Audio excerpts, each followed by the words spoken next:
hampas ng universidad, tatalakayin. Boses ng mga estudyante, bibigyang pansin. USC candidates, uusisain. All-in tapatan ang inaabangan at pinag-uusapang talastasan ng mga kandidato. Kasama ang ating moderator host, Unibe Broadcasters Alaysa Balana at Jeremy Lesniana. Ito ang Harapan 2024, the USC Candidates Grand Debate Forum. Lumalaglap na talakayan, Diskursong inaabangan. prinsipyo, plataforma at paninindigan. Buksan ang mga mata at tenga. Magmatsyag at makialam sa Harapan 2024, the USC Candidates Grand Debate Forum. Magandang hapon, pamantasan ng Bicol. Live tayo dito sa bulwagang Piyuenyo sa Bicol University para sa inaabangang harapan ng mga susunod na leader estudyante ng ating universidad. Dito natin uusisain at kikilalanin ang mga kandidato ng University Student Council para sa nalalapit na eleksyon sa ating pamantasan. Ako po si Jeremy Lesniana. At ako naman po si Alaysa Balana, makiisa sa malawakang palitan ng mga ideya at bisyon para sa universidad. Ang harapan ay ang nag-iisa at pinakamalaking debate ng mga USC candidates sa Bicol University, hatid sa inyo ng University Student Electoral Board at ng The Bicol Universitarian.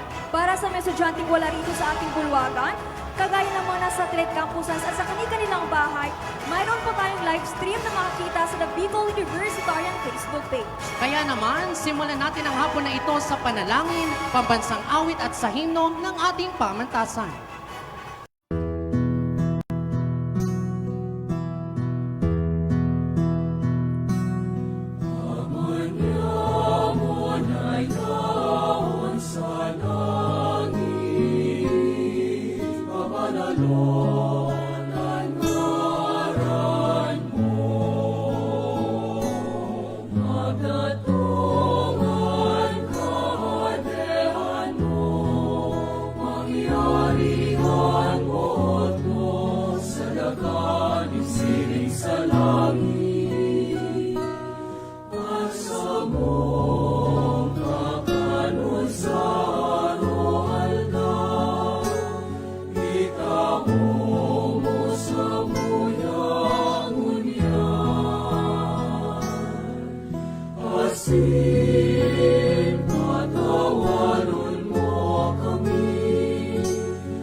Bayang magiliw, pelas ng silanganan, anak ng puso, sa dibdib mo'y buhay.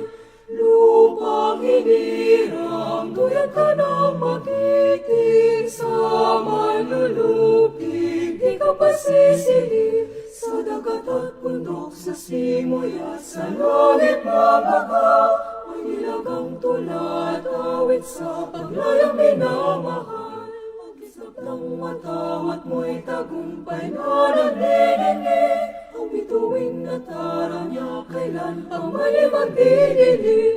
Lupa ng araw ng malapit pagsinta mo'y langit sa piling mo. Aming ligaya na pamay mga pilang mamatay ng dahil sa'yo.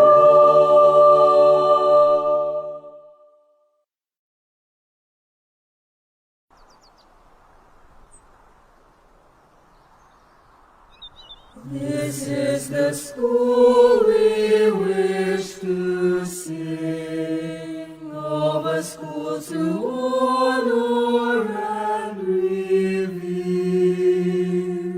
a temple built by men of firmness, a mold for you to walk with pride, for He will always be united,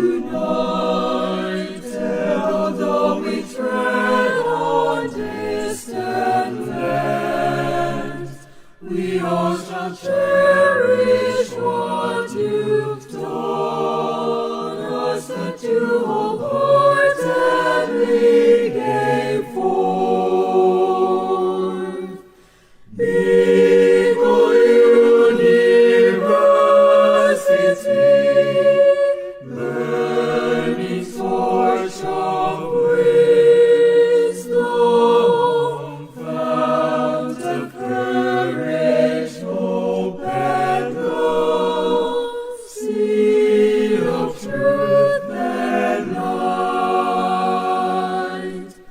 Bicol University, burning torch of wisdom, fount of courage, hope, and love, seed of truth and light.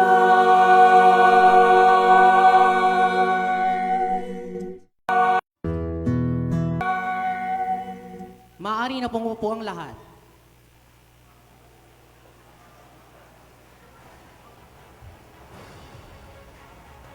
Ngayon, wala nang patumpik-tumpik pa.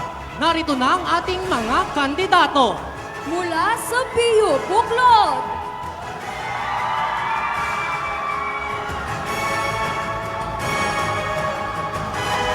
Mula sa BU Bukloy.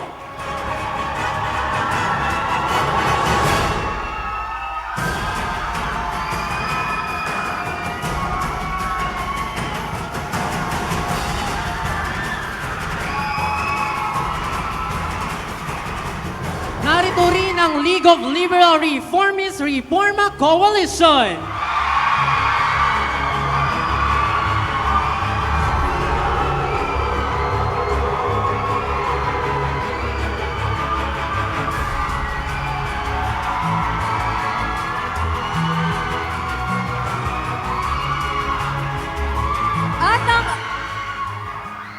at ang ating independent candidate.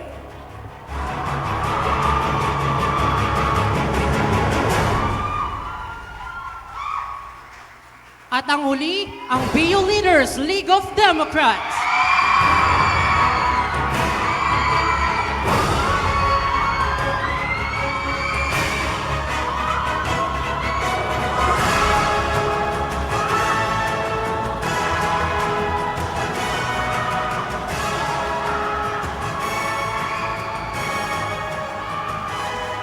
Simulan na natin ang USC Convocation sa pagpapakilala ng ating mga running USC candidates at ng kanilang partido.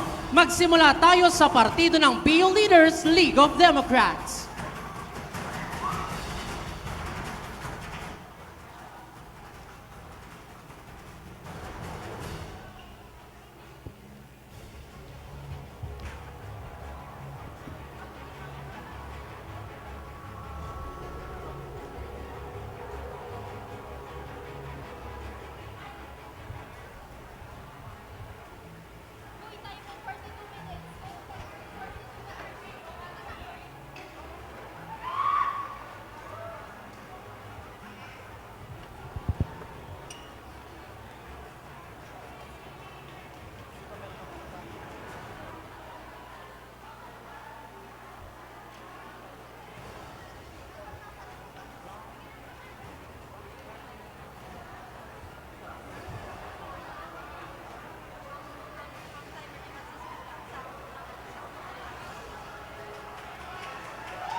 Meron silang 42 minutes para sa kanilang convocation at automatic magsisimula ang oras sa unang salita.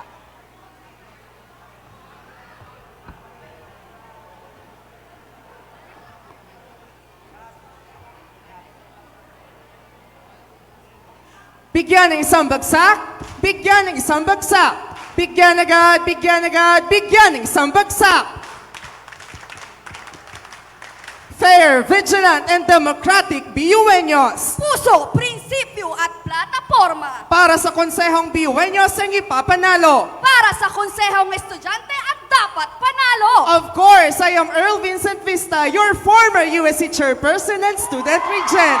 Of course, I am Micaela Alsagon at kami ang inyong campaign managers. Of course, of BU Leaders League of Democrats University Student Council slate na nagsasabing, Salus Populi Suprema Lex Esto, the welfare of the people shall be the supreme law. BUeños ang panalo, BUeños ang ipanalo. 19 na taon. 19 na taon na tayong umaalab at lumalaban para sa BUeños. 19 na taong patuloy na pinapanalo ang natatanging lider estudyante para sa mahusay na serbisyong maka-estudyante. 19 na taon nang ipinapanalo ang programa at aktibidad para sa bawat BUeños. Benigno Ostero, Expedito Labitania, Ruther Flores, Rachel Ann Miranda, Mark Harris Lim, and Earl Vincent Vista. 6 na chairperson mula sa BU Leaders. At ngayon, Reynard Balonzo ang inyong susunod na chairperson and student regent. BUeños ang panalo, BUeños ang ipanalo. Huwag na nating patagalin pa. Kay Bron, mabilis ang information. Kay Bron, siguradong may real progression.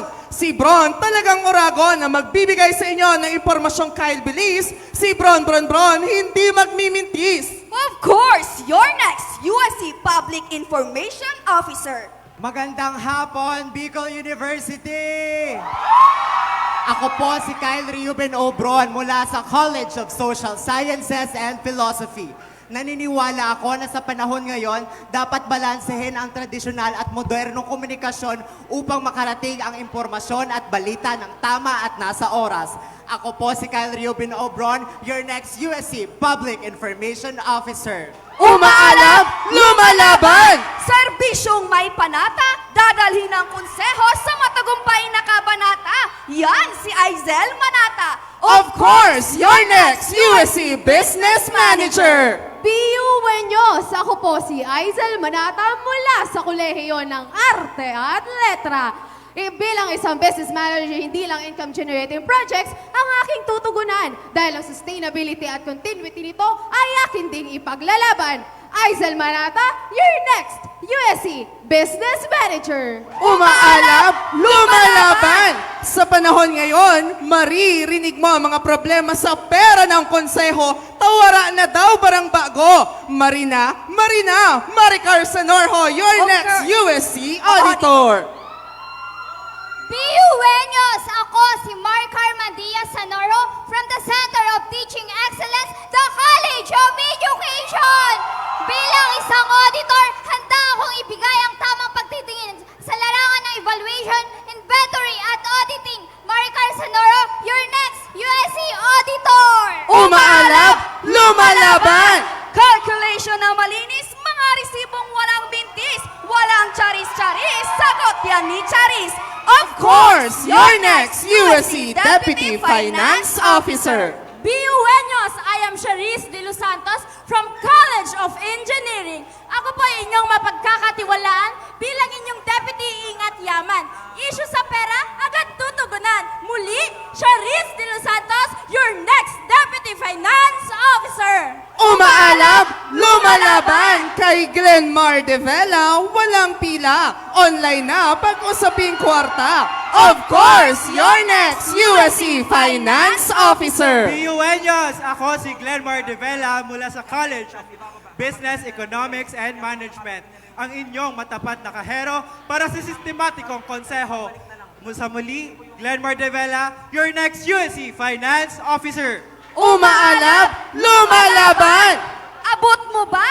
Aabutin natin yan kay Rich Monsalve, Kapag dokumento, rich na rich yan. Rich Monsalve, Of course, your next USC Deputy Secretary General. B.U. Buenos, ako po si Rich Monsalve from the Center of Teaching Excellence, the College of Education. Ramdam at dinig po namin kayo. Kaya naman ang mabilis na pagproseso ng mga papeles ng konseho sa RICH na proyekto, garantisado. Rich Lee Monsalve for USC Deputy Secretary General. Umaalap, lumalaban, Tara Rex, Tara Rex, matapat na sekretarya, hindi ka mag-aalala. Andito na si Rex Abela. Rex na ang reseta, serbisyong pangmasa. Of course, your next USC Secretary General. Buenos, ako po si Rex Abela from the Center of Teaching Excellence, the College of Education. Efficiency, excellence at research, ibibigay ni Rex. Mga dokumento ay organisado. Yan ang aking pangako. Tara Rex, Tara Rex. Rex Ayabela, your next Secretary General. Umaalap, lumalaban. Tok, tok, tok! May kumakatok! Sino yan? Si Sandra Lynn Magdasok. Sa konseho, atin siyang ipasok dahil boto nyo'y hindi matatapok. Pasok na pasok! Of course, your next USC External Vice Chairperson. Buenos, I am Sanjolin Laot Magdasok from the Center of Teaching Excellence, College of Education. Kay Magdasok, siguradong pasok. Boto nyo'y di matatapok, iboto si Magdasok. Partnerships at engagements, papangunahan ko yan. Sanjolin Magdasok for USC External Vice Chairperson. Umaalap, lumalaban. Mr. Chair, I would like to make a motion. State your motion. A motion to elect Cedric as the next internal vice chairperson. Parliament na walang patumpik-tumpik, sagot yan ni Cedric. Direk at tirik na tirik. Of course, your next USC internal vice chairperson. Buenos! Ako po si Cedric de los Santos mula sa College of Social Sciences and Philosophy. Ayusin natin ang internal matters ng konseho, GSC, UBO at CSC Relations. Meron tayong mga plataforma makatutulong upang mas may parating ang boses at pangangailangan ng bawat BUenyo. Sa muli, ako si Cedric de los Santos, ang inyong susunod na internal vice chairperson. Umaalap, lumalaban. Reyna ang chairperson. Reyna ang student regent. Reyna inyong inaabangan. Reyna ninyong binabantayan. Reynard Balonzo. Of course, your next USC chairperson and student regent ang kanyang new endeavor. Umaalap, lumalaban. Salus Populi Suprema Lex Esto. The welfare of the people shall be the supreme law. Opo, Reynard Balonzo, your next USC Chairperson and Student Regent. Kami po ang grupo ng mga mag-aaral na naglalayon at nagtataguyod ng pantay na karapatan, kalayaan at sigasig sa pamamahala. Sa isang taon na naman pamamahala sa konseho, sabay-sabay nating ipanalos ang lahat ng BUenyo! Umaalap, lumalaban. Sa muli for USC Public Information Officer, the Commissioner of BU Leader CBO, the President of BU Leader CSSP, the Chairperson of the Human Rights Committee of the Political Science Club, Kyle Ruben Bron. For USC Business Manager, former Presidential Committee member of Bunjur, an environmental student advocate of the DRRM Committee of Rapu-Rapu, and a former Municipal VP of the Municipal Federated SSG, Aizel Manata.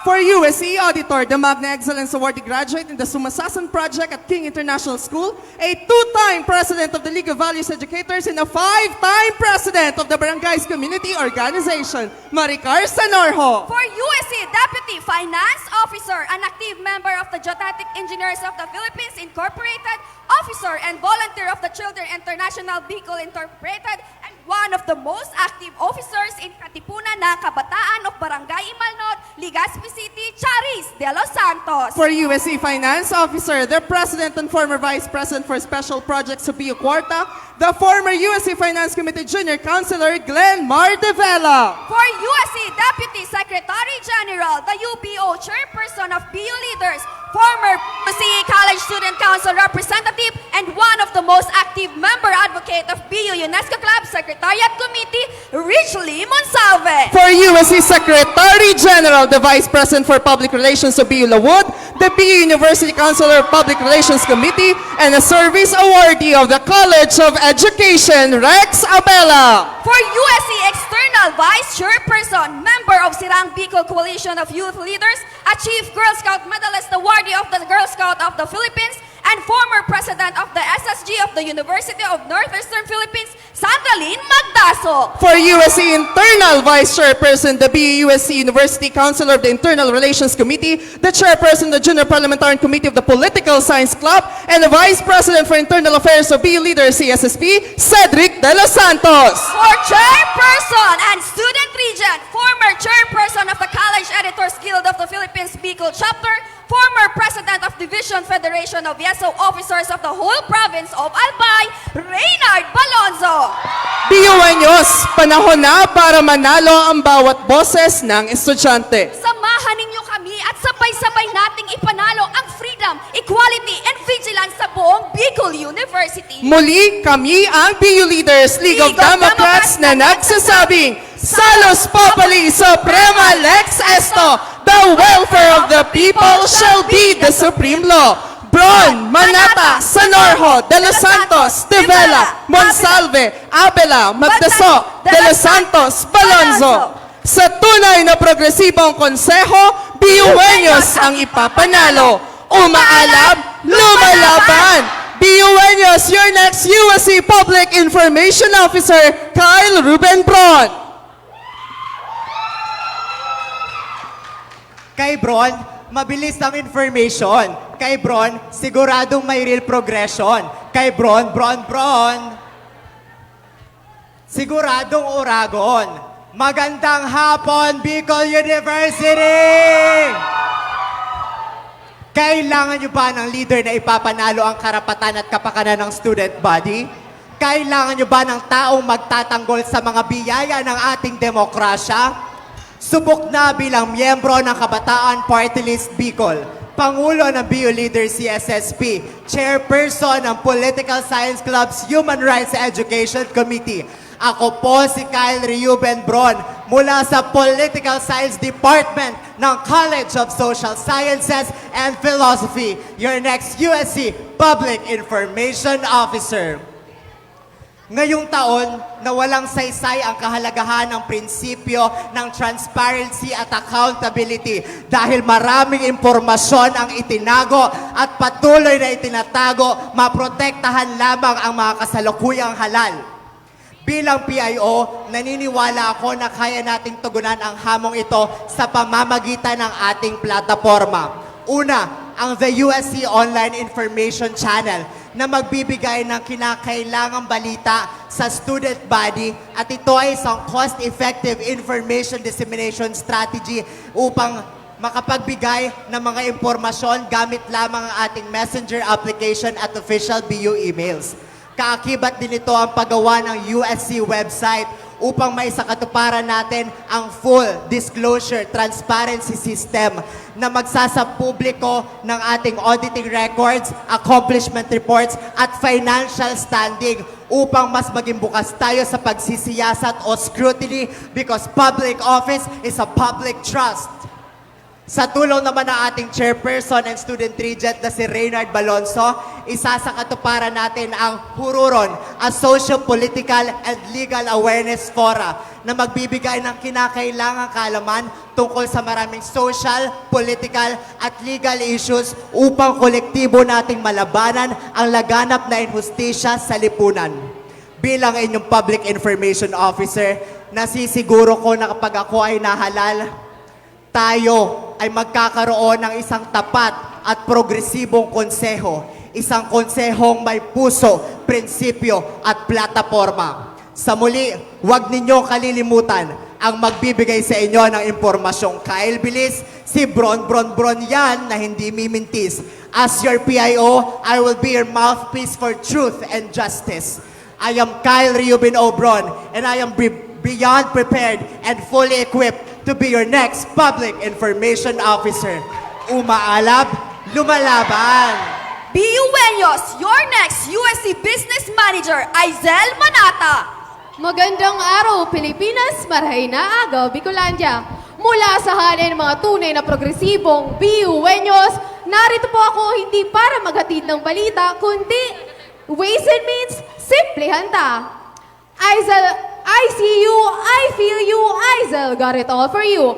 Kay Manata, inflows ng money ang priority para ang konseho ay debt-free at hindi paralyze ang functionality. Si Aizal Manata po ay Environmental Student Advocate of DRRM Rapo-Rapo, former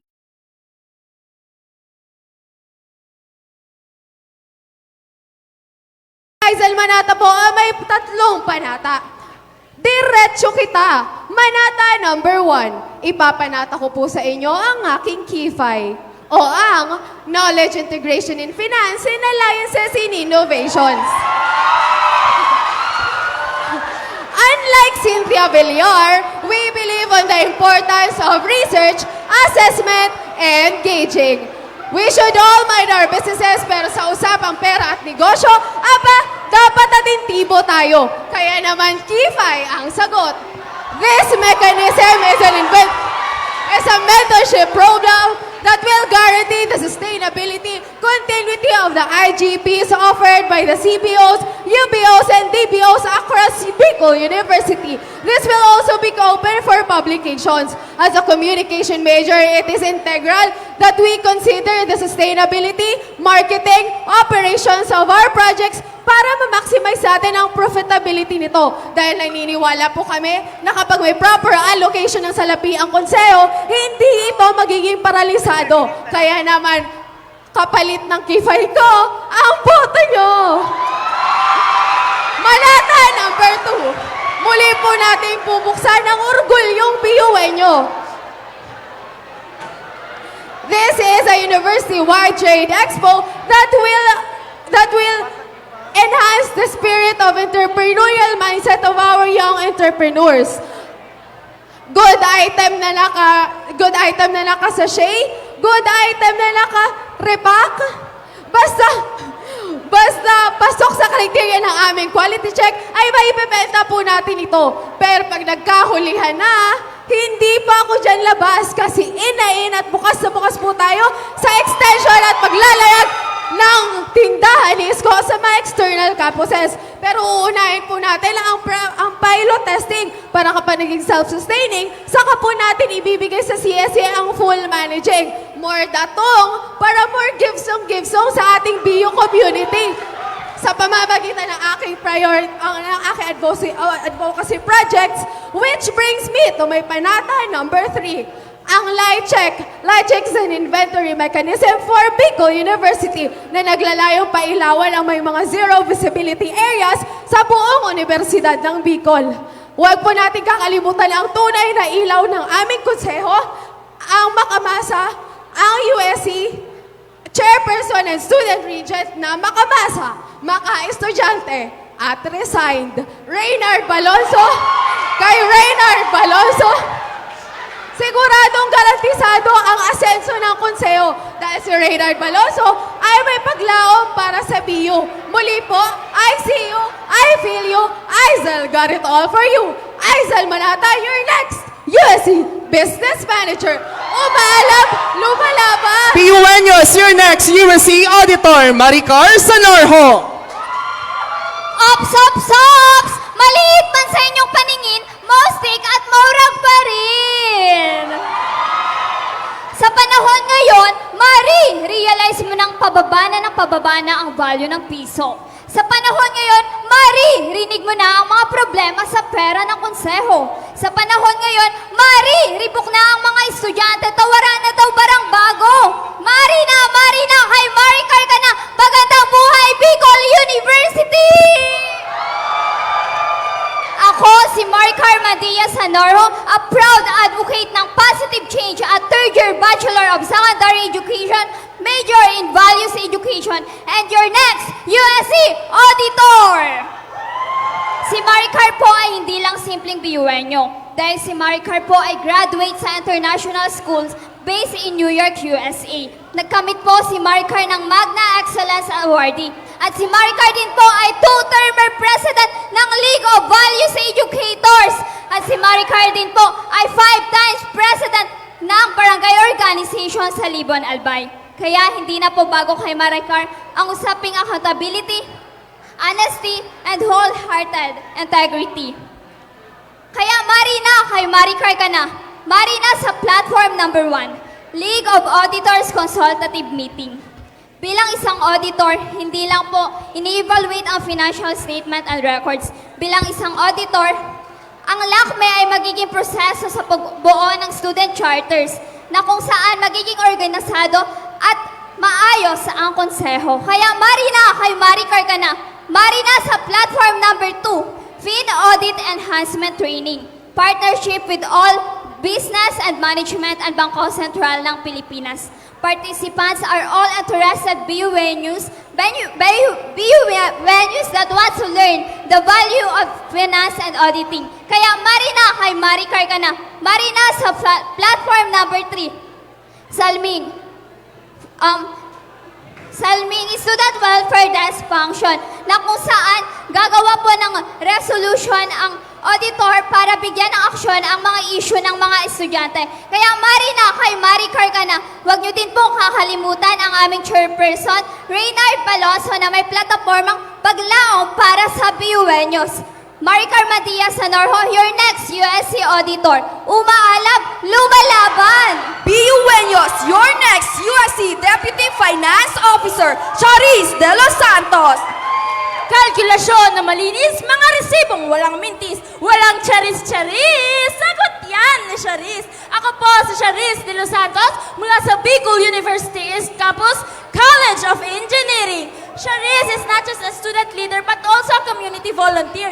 Yes, opo, I am an auxiliary counselor and an active member of Genetic Engineering of the Philippines, BU Student Chapter, and a former internal vice chairperson of ABM Club. I am also a youth volunteer of Children International Bicol Incorporated and a youth counselor in Barangay Imalnod, Legazpi City. Handog sa inyo ni Charis ang dalawang platapormang walang mintis, ang Project Agapay at ang Project Sipat. Una, ang Project Sipat. SIPAT stands for Student Investment Program and Advancement Training. Sa Project SIPAT po, sisipatin natin o susuriin natin kung saan ba napupunta ang pera nating mga estudyante. Ito po ay isang financial literacy para sa lahat upang matuto po tayo kung paano mag-budget ng pera. After the training, ihahandog po namin sa inyo ang isang financial tracker app na exclusive only for BUenos. Sa financial tracker app na ito, mamomonitor ang ating cash transactions. Mapa-cash in, cash out, or bank transfers man yan. Hindi lang po yan. Through partnerships, maghahanap din po tayo kung saan pwede mag-invest ang mga estudyante para hindi lang palaging cash out. Dapat may cash in rin. Kaya ang hatid kong project, sipat na! Para sa pangalawang platapormang walang mintis, ito po ay ang Project Agapay. Ang Project Agapay po is a collaboration with the Project Link Excel being led by Ms. Angeline Magdasok, our external vice chairperson. Ito po ay naglalayong mag-build ng partnerships and sponsorships with other organizations and companies for our external events. Para sa mga oportunidad na kailangan ng tulong, Project Agapay isusulong. Ang mga platapormang walang mintis, yan ang Tatak Charis. Huwag niyo din pong kakalimutan ang aking partner, Glenn Mardivela, for Finance Officer, at ang aming Chairperson and Student Regent, Reynard Balonso. Sa muli, Charis De Los Santos, your next Deputy Finance Officer. BUenos, your next Finance Officer, Glenn Mardivela. Tumatakbo bilang inyong susunod na Finance Officer mula sa College of Business, Economics, and Management sa ilalim ng BU Leaders League of Democrats. Mula sa College of Business, Economics, and Management sa ilalim ng BU Leaders League of Democrats, Glenmar Glenny De Vela, mga financing activities ng Council. Sagot yun ni Glenny. Tumitindig sa harapan ninyo ay isang estudyante na may 3 taon ng karanasan sa iba't ibang organisasyon sa ating universidad. Naging member na po ako ng Finance Committee ng BUSC sa 3 taon na naging bahagi ng paggawa ng Project Liquidation Reports. Dating VP for Special Projects at ngayon ay incumbent Chairman ng Quarta Bicol University na naglalayong gamitin ang teknolohiya upang mas mapadali at maging accessible ang mga financial transactions, solutions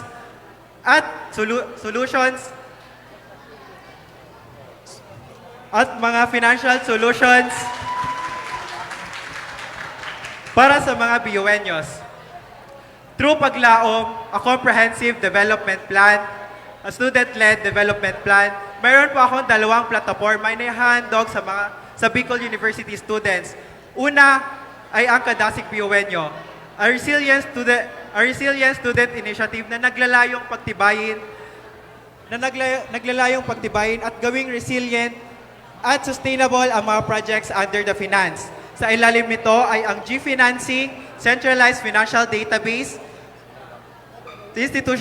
Institutionalized BU e-receipt system, at Paraguide 2.0. At ang pangalawa ay ang Transparency Project. Naglalayon itong pagkaisahin ang mga treasurers, at mga finance officers ng mga student organizations ng Bicol University upang magkaroon ng financial transparency culture sa ating mga organizations. Ang lahat ng yan, sagot niya ni Glenny. Sa muli, Glenny De Vela, your next USC Finance Officer na nagsasabing, Salus Populi Suprema Lex Esto, the welfare of the people shall be the supreme law.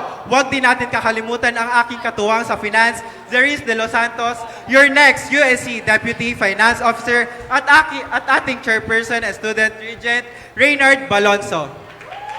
BUenyos, your next USC Deputy Secretary General, Richely Monsalve. Good afternoon, class. Good afternoon, BUenyos. Good afternoon, Bicol University. Reach nyo ba? Reach nyo na dapat. Aabutin natin yan kasama si Ma'am Rich. Ako po si Richely Monsalve, ang iyong susunod na kalihim ng konseho na nagpapakalubhasa sa wikang Filipino. Yes po, ang iyong susunod na DSG ay isang language major na nagmula pa sa kolehiyo ng edukasyon. Marami man po akong podium na hindi abot. Subalit, sa inyo'y naiabot na at piniguradong iabot pa ang serbisyong Rich na Rich. Of course, former Busek College Student Council Representative, ang kasalukuyang UBO Chair ng BU Leaders, at isa rin sa mga kinilalang most active member advocates ng Secretariat Committee ng BU UNESCO Club. Rich na Rich din, of course, pagdating sa pagiging consistent academic achiever. Ngayon ating tatalakayin ang aking 2 plataforma, ang Project AO for Enriching Academic Opportunities at ang Turong Luang BUenyo na may 2 sub-projects, ang Secretariat Connect na merong online Secretariat Information Board at ang Environment Talks. Mainit ba? Uy, naka-air ko na yan, pero naiinitan pa kayo ha? Pero ayun, ang Environment Talks ay researches and symposiums para naman makapag-provide tayo ng viable solutions for our environment. Reach na ba? Sa muli, Richely Monsalve, from the College of Education, your next Deputy Secretary General. At huwag din po nating kalilimutan ang aking kasangga, Rex Abela. Tara Rex for Secretary General at ang ating Chairperson and Student Regent, Reynard Balonzo. Sa muli, this is Rich. Rich na natin to. BUenyos, your next USC Secretary General, Rex Abela! Tara Rex! Tara Rex! Tara Rex! Ready na maging next BU-USC Secretary General. Rex is a 21-year-old stunner, an active student leader from hailing all the way from the Center of Teaching Excellence, the College of Education. I stand here before you to champion the mantra of BU leaders: freedom, equality, and vigilance. And with me, I bring my platforms confidently beautiful with a heart. 1. Tara Rex sa Operation T. Rex, transparency, repository efficiency, and excellence. Mga Mimasor, this will run throughout my term to ensure the efficient and smooth handling and processing of the documents of the University Student Council. 2. Tara Rex sa Hocus Pocus, fun, nanaliksik. Let us deepen our understanding of the research processes aligned with SDG for quality education and with cooperation of our Deputy Secretary General, Ma'am Rich. We aim to enhance and better the understanding of the students when it comes to the research processes. 3. Tara Rex, sa Beyond Bakla ni Rex. Let us deepen our understanding of the SOGI, sexual orientation, gender identity, and expression. And we will provide contextualized program to the LGBTQIA+ community in Bicol University, particularly HIV/AIDS awareness. Biueños, let us lend a helping hand to each other to realize our aspirations. Now is the time to align the students' funds for greater purposes and beneficence. As in research, the benefits should always be of utmost importance. Usad ng mas batenyo, kausad niyo po ako sa konseho. Sama-sama tayo pang isa katuparan ng mga programang maka-estudyante. Dito na papasok ang paglaong COSLED ng ating chairperson na student agent na si Reynard Baloso. At huwag niyo rin kakalimutan ang ating Deputy Secretary General, ang ating kalihim, Ma'am Rich Monsalve. Sa muli, I am Rex Ayabela. Tara Rex, your next Secretary General. Umaalam, lumalaban! BUeños, your next USC External Vice Chairperson, Sanjaline Magdasok. Magandang hapon, BUeños. 2024 is full of heartbreaks. Kahit si Kat at Daniel nag-break, even Bea and Dominic who almost got married, broke up. Pero tayo, forever. So forget about your ex because Sanjo with an X is here to slay as your next USC External Vice Chairperson. Ako po si Sanjaline Laot Magdasok para sa mga programa at Alyansang Patok, iboto si Magdasok. Your EVC is from the Center of Teaching Excellence College of Education, taking up Bachelor in Elementary Education. Si Sandra na laging handa dahil ang inyong EVC ay isang Chief Girl Scout medalist. Si Sandra na service-oriented dahil aktibong miyembro ng iba't ibang organization sa buong Bicol region. Si Sandra na hindi na bago sa pagiging student leader dahil dati nang nagsilbi bilang SSG President ng University of Northeastern Philippines. Tatlo po ang handog ko sa inyong plataforma. Una ay ang Lit Express. Ito ay Reading and Writing Outreach Program in partnership with NSTP-LTS. Sa aking aktibong koneksyon with the USAID and other available organizations, we will be topping the OSYs through the alternative learning system of DepEd and reach the youth in the vulnerable sectors. After all, tayo ay scholar ng bayan and we promote Bicol University for Humanity. For my second X deals and discounts for all. For my second X deals and discounts for all. For my second X deals and discounts for all. Through partnership with the different business owners such as educational stores, food eatery, and rental boarding house, we will establish partnership with different X deals and discounts for all. And para sa aking pangatlong X ay ang Link Excel or Linkages for Excellence. In partnership of BU International Relations Office and BU OSAS, we will establish the system of sharing of external opportunities like provincial, regional, national, and international exposures that would hone the potentials of the students in their respective fields. Muli po, BUeños, ako si Sanjaline Magdasok, the only X that is right to be your next External Vice Chairperson.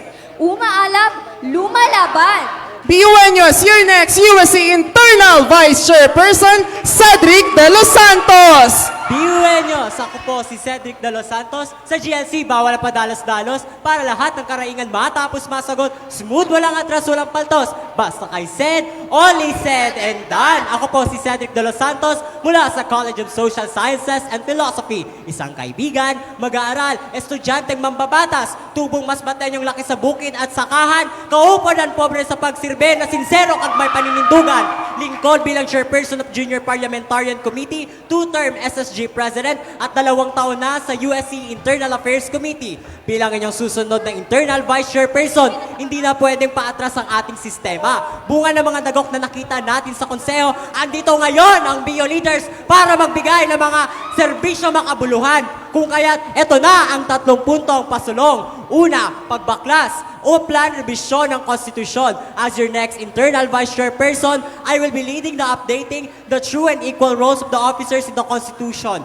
Naniniwala po kami sa BO leaders na hindi lang Executive Council ang boss na dapat ibigay ang kapangyarihan sa Legislature at Judicial Council ng pantay. Dahil kung maayos ang sistema, direksyon ng konseho ay smooth at diretsa.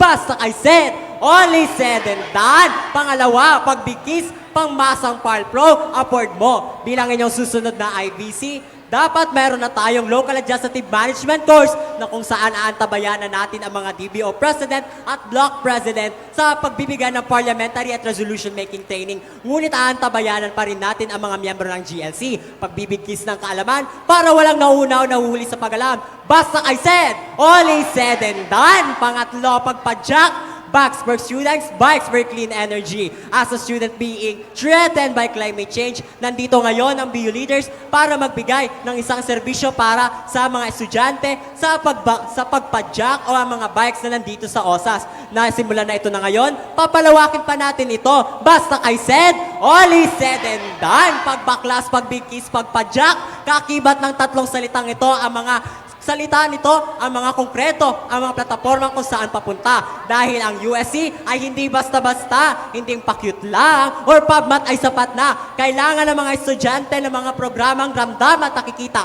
Kapit-bisig ang aming pangkat at ating suportahan ang ating chairperson and student regent, Reynard Balonzo. Sa muli, ako si Cedric De Los Santos. Basta I said, only said and done. Umaalab, lumalaban! BU Venyos, your next chairperson and student regent, Reynard Balonzo! Sa isang sistemang mapanlupig, ang mga estudyanteng leader ang siyang magiging tanggolmasa. Tayo ang maaasahan at tunay na magiging kasangga ng bawat BUenyo at mamamayang Pilipino. Umaalab na araw mga minamahal naming kapwa BUenyo. Ako po si Reynard Balonzo, isang mananaliksik, humanitarian aid at cultural worker na mula sa hanay ng mga campus journalist na matagal nang lumulubog at nakikipamuhay sa masa ng bayan. Bilang dating chairperson ng The College Editors Guild of the Philippines Bicol Chapter, ay pinangunahan natin na kolektibong ibitbit ang rehiyon upang tayo ay manguna sa buong Pilipinas at buong Asia-Pacific Region Intercollegiate Alliances na magkaroon ng pinaka-epektibong sistema sa pagbibigay solusyon sa human rights violation cases, predominantly red tagging. Isang problema na hindi agaran at epektibong nabibigyang solusyon ng mga nagdaang konseho at ng administrasyon. Kaya naman, kolektibo ko pong hinihingi ang inyong pagkilos, pagtulong at pagtugon na si Reynard Balonzo ang maging ilaw ng isang tunay na progresibong konseho na bawat BUenyo ang ipapanalo. Kami po bilang dating campus journalist ay talagang nakikinig at iniintindi ang mga estudyante. Dapat lang na tayo ay may perform ng function, not create function.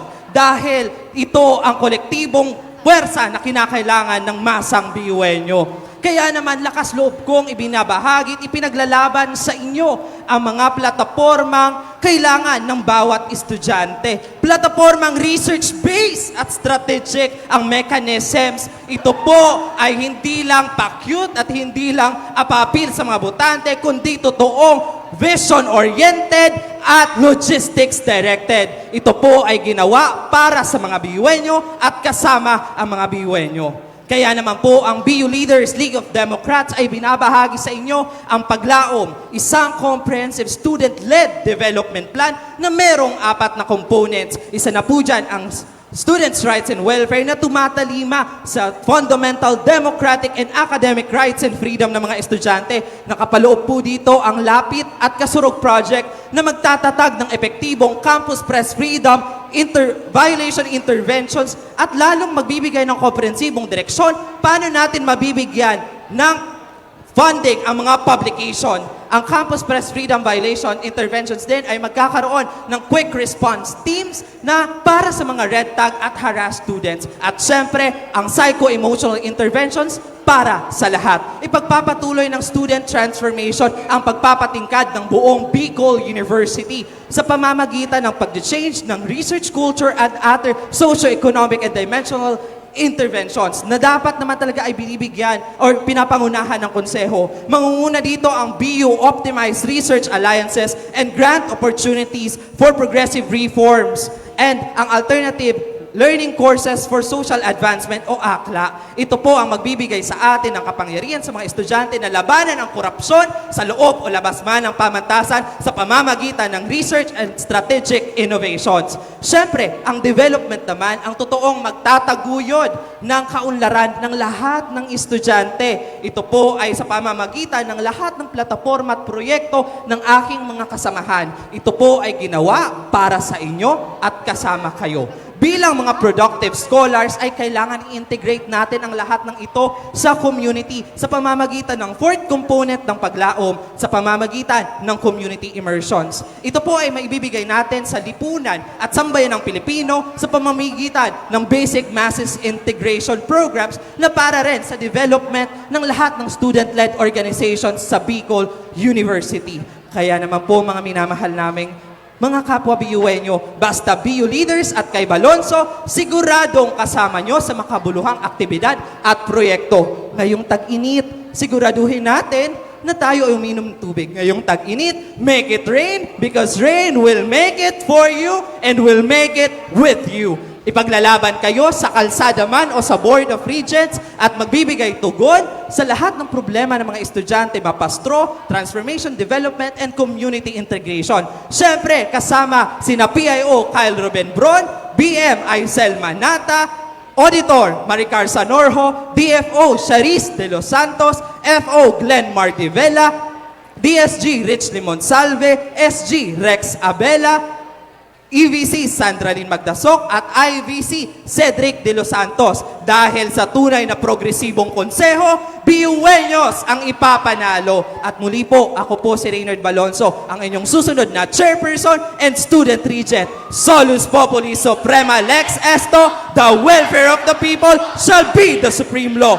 Umaalab, lumalaban! Bicol University, we present to you your next University Student Council Officers for academic year 2024 to 2025. Muli, kami ang BU leaders na patuloy na naniniwala sa freedom, equality, and vigilance. Ngayong election, don't just exercise your right to vote, maximize it for a more fair, vigilant, and democratic Bicol University. Sa pagsirang kanaldaw, serbisyong dilaw ang mangingibabaw. Salus Populi Suprema Lex Esto, the welfare of the people shall be the supreme law. Umaalap, Lumalaban!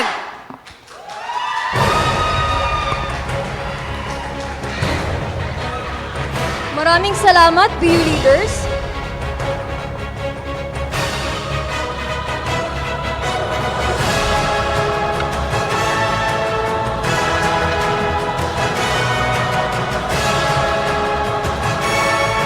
Paalala lamang po, BUenyos, the venue is currently full. However, we have already provided rooms for you at the ground floor and the second floor of the SUC building, where a big screen is playing the live of the event if ever you decide to participate in the Harapan 2024 face-to-face.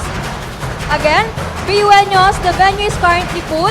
However, we have already provided rooms for you at the ground floor at the second floor of the SUC building, where a big screen is playing the live of the event. And if ever you'll decide to participate in the Harapan 2024 face-to-face.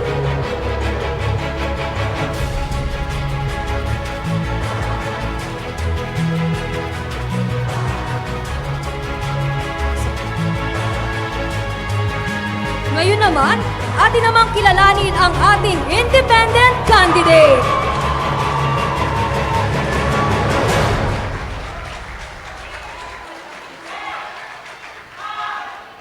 Bibigyan po ng 3 minutes ang ating independent candidate. Ay 5 minutes po. At magsisimula po ang oras sa unang salita ng ating independent candidate. Thank you. Good day, BUenyos. Before I begin, let me share with you a short story of mine. When I was in high school, sobrang mahiyain ako. Takot ako lumabas sa comfort zone ko. Ang dami ko nung doubt sa sarili ko dahil marami ring tao yung nagda-doubt sa capabilities ko bilang isang tao. Hanggang sa my baby brother who was fighting with cancer that time told me na, Ate Stacy, kaya mo yan, ipaglaban mo yung mga pangarap mo. Simula nun, mas naging strong ako. Simula nun, mas naging matatag ako. Kaya ngayon, gusto ko pong ipasa sa inyong lahat yung lakas at yung inspirasyon na binigay sa akin ng baby brother ko. I wanna be your chairperson and student regent, but your ate at the same time. I wanna be your ate Stay CSR. Ako po pala si Stacy Daniel Alamares mula sa Kolehiyo ng Arte at Letra. 3 taon na po akong nagsisilbi dito sa Bicol University. Ako po ay naging CAL-CSU Junior Counselor, naging CAL-CSU Representative at ang inyo pong kasalukuyang External Vice Chairperson. Siguro po nagtataka kayo, nagtatanong kayo, ano na nga ba yung mga nagawa ni Stacy? Well, si Stacy po yung nag-head ng Biotopia, A Whole Lava Love, ng Mr. and Miss Bicol University, ng Green Ribbon Campaign, ng BUNO Student Discounts at marami pa pong iba. So sa mga nasabi ko na po na yon, ramdam ko po na hindi pa tapos. Hindi pa po tapos yung mission ko dito sa Bicol University, kaya gusto ko pong magpatuloy. Pero this time, as your chairperson and student regent. Sa pagtakbo ko po, dala-dala ko po ang aking vision at ang aking platforms. Ang aking vision po ay ang BioShine. Kung maaalala natin yung dating vision ng CSR, BU Arise, si Ate Remy naman ngayon, BU Abante. Nag-arise na tayo, umabante na tayo. I believe that this time is our time to shine. So under my BioShine vision po, I have my 5 platforms. The project support, harmony, innovation, nurture, and excellence. Isa-isahin po natin. Sa project support po, gusto po natin dito na yung concerns po ng bawat isa sa inyo ay direkta na pong maipadala sa University Student Council. Sa project harmony naman po, gusto po natin dito na magkaroon tayo ng mga Diversity Dialogues Forum. Ano nga ba itong mga Diversity Dialogues Forum? Dito po pag-uusapan po natin yung mga problema dito sa Bicol University because I believe that in order to come up with solution, we must first have conversation. Kailangan po nating pag-usapan muna yung mga problema dito sa Bicol University. Ikatlo po sa Project Innovation, ito po existing projects ko na po ito, ipagpapatuloy na lamang po natin. Gusto po natin dito magkaroon ng mga employment workshop series para po ma-prepare yung mga BUNyo sa life after graduation. Maliban dyan, ipagpapatuloy din po natin yung BUNyo student discounts para po mabawasan yung mga gastusin po ng bawat BUNyo. Si Project Nurture naman po, advocacy ko po to. Ako po ay advocate ng animal care and welfare. So this time po, gusto ko po siyang dalhin dito sa Bicol University. Gusto po natin na ma-normalize na yung pagdala ng mga pets natin, especially during events. And gusto po natin na magkaroon ng food corner sa kada college kung saan pwede tayo mag-donate ng dog food, ng cat food kasi sobrang dami po nating stray animals dito sa Bicol University. At yung huli ko pong platform ay yung Project Excellence. Sa Project Excellence po, gusto po natin dito magkaroon ng mga cultural events for a cause. Ako po, estudyante po ako ng College of Arts and Letters, kaya malapit po sa puso ko yung culture and art. So this time, gusto po natin siyang dalhin ito university-wide level. So again, yun po yung 5 gusto nating gawin. Yun po yung 5 gusto nating dalhin dito sa Bicol University once elected. Project support, harmony, innovation, nurture, and excellence. BUNyos, the past few weeks for me has been really a roller coaster ride. Simula nung na-DQ ako ng 2 beses dun sa campaign season, sobrang hirap. Pero you know what? The best part of my journey is you, BUNyos. Kasi yun naman talaga yung rason bakit ako tumatakbo para sa mga BUNyos. So thank you po. Thank you for getting to know me and thank you for letting me get to know each and every one of you. So again, ako po si Stacy Daniel Alamares. Si Stacy po na nagstay kahit nahirapan at magsistay po kahit na ano man yung maging resulta. Stacy is back. Stacy is still here. Stacy is ready. Bicol University, I am ready. Ready to be your next USC chairperson and student regent. Together, let us make the whole Bicol University shine. Thank you po. Maraming salamat sa ating independent candidate. Ngayon, dumako na tayo sa pagpapakilala ng mga kandidato sa partido ng League of Liberal Reformists Reforma Coalition.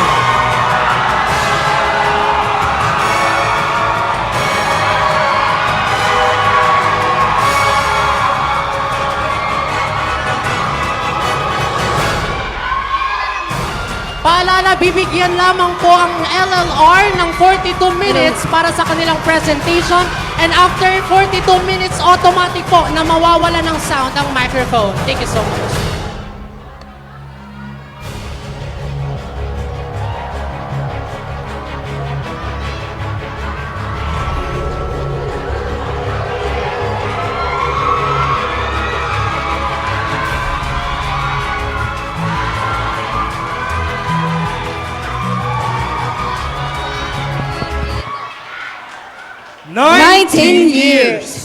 LLR Reforma has graced this university for 19 years. 19 years of unbroken service. 19 years of unbroken representation. 19 years of learnings, commitment, and unconditional service. In the past 19 years, LLR Reforma has been tested by challenges, from biggest downfalls to the sweetest victories. Throughout this, LLR Reforma has been through the most difficult incumbencies and the most difficult elections. But every single year, LLR Reforma stands tall to serve, to fight, and to inspire. We accept that leadership is a sacrifice, a thankless journey, and most of all, a journey that's not so much about the leader, but always about the BU-Wenyo. Bicol University, ano nga ba ang leadership? What is the best way to lead? Is there a formula for it? Is it by the numbers of event you've organized? The number of posts you've made? Number of likes and shares you get? Or is it about the impact and mark that you leave behind? For 19 years, binigyan namin kayo ng unique student leaders that all bring forward competent and impactful service to all BU-Wenyos. And this year, we bring you 10 University Student Council officers, 11 college student councils, almost 200 student servants who are ready to serve and fight for the student body. Leadership is about character. No program is worth it if it means we lose people and break relationships. That very relationships that form a family, a community, and a strong bonded Bicol University. Leadership is about having a voice that knows to give hope and not just information. A voice that carries an advocacy and not just an activity. A voice that fosters love, not anger. A voice that will cultivate the BU-Wenyo spirit. Leadership is all about the BU-Wenyo. Bicol University, year after year, we give you student leaders with credentials, advocacies, and platforms. But we know, beyond those, the biggest question is, will it leave a mark? Will it be about BU-Wenyos? BU-Wenyos, naririnig namin kayo. We both want the discussions in the comment section to be raised to the right people.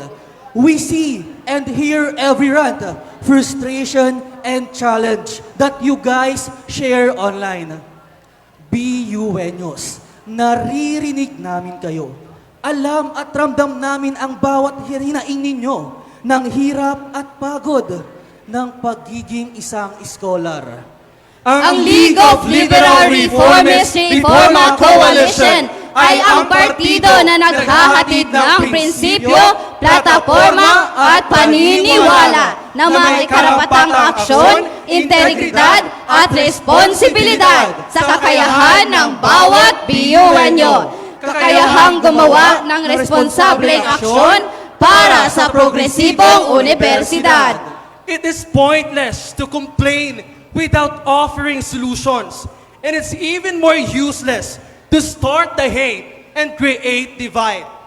19 na taon na kaming naniniwala na kaya ng mga BU-Wenyos na bumoses at ipaglaban ang kanilang mga hinaing, karapatan at paniniwala sa tamang pamamaraan. We BU-Wenyos are capable of that. and so much more. BUenos, are you ready? Bicol University, are you ready? Because LMR Reforma is 19 years ready. Years ready.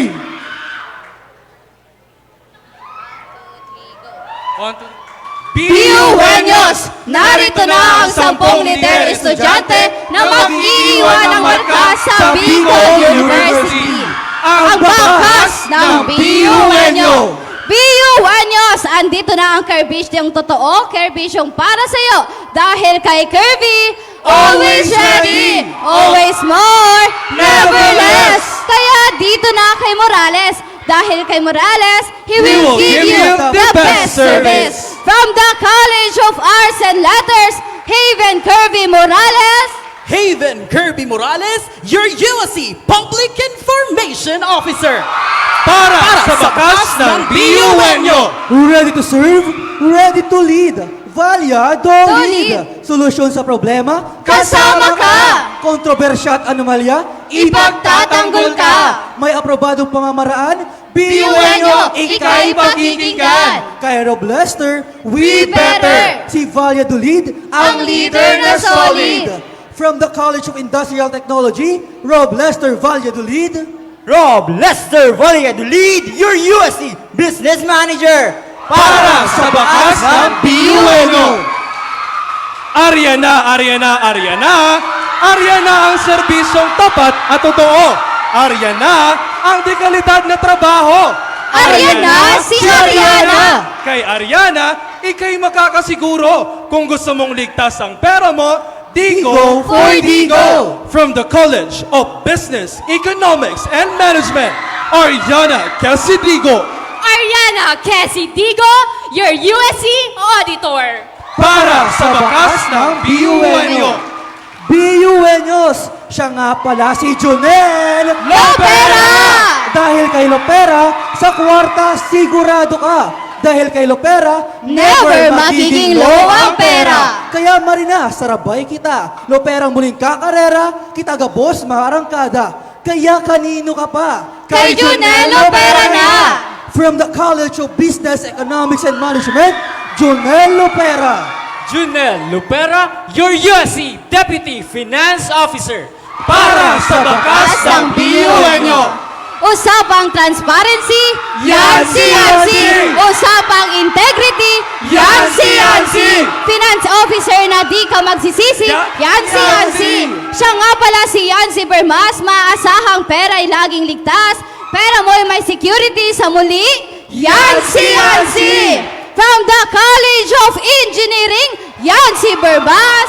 Yancy Bermas, your USC Finance Officer. Para sa bakas ng BUenyo. Sa serbisyong G na G, si Bea na inyong DSG. Hatid ay serbisyong pangtaong Beyan, baka Bea yan! Lagi kang sasabayan, baka Bea yan! Sa dokumentong di ka papabayaan, si Bea na lagi kang gagabayan. Basta Bea Madronyo, siguradong BUenyo ang disenyo. From the College of Business, Economics, and Management, Bea Madronyo. Bea Madroña, your USC Deputy Secretary General. Para sa bakas ng BUenyo. Ready na, set to go na, mag-run na siya. Siya ay parang kay Isko at Iska, si Rasha na patikol sekretarya. Mapapapelo all around, for the run siya. Run siyang andyan lagi, run siyang sa puso, ang serbisyo ang bahagi. Kaya naman tandaan, si Rasha tapat likod sekretarya. From the College of Business, Economics, and Management, Ransha Lay Bulawan. Ransha Lay Bulawan, your USC Secretary General. Para sa bakas ng BUenyo. Walang casing galing sa CS. CS nang gagaling.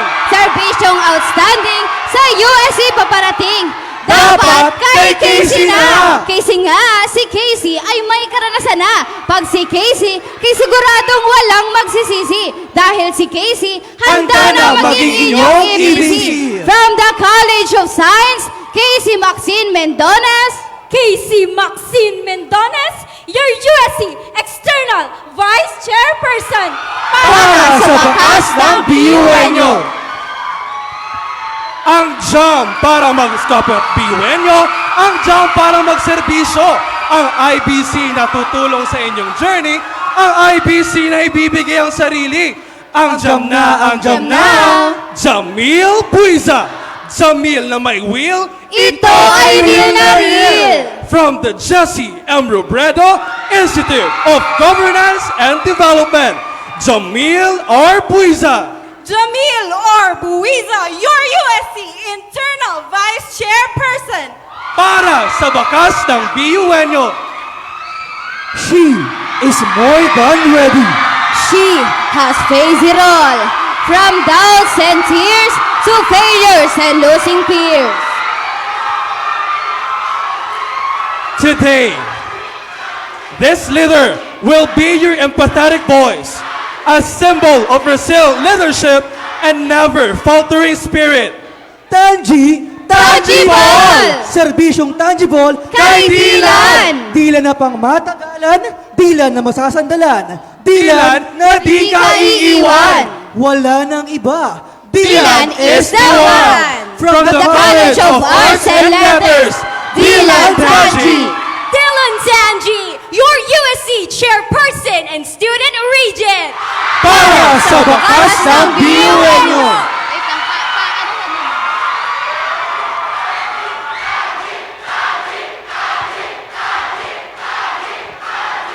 This year, we envision a borderless council beyond service. Bicol University, ikaw at ako! Bicol University, lahat kasama!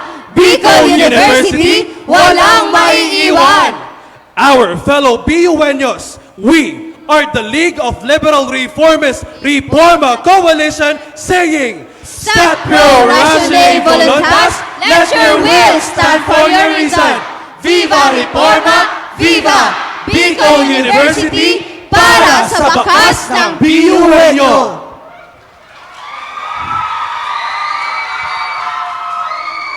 At sa muli, ang inyong University Student Council Officers. BUNyos! Nandito na ang kerbisyong totoo, kerbisyong para sa'yo. Dahil kay Kirby, always ready, always more, never less. Kaya dito na kay Morales. Dahil kay Morales, I will give you the best service. I am Haven Kirby Morales, a second-year Bachelor Performing Arts student. I am currently serving as Cal CPAO and your next USC PAO. Mga BUNyos, sa pagpapalakas ng ating universidad, nandito ako. Dala-dala ang aking mga plataforma.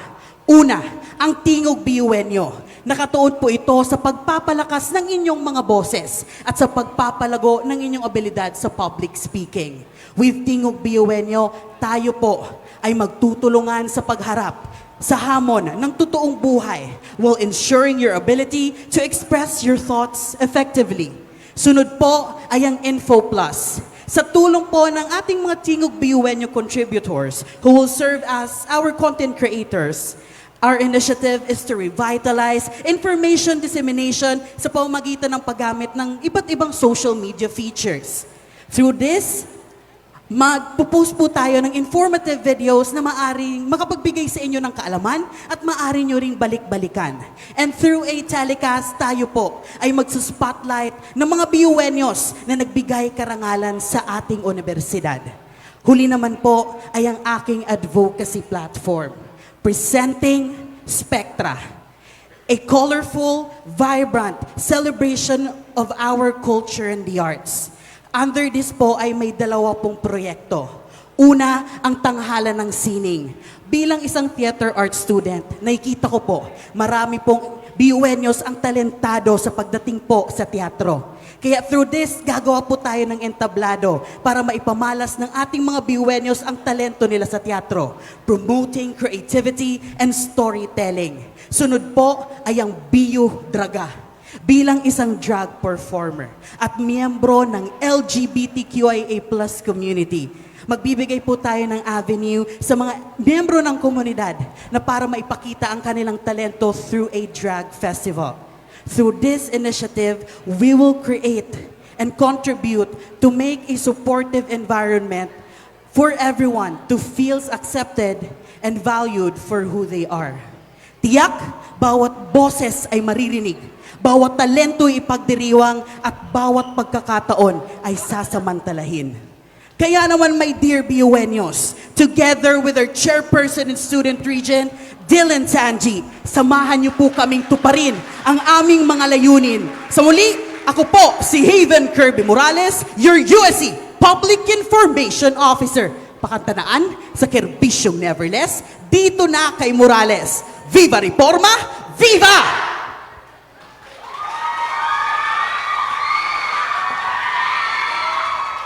Ready to serve, ready to lead. Valia, Dolly. What's up, BUenos? Ako nga po pala si Rob Lester Valladolid, a student from the College of Industrial Technology. Naranasan na po sa pagiging leader ay mapunta sa iba't ibang posisyon katulad ng auditor at youth community auditor, naging vice president, nakapag-handle as in maging chief legislator at ngayon po ay naniniwalang handang-handa na bilang maging inyong susunod na USC Business Manager. Dala-dala ko sa aking pagtakbo ay ang aking advokasya na to empower BUenyo entrepreneurs at ang aking dalawang plataforma, Likhang BUenyo at Mobile Negosyo. Sa Likhang BUenyo po ay magbibigay tayo ng pagkakataon sa bawat estudyante ng Bicol University na ipamalas ang kanilang gawa at likha at palakasin ng kanilang entrepreneurial mindset sa pamamagitan ng physical stores, digital market at document legalization. Sa physical stores ay may dalawa tayong proyekto, Student Expo at Tindahan Isko Phase 3. Sa Student Expo ay bibigyan natin ng pagkakataon ng mga negosyanteng BUenyo na palawakin ang kanilang network, reach at profit through exposure. Sa Phase 3 naman po ng Tindahan Isko na alam po nating sinimula ng reforma, ngayon dadagdagan po ng reforma. With Mobile Isko, we aim for inclusivity and accessibility of Tindahan Isko. Dadalhin na po natin ang merchandise ng Tindahan Isko sa bawat campuses ng BU through partnerships with the CSCs. Sa digital market naman po ay may proyektong tinatawag kong Buy and You Sell, where we will create a digital community marketplace through social media accessible for every BUenos to use to sell and buy products of their fellow BUenos. Sa document legalization ay meron tayong proyektong tinatawag kong BizBoost, empowering student entrepreneurs through business registration. Mahisa sa katuparan natin ito, katuwang ang BU Business Affairs Office na magbigay ng libreng serbisyo sa pagre-rehistro ng negosyo ng BUenos dito sa loob ng ating universidad. At ang pangalawa at hindi nagpapauling solid na plataforma, Mobile Negosyo, na magkakaroon po tayo ng mobile business cards and stalls na handang mahiram at magamit ng libre ng mga BUenos sa kani-kanilang mga events. At sa akin pong dalawang plataforma, papasiguruhin po natin ang inclusivity, accessibility, availability, and sustainability of the programs of our council. At may sasakatuparan natin ito kung ang inyong chairperson and student region ay si Dylan Tanji. Kaya po, sa muli, ako, si Rob Lester Valladolid, na nagpapaalala lamang po sa inyo na kay Rob Lester, we better! Si Valladolid, ang leader na solid. Rob Lester Valladolid, your USC Business Manager. Viva Reforma! Viva!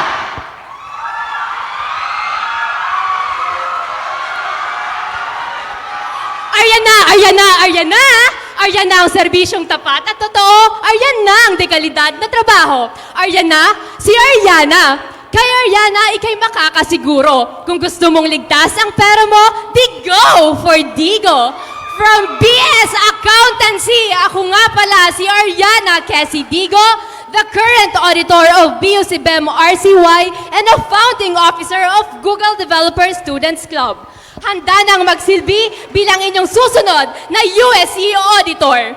Tanong, pagod na ba kayo sa kaliwat kanang issue ng council pagdating sa pera? Pagod na ba kayo sa kulangan ng transparency and integrity? Kaya ako din. Kaya ako nasa harapan ninyo ngayon. Gusto kong maprotektahan na ang perang pinagkatiwala nyo. Paano? Simple lang. 3 letra. COA. Commission on Audit. Huwag tayo maging nonchalant in holding our officers accountable. Maging OA tayo. Sa pamamagitan ng Commission on Audit, mati-check ang kredibilidad ng trabaho ng bawat treasurer sa USC, CSEs, and UBOs. Dito ko kayo mabibigyan ng assurance na ang pera nyo nagagamit para sa inyo. Pangalawang plataforma, Auditor's Handbook. Kasi aminin na natin, sobrang technical ng auditing. Madaming komplikadong salita, mahirap intindihin. Pero kailangang gawin. Kaya ko bubuuhin ang Auditor's Handbook. Ang dating komplikado, gagawin nating simple. Pangatlo ay ang aking advokasya. Bilang isang Red Cross officer and volunteer, malapit sa puso ko ang health and well-being ninyo. Pero naiintindihan ko din na sa dami nga naman ng iniisip ng estudyante, madalas na nakakaligtaan na ang kalusugan. Kaya kaysa kayo ang lalapit sa healthcare professionals ang dadalhin namin sa inyo. Magkakaroon tayo ng health caravan na bibisita sa mga campus, magbibigay ng libreng serbisyo sa mga BUNyo. Ang 3 platapormang ito ang gabay ko sa magiging 1 taon ko sa serbisyo. Ako ang magiging mata nyo sa loob, hindi mapapagod magmatsyag, hindi magsasawang ipagtanggol ang dapat. At wag din po natin kakalimutan for Chairperson and Student Regent, Dylan Tanji. Sa muli, Ariana Kesi Digo, your USC Auditor. Kung gusto mong ligtas ang pera mo, di go for Digo. Viva Reforma! Viva!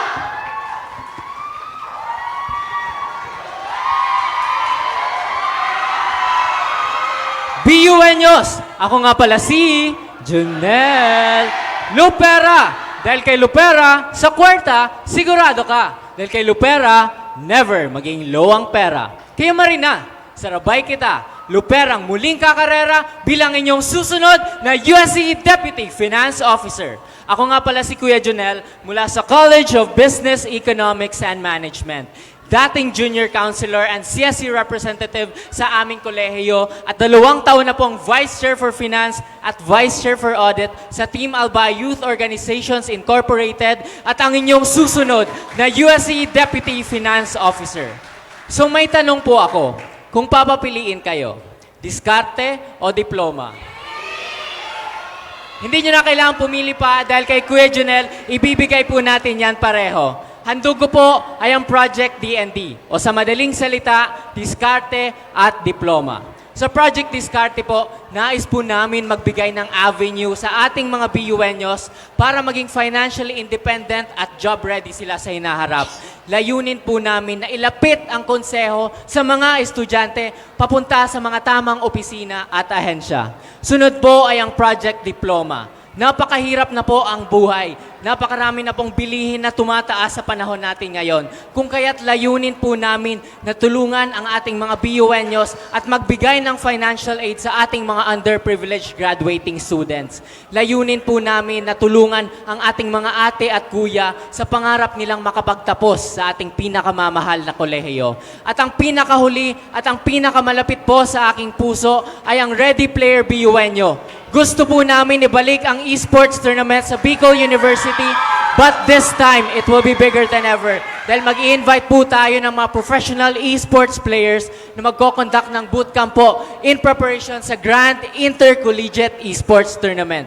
Sa muli, sa aking pagtakbo, dala-dala ko po ang aking finance officer na si Yancy Bermas, ang ating chairperson and student regent na si Dylan Tanji. Sa muli, ako nga pala si Junel Lupera.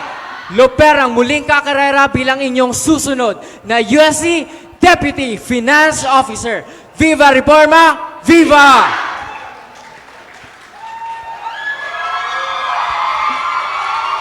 Bicol University, sa usapang transparency, yan si Yancy.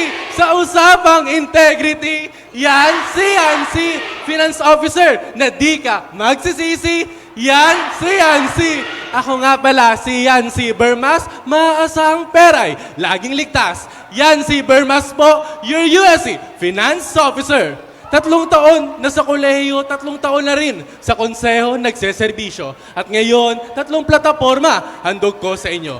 Naging junior counselor, auditor, at kasalukuyang treasurer mula sa College of Engineering, College Student Council. At ngayon, handang-handa na po para maging susunod na finance officer ninyo. 3 plataporma ang dala ko sa aking pagtakbo. Tulong sa thesis, pondo sa publikasyon, at electronic receipt. Isa-isahin po natin. Mga BUenyo, sino rito ang hirap na sa gasto sa kanilang thesis? Nakakalungkot po isipin na may mga BUenyo tayong nahihirapan para lang makagraduate o makompleto ang kanilang thesis dahil lamang sa kakulangan sa pondo. Dahil po dyan, handog ko sa inyo, 15% para sa thesis ng BUenyo. Ito po ay magsisilbing financial aid at support sa mga student researchers dito sa ating universidad. Dahil gusto po natin na ang student researchers natin ay di napapabayaan. Pangalawang handog ko, angat, publikasyon. Naging student journalist po muna ako bago maging student leader ngayong kolehiyo. Kaya napakalapit po sa puso ko ang ating mga publikasyon. At oras na para bigyan natin sila ng tulong at suporta dahil taon-taon sila nagbibigay dangal sa ating universidad. Ang angat publikasyon po ay magsisilbing tulong ng konseho sa ating college publication para po patuloy nilang maitaguyod ang laban sa freedom of speech at dekalidad na media. Panghuling handog ko, walang iba kundi resibo. Reviving e-receipt, strengthening institutional connection, and building organizational transparency. Bubuhayin po ulit natin yung e-receipt dahil kailangan po natin na mas organisado at mas malinis na pagre-resibo. Magsasagawa rin po tayo ng mga workshop seminar sa ating treasurer and finance officer. At panghuli, ipapaabot po natin ang transparency na ninanais ng bawat kolehiyo sa pamamagitan ng pagpapadala mismo ng financial report sa bawat colleges para hindi nyo na kailangan bumiyahe pa para lang makita ang transparency ng USC. 3 plataforma po ang handog ko sa inyo. Basbas na lang ninyo ang kokompleto. Integrity, honesty, and transparency. Sa muli, yan si Yancy. Wag na wag rin po natin kakalimutan ng ating Deputy Finance Officer, Jonello Pera, ang ating Chairperson and Student Regent na si Dylan Tanji.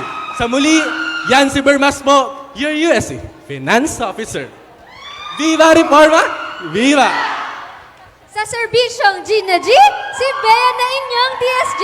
Hatid ay serbisyong pantaong Beyan, baka Bea yan. Lagi kang sasabihan, baka Bea yan. Sa dokumentong di ka papabayaan, si Bea na lagi kang gagabihan. Basta Bea Madronio, siguradong BUenyo ang disenyo. Bea Madronio, your USC Deputy Secretary General. Ako po ay nagsisilbi bilang konsehal sa CBEM at sa USC. Ngayon, handa na maging inyong DSG. Kasama po sa aking pagtakbo ay ang 2 platapormang para lamang sa inyo. Practice at Penpal Prints. Sa Practice po, magsasagawa tayo ng weekly review sessions para sa ating future civil servants. Sisiguraduhin po natin na sila ay magiging handa sa kanilang pen and paper test. Alam naman natin na napakababa ng national passing rate sa exam na ito. With 18.72% last August 2023, naniniwala po ako na oras na para magkaproyekto tayo para rito. Pangalawa po, sa Penpal Prints, ito po ay in collaboration with Sararo Secretaria na plataforma ng ating USC Secretary General Ranchali Bulawan na naglalayon na ma-improve pa natin ang ating University Organization Communication Letters, reports, at proposals in accordance with universal standards. At mas masystematize pa po natin ang ating letter formats. Naniniwala po ako na kailangan nating magsagawa ng annual Secretariat Guide para sa ating aspiring secretaries at new set of secretaries.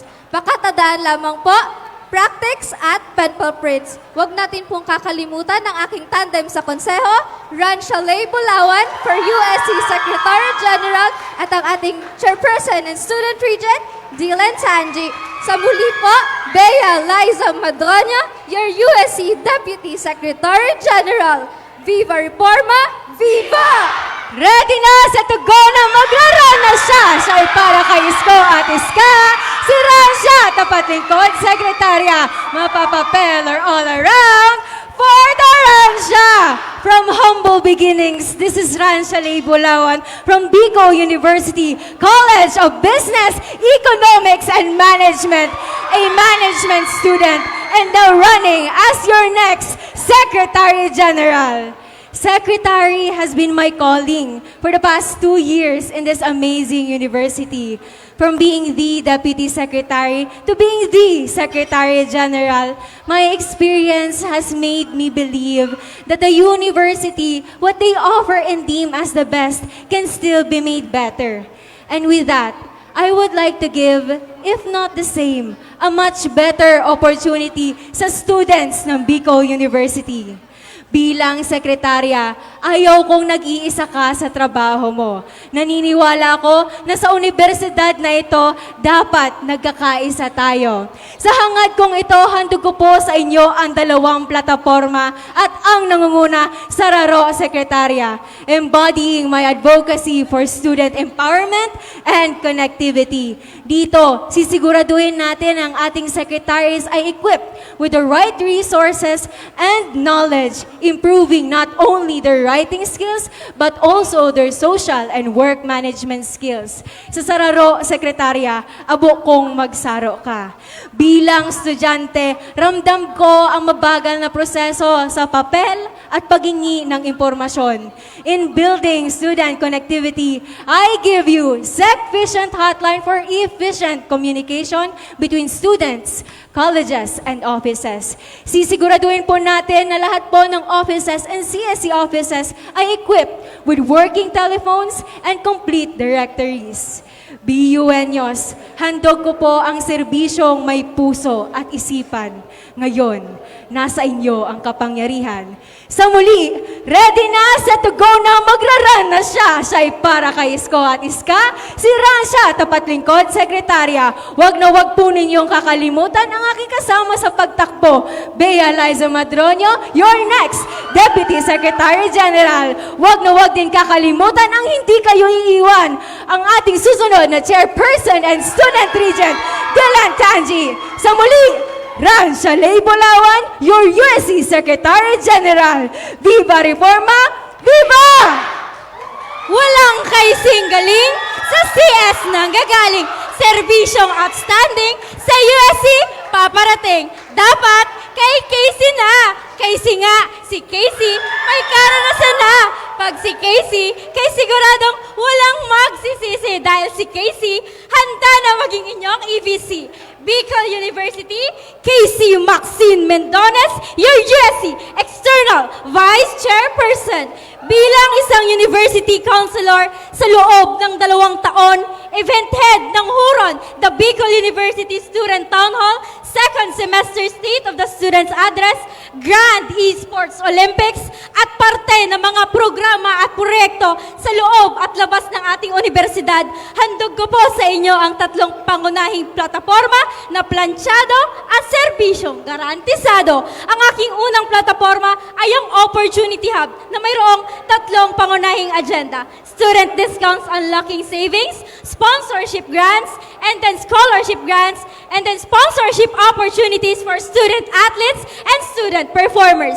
Ang platapormang ito ay maglilikha ng isang sentralisadong plataporma na kung saan abot kamay ang oportunidad para sa bawat estudyante. Dahil ako ay naniniwala na walang estudyanteng dapat naiiwan dahil lahat tayo na ay isa ang pinagdaraanan. Satellite Campus, Daraga Campus, East Campus, Main Campus, lahat tayo dapat kasabay dahil tayo ay Bicol University. Ang aking susunod na plataporma, layunin ko rin magbigay ng tulong sa ating mga komunidad. Dahil bago tayo naging estudyante, dapat maging responsable tayong mamamayan, dala-dala ang 17 Sustainable Development Goals na kung saan katuwang ko ang university-based organizations na nai-implementa ang output para sa Bicol University. At panghuling plataforma, katuwang ang ating university-based organization, College Student Councils, Vice President, na kung saan ang nakukuha kong sponsorship sa university-based organizations, University Student Councils, ibabahagi ko sa inyong kolehiyo dahil naniniwala ko ang inyong college student councils ang nag-iimplementa ng mga proyekto para sa inyo na pag binigay ko ang opportunity sa inyo, aabot sa lahat ng komunidad. And sa muli, Casey Maxine Mendones, your USC External Vice Chairperson. Huwag rin po natin kakalimutan ang ating Internal Vice Chairperson, Jamil Buiza. At ang ating Chairperson and Student Regent, si Dylan Tanji. Sa muli, kay Casey tayo. Dahil kay Casey, kay siguradong lagi sa inyong magsisilbi. Casey Maxine Mendones, your USC External Vice Chairperson. Viva Reforma! Viva! Hello? Ang jam para sa BUenos, ang jam para magserbisyo. Ang IBC na tutulong sa inyong journey, ang IBC na handang ibigay ang sarili. Ang jam na, Jamil Buiza. Jamil na may will, ito ay real na real. BUenos, ako nga po pala si Jamil Buiza, ang inyong ate jam. Mula po ako sa kolehiyo ng Jesse M. Robredo Institute of Governance and Development na nag-aaral ng kursong Public Administration. Isa po akong bilang isang lingkod bayan, I have served BU UNESCO for 2 years bilang Deputy Director at Director for Public Relations. Nagsilbi din po akong Minister for Publicity ng BU Debate Society at ako po ang kasalukuyang President ng Robredo Institute Students Organization. Isang lingkod bayan na handa nang magbigay ng serbisyong matapat, matino, mahusay at may puso bilang USC Internal Vice Chairperson. Paulit-ulit na po nating sinasabi that we should amplify your voices. Ngunit kung ako lang po ang tatanungin, mas mahalaga po ang pakikinig. Dahil kung marunong po akong makinig, marunong din po akong umintindi. With that, I give you my 2 platforms sa aking pagtakbo. Ang S-Community at ang Alay-Akay. Unang-una po, maraming kinakaharap na problema ang ating mga estudyante sa loob ng universidad. At kailangan po nating bigyan ng inclusive na paglobby ang mga students. Hindi lang po ang mga members ng GLC, kaya po nabuo ang S-Community na isang grievance platform, an action beyond resolutions. Ikalawa po ay ang Alay-Akay na may 3 initiatives. Ang una po dito ay ang Support Tayo, which will streamline partnerships from UBOs to UBOs. Ikalawa po ay ang Merit Bidan 3.0 that will help our organizations na magkaroon ng advocacies, sell commodities, and conduct membership drives. This is actually a new and improved Merit Bidan that will help also our special education students upang mabigyan sila ng avenue to study dahil lahat po tayo ay lahat tayo ay magkaroon ng equal opportunity sa pag-aaral. Kung kaya't bumoto po tayo ng tama sa darating na BU Halalan kasama po ang ating External Vice Chairperson na si Casey Maxine Mendones at ang ating Chairperson and Student Regent na si Dylan Tanji. Jam nyo in service ba ang hanap nyo? Ang jam na, Jamil Buiza. Jamil na may will, ito ay real na real.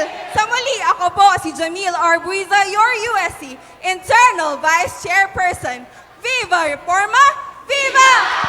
Tangible! Servisyong tangible kay Dylan! Dylan na pang matagalan, Dylan na masasandalan, Dylan na di ka iiwan. Wala nang iba, Dylan is the one! BUenos, ako po si Dylan B. Tanji. Ako po isang 3rd year BA Communication from the College of Arts and Letters. At syempre, tumatakbo bilang inyong susunod na USC Chairperson and Student Regent. Dylan started from the roots. Ako po ay naging isang DBO officer, block governor, junior counselor, CSE representative, and currently, ako po ang inyong USC Public Information Officer. At dahil po dito, namulat po ako sa mga problemang hinaharap ng mga BUenyo. Nakita ko po ang kakapusan sa transparency, pangangailangan na isulong ang accountability at kakulangan ng sustainability. At ako rin naman po ay isang estudyante na nagnanais ng maayos, praktikal at transparent na pamamalakad. That is why this year, we envision a borderless council beyond service. Isa pong konseho na kaya niyong ipagmalaki. And with that, dala-dala ko po ang bakas ng BUenyo, which aims to leave a legacy through boundlessly advancing knowledge and service with 3 central steps. Una po ay ang Bida BUenyo, kung saan bida ang mga BUenyo. This initiative aims to recognize and utilize the diverse skills of each BUenyo. Dahil alam naman po natin na magagaling at talentado ang mga BUenyo sa iba't ibang larangan. That is why we are going to give you different avenues to be able to express and hone it. Pangalawa po ay ang synergy in which we will be building systems for a new, effective, and responsive governance that yields student growth. Dito po ay gagawin nating centralized at synchronized ang practices sa lahat ng organizations. Mapa DBO, CBO, UBO o CSE man yan, no one will be left behind because we will be sure to follow systematic practices that will make transactions and endorsements easier for all. Pangatlo po ay ang IS Communication, which is a grievance platform that will give students different avenues to be able to express their concerns like hotlines, town hall meetings, websites, at marami pa pong iba. At syempre, from our Public Information Officer up to me, maglilingkod po kami gamit ang serbisyong nag-iwan ng bakas sa inyong mga BUenyo. Taon-taon ko na pong sinasabi na dilan ikaw, dilan ako dahil kasama niyo ko. BUenyos, allow me once again to show you that I am the Dylan na hinding-hindi kayo iiwan. Naging boses niyo na po ako ng 1 taon as your PIO. Ngayon, hinihingi ko po ang inyong tiwala ulit para maging utak, muka at puso na haharap at tataguyod ng nararapat para sa bagong henerasyon ng BUenyos. Pero aaminin ko po na hindi po naliliban sa aking kaalaman to admit that this is a big leap from my previous position. Tao lang din po naman ako na natatakot paminsan-minsan. Pero nakatayo po ako sa harap nyo ngayon na buo ang loob ko. I am wholly ready to step up for Bicol University with Bicol University. Because when I say public service, it's not about the position. It's about the willingness to serve. No ego, no hidden agendas, and most importantly, no colors. Kasama ko po dito ang isang hukbo na may paninindigan at nasa puso ang pagsisilbi. Tangi, Buiza, Mendones, Bulawan, Madroño, Bermas, Lopera, Digo, Valladolid, at Morales. We are 10 student leaders ready to step up and be your frontliners. Together with the League of Liberal Reformists Reforma Coalition, this is Dylan B. Tangi, your USC chairperson and student regent, na nagsasabing, Stat pro ratione voluntas, let your will stand for your reason.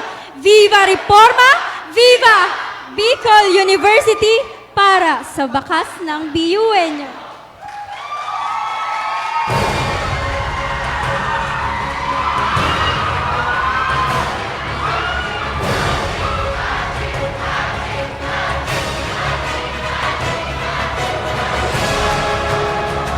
Maraming salamat, LLA Reforma.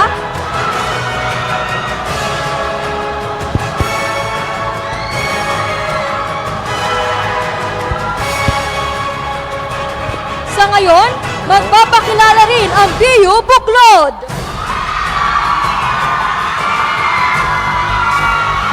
Hello. Hindi naman gumagana.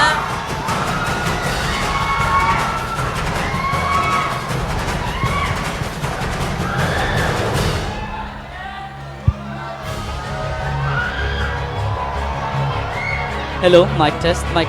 Mic check, mic check. Bibigyan po ng 22 minutes ang BU Buklod.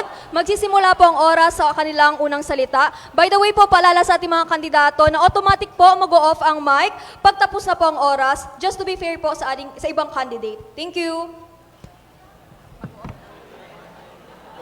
Kumusta kayo, kapwa namin BUenyos?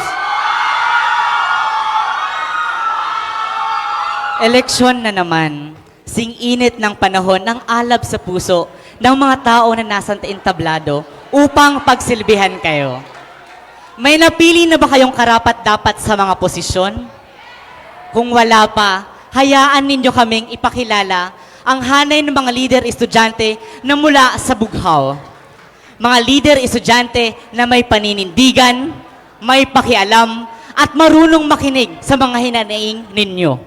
Sa loob ng 16 na taon, walang palya ang partidong bughaw sa paghuhubog ng mga lider estudyanteng tunay na kumakatawan sa interes nating mga estudyante.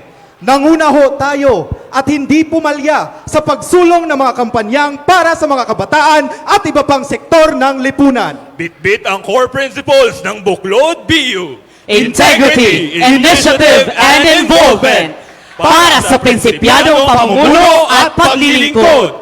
Dahil sa konsehong may kredibilidad at abilidad, serbisyo ay sapat, tapat, at karapat-dapat. Apat dapat! Tama na sa mga trapo. Wag hayaan na tapusin tayo ng mga trapong may sariling interes sa konseho. Huwag naman ganon! Bakong iyo mananggad! Handang-handa ipakita sa inyo that less is not worse. Quality over quantity. Principles over ambitions. Kahit apat, kayang-kayang ibigay ang pangmalakasang serbisyo para sa kapwa Biyuenyos. Mga Biyuenyo. Mga Biyuenyo, kami po ang Buklod Bicol University. Ako po si Blaze Christian Perez ng BU College of Science. Ako po si Giovanni Escas ng BU College of Business Economics and Management. Ako naman po si Jonah Isaac Balane ng College of Social Sciences and Philosophy. Pinapakilala sa inyo ang University Student Council slate ng Buklod BU na mas pinamarhay, asin, nakikidumamay. Manindigan! Manguna! Magulat at makiisa! Manindigan! Maguna! Mamulat at makiisa! Sa simulat sa pool, tapat pong naglilikot ang Buklod BU sa inyo. Kaya naman ngayon natalamak ang pagkalat ng fake news. Mabilis din na natatakpan ang katotohanan at ang mga impormasyong dapat ninyong nalalaman. Dahil ito sa mabagal at hindi maayos na information dissemination. Kaya naman, kailangan natin ng isang mabilis, transparent at accountable public information officer. Isang taong magsisilbi sa atin ng isang taon para sa mga para sa mga estudyante na hindi nakakapagsalita at hindi napapakinggan. Kaya naman, para sa Public Information Officer, dapat si Allen. Dapat kay Allen. Kasi kay Allen, ikay tunay na mamahalin. Hashtag love lang. Bakong Iyo mananggat. Mga BFFs from the College of Science, my Public Information Officer, your Public Information Officer, our next Public Information Officer. Allen Basilia. Allen Basilia! Kakampi mo sa Konseho DP Preno para sa karapatan mo. Ako po si Allen, pwede mo maging shoulder to cry on. Transparency at special needs mo ay bibigyan ko ng atensyon. Dapat si Allen, dapat kay Allen kasi kay tunay na mamahalin. Para sa'yo, para sa Biyuenyo, hashtag love lang. Ayan, mabuhay po at mapagbuklod na araw po sa ating lahat. Ako po ito si Allen. I am from Bicol University College of Science, Computer Science 2A. At ang representative po, ang current representative po ng College of Science, College Student Council. At ngayon po, nandito sa inyo upang mas magbigay ng taos-puso, tapat at bukas na serbisyo bilang inyong USC Public Information Officer. Seamless dissemination, transparent information, at highlighted voice. Sure yan sa akin. Sure yan, kay Allen. With years of experience po of handling and fighting for relevant youth issues, starting from fighting and standing for educational rights po as the SSG Federation President of the whole Division of Legazpi and as a board member po of the whole province of Albay. Nandito na po ako at nanindigan. And even still now, I'm still fighting and standing as a representative po and as a chairman po of the GLC under the Student Rights and Welfare Committee. Ruling with resolutions, leading with compassion. Kaya naman po, nandito ako para sa inyo kasi alam ko po, nakasama kayo sa mga laban na ito. Kasama kayo sa mga pinaglalaban nating transparency at accountability, student rights and welfare, and fact-check and seamless dissemination. As your public information officer po, I will be bringing you amp up, or amplifying accountability, management, and participation. As the chairman po kasi ng STRO, ng GLC, I have been very much concerned sa funds na nangyayari sa University Student Council. Our very own blood, sweat, and tears po of contribution is being held unchecked. To the point that our committee had an investigation on the University Student Council. Kaya ngayon po, ang AMPA po will highlight the pillars po of a transparent and accountable leadership. We will be mandating all of the student governing bodies and instrumentalities from the highest level, from the University Student Council, down to the grassroots level po of college-based organization to publicize all of the related records sa funds. From financial reports, financial statement, and down to the budget allocation. Part na rin po ng AMP-UP ang gumawa ng External Auditing Committee outside the University Student Council para naman ang auditing no corruption. Kaya naman po dapat si Allen kasi sure yan sa akin. Sure yan kay Allen! Pangalawa po, we will be also focusing on BUNU's mental health by C-Serve Refocus. We will be bringing peer counseling workshop and certification for our BUNUs, our peers, to be an extension po of our support groups. Part na rin po ng C-Serve ang i-handle po mga sensitive cases like harassment, abuse, and maltreatment within the university.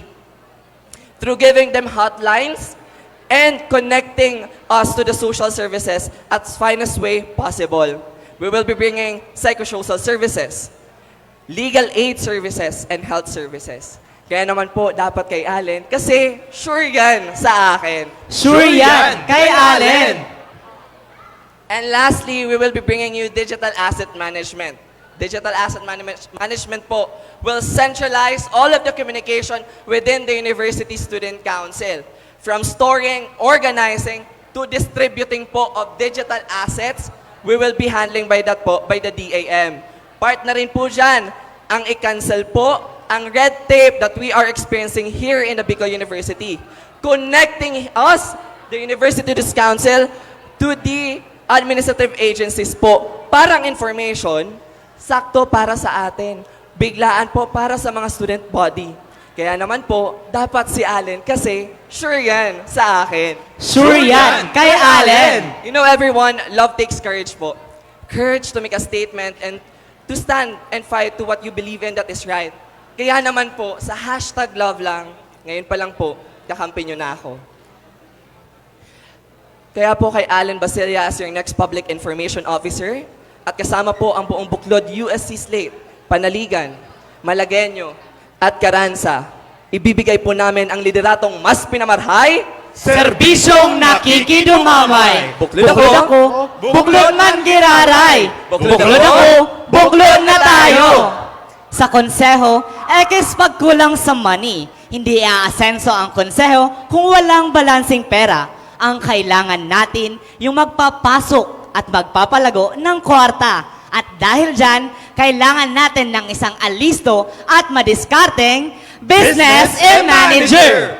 Mga SISMARs from the College of Industrial Technology, my business manager, Your business manager, our next business manager. Emmanuel J. Carranza. Emmanuel J. Carranza. Prinsipyo at paninindigan, sure na sure kay Eman. Kay Eman, di ka iwan. Kay Eman, di ka pababayaan. Dahil kay Eman, si Eman ang daan. Ang daan na may paraan. Paraan na walang kinikilingan. Kaya sa serbisyong Eman, serbisyong maaasahan. Mapagbuklod na araw, Bicol University. Ako po si Emmanuel J. V. Carranza, a second-year Bachelor of Science in Food Technology student mula sa Kolehiyo ng Teknolohiyang Pang-Industriya. Since the start of my college life, I have been an active student leader, serving my department, my college, and now ready to serve as your next USC Business Manager. So currently po, ako po ay parte ng BUUSC as one of the Ways and Means Committee. Kaya po, kung familiar po kayo sa tindahan ni Isko, ay kilala niyo na po ako. Sa muli po, ako po si Eman, handang-handa na as your next business and manager. As your next USC business and manager and also a food technology advocate, I am dedicated to ensuring that all of our products and services are the highest quality but also budget-friendly. With this, meron lamang po ako ng 3 plataforma para sa BUenos, in which it encapsulates what a business and manager should be. Innovative, maka-BUenyo, at higit sa lahat po ay wala pong maiiwan. Ang unang plataforma ko para sa BUenos ay ang Launchpad, empowering BUenyo entrepreneurs, na kung saan po nakatutok po ito sa mga student and aspiring student entrepreneurs. Nasusuportahan po natin sila sa pamamaraan po ng workshops, funding advocacies, mentorship programs, networking opportunities, and ongoing assistance. With this po, we can uplift our BUenyo entrepreneurs to become more competitive in the area of business and marketing. Ang susunod na plataforma ko naman po ay tindahan ni Is Connected, na kung saan po magpapatayo po tayo ng mga tindahan ni Isko sa iba't ibang satellite campuses, which aims to bring the iconic university merchandise experience closer to every BUenyo. And lastly, but certainly not the least, BUenos Equip, one-stop supplies and printing services, na kung saan po we will incorporate school supplies and printing services in the tindahan ni Isko, na kung saan bibigyan po natin ang mga BUenos ng convenient access when it comes to the necessities of being a BUenyo. At yun lamang po ang aking mga plataforma para sa BUenos. Dahil kay Eman, handang-handa na bilang iyong business and manager. Kaya ano pa man, iboto si Eman sa halalan. Pang BUenyong serbisyo, Tatak Carranza yan. Dahil kay Carranza, iangat ka. Kay Carranza, BUenos ang una. At wag rin po nating kakalimutan ang aking kasamahan sa buklod BUUSC Slate na sina Maria Bernadette Badet Panaligan, your next Internal Vice Chairperson, Neil Alden Malagueño, your next Secretary General, and Allen Basilia, your next Public Information Officer. Sa muli po, Emmanuel G. Carranza ngayon ay arangkada. Dahil sa lideratong Carranza, let's take it to the next level as your next USC Business and Manager. Jake a chance with me and let's Jake it started. Sa muli po, Emmanuel J. Carranza, my next, your next, and our next business and manager. Liderato mas pinamarhay, Serbisyong nakikidumamay. Buklod ako, buklod man kiraray. Buklod ako, buklod na tayo. Minutes, reso, proposal, basic na dapat yan. Kay Sec Gen. Tambak man sa paperwork sa konseho, oks pa rin dapat ang file keeping. Bawal ang chamba-chamba. Kung kailangan ng papeles na garantisado, kay Malagueño ang dokumento sigurado. Bakong iyo? Iyo mananggad. BUenos from the College of Social Sciences and Philosophy. My Secretary General, your Secretary General, our next Secretary General. Na Malagueño. Nandito na ang sekretary na handa na manguna at makiisa. Ang sekjen na mahusay. Ang sekjen na nakikiramay. Kay Malagueño, #1 kayo. Kay Malagueño, ang dokumento sigurado. Mapagbuklod na Aldaw Bicol University. Ako, si Neil Alden Malagueño, o mas kilala sa tawag na NAM, mula sa CSSP AB Political Science at tumatakbo bilang susunod na Secretary General ng BU University Student Council. I am the incumbent Sangguniang Kabataan Secretary of Peñaranda, Legazpi City and an appraiser of the Chairperson and Student Regent. Sa ngalan ng serbisyo, I've been serving the youth for almost 10 years now. I was elected as our organization secretary and was given the position of the SK secretary. Last year, I was brave enough to involve myself in the University Student Council under the mentorship of the past Deputy Secretary General and incumbent Chairperson and Student Regent. I am known for breaking barriers and challenging norms. Trans rights are my advocacy. As part of the marginalized sector, I had to make a difference. A difference that would allow us to wear the uniform that we identify with. Dahil po sa akin, pinayagan po ang aming college ng Office of the Students Affairs and Services na magsuot po ng ganon. Ako rin po ang unang transwoman na sumali at ang unang transwoman na nanalong Miss Bicol University Political Science. Sa usapang plataforma, handog ko po sa inyo ang mas pinalakas na Secretariat 101. Magkakaroon po tayo ng face-to-face at online training para maturuan ang bawat sekretary sa ating university kung paano mas maging epektibo ang kanilang serbisyo. Ang mas makabagong Secretariat 101 booklet ay ipapamahagi.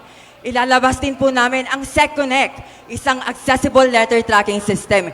Hindi nyo na po kailangan pang pumunta sa OSAS para malaman ang update ng inyong mga letter. Pangalawa, ang General Legislative Empowerment. Papahalagaan po namin ang bawat resolusyon na isinusulong. Iko-compile po namin siya physically and virtually at ilalagay po namin siya sa IBU app kasama ang General Legislative Assembly Calendar of Events para may direction po ang ating mga mambabatas. Pangatlo, ang BU Pride, bahagi ng baghari. Magkakaroon po tayo ng Pride March, essay writing contest at other initiatives po during the visibility days at ipapaabot po namin siya sa bawat satellite campuses. Kaya, kay Malagueño, number 1 kayo. Kami naman, ako naman, let a trans woman do it this time. Serbisyo na mabilis at epektibo. May tapang, husay at pakikiramay. Neil Alden Malagueño for Secretary General. Lideratong mas pinamarhay, serbisyong nakikidumamay. Buklod ako, buklod man giraray. Buklod ako, buklod na tayo. Mabalos po sa Indogabos. Sa napakatagal na panahon, ang lehislatura ng konseho ay parang namulok sa burak. Delayed GLC means delayed reforms for the student body. Di ko bet. Kaya naman, sigaw ng buklod, revamp the GLC! Revamp the GLC! Kaya tayo sa buklod para sa naghihingalong lehislatura, Handog sa inyo ang serbisyong bet na bet! Tara na sa pagpasok ng taong handang-handa na para sa lehislatura. Bakong iyo? Iyo mananggat! Eto na. Mga BFFs at sisiko, ito na si Madam, si Ate Badet, the Madam Chair from the College of Social Sciences and Philosophy. My internal vice chairperson, your internal vice chairperson, our next internal vice chairperson, Maria Bernadette Panaligan. Maria Bernadette Panaligan! Bet! Bet! Ow! Para sa lideratong bet, serbisyo ko ay bet na bet. Badet Panaligan, ang leader na kaya kang ipaglaban. Maglilingkod, titindig at hindi ka iiwan. Ang Madam Chair ng CSSP, handang-handa na for IBC. Dahil kay Badet, pinatatag na lehislatura ay get na get. Isang mapagbuklod na araw, Bicol University. This is Maria Bernadette R. Panaligan, a third-year political science student from the College of Social Sciences and Philosophy, running for the position of internal vice chairperson together with the Buklod BU. Ako po ang incumbent vice president and chief legislative officer ng College Student Council ng BU CSSP. Kung usapang legacy, I became the president of the Political Science Club when I was just a second year. And right now, after years of not having a female vice president in our college, I took a step forward and proved once again that women can slay in the field of legislation. Isa po akong leader at volunteer sa loob at labas ng ating universidad. Isang patunay ng aking lideratong maka-estudyante at makamasa. Sa mga nagdaang taon, ang General Legislative Council ay nakaranas ng iba't ibang pagsubok na nagdulot sa mababang bilang ng naipasang resolusyon at pulisiya mula sa ating mga estudyante. Panahon na para mabali ang sistemang ito at gawing mas produktibo at progresibo ang isa sa pinakamahalagang activity ng konseho, ang GLC. Kaya naman, BUNyos, gusto niyo ba ng leader na handa ng ibandera ang lehislaturang student-centric? Bet na bet! Gusto niyo ba ng IVC na may experience, may background, at may puso para manguna sa mas pinatatag na GLC? Bet na bet! Handang-handa na po akong magsilbi at tumindig bilang inyong susunod na Madam Chair. Sa serbisyong bet, dadalhin ko po ang Kasapi, isang programang nagawa na, at sure akong handa nang maging isang pangmalawakang legislative program para sa inyo, BUNyos. Dadalhin ko rin po ang BU-Linked, fostering internal collaborations and partnerships na naglalayong patatagin ang internal linkage and collaborations ng mga student organizations sa loob ng Bicol University. Para sa progresibong pagbabago, inklusibong gobyerno at mahusay na serbisyo, andito po ako. Muli, ako po si Maria Bernadette R. Panaligan, your next internal vice chairperson, patungo sa lideratong mas pinamarahay, Serbisyong nakikidumamay! Buklod ako, buklod man giraray! Buklod ako, buklod na tayo! Ngayong halalan, apat dapat. Huwag kalimutan ng mga lider na handa kayong ipaglaban sa gupit ng lideratong hindi sapat.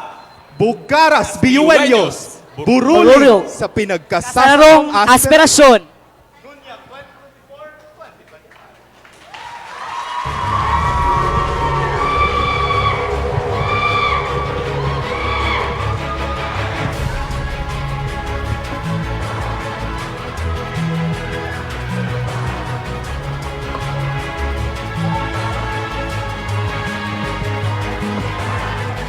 Hello.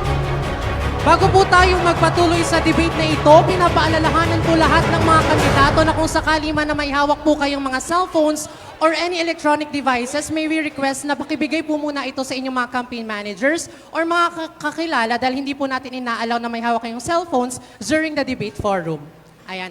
Kanina lamang po, bago magsimula ang debate forum na ito, ay binigyan na po ang lahat ng mga kandidato ng kanya-kanya nilang clear bond paper para gawin nilang scratch. And if wala po kayong ballpen, meron po kaming inahandang ballpens dito sa gilid. Ayan. Hello. Hello. Yes po. If may cellphones po, pakibigay na po sa inyong mga campaign managers. Wala na po. Alright. Bicol University! Nakilala na natin ang lahat ng 25 mga kandidato. Huwag na natin tong patagalin pa, simulan na natin ang Harapan 2024, the USC Candidates Grand Debate Forum!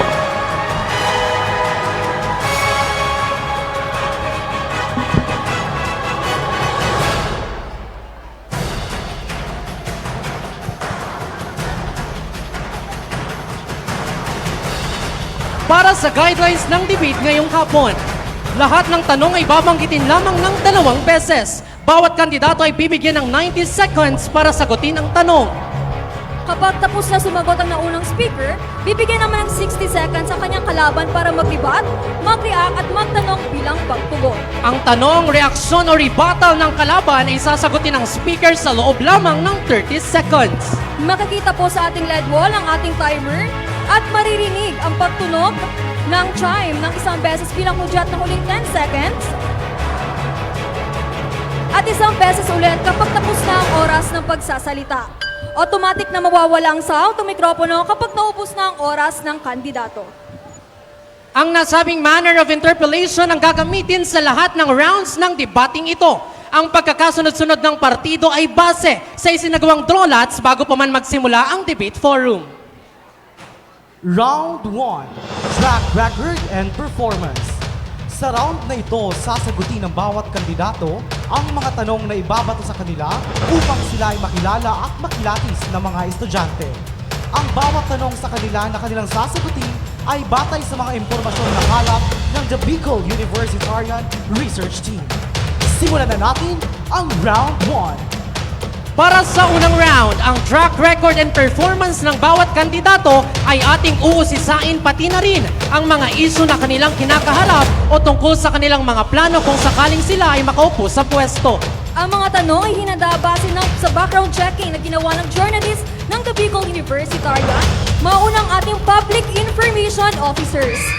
Maaari na po kayong pupunta sa unahan.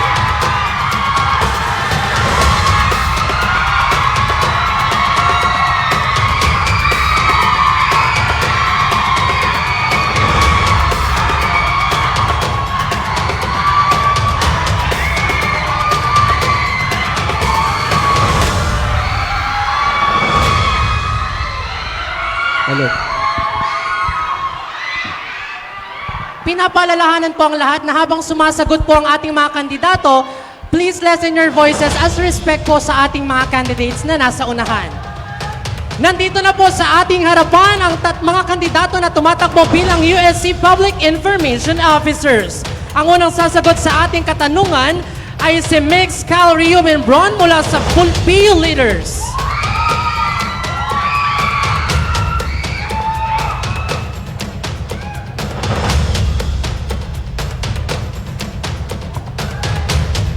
Ayan, pinapaalalahanan po ang lahat na to lessen your voices po habang sumasagot po ang ating mga candidates.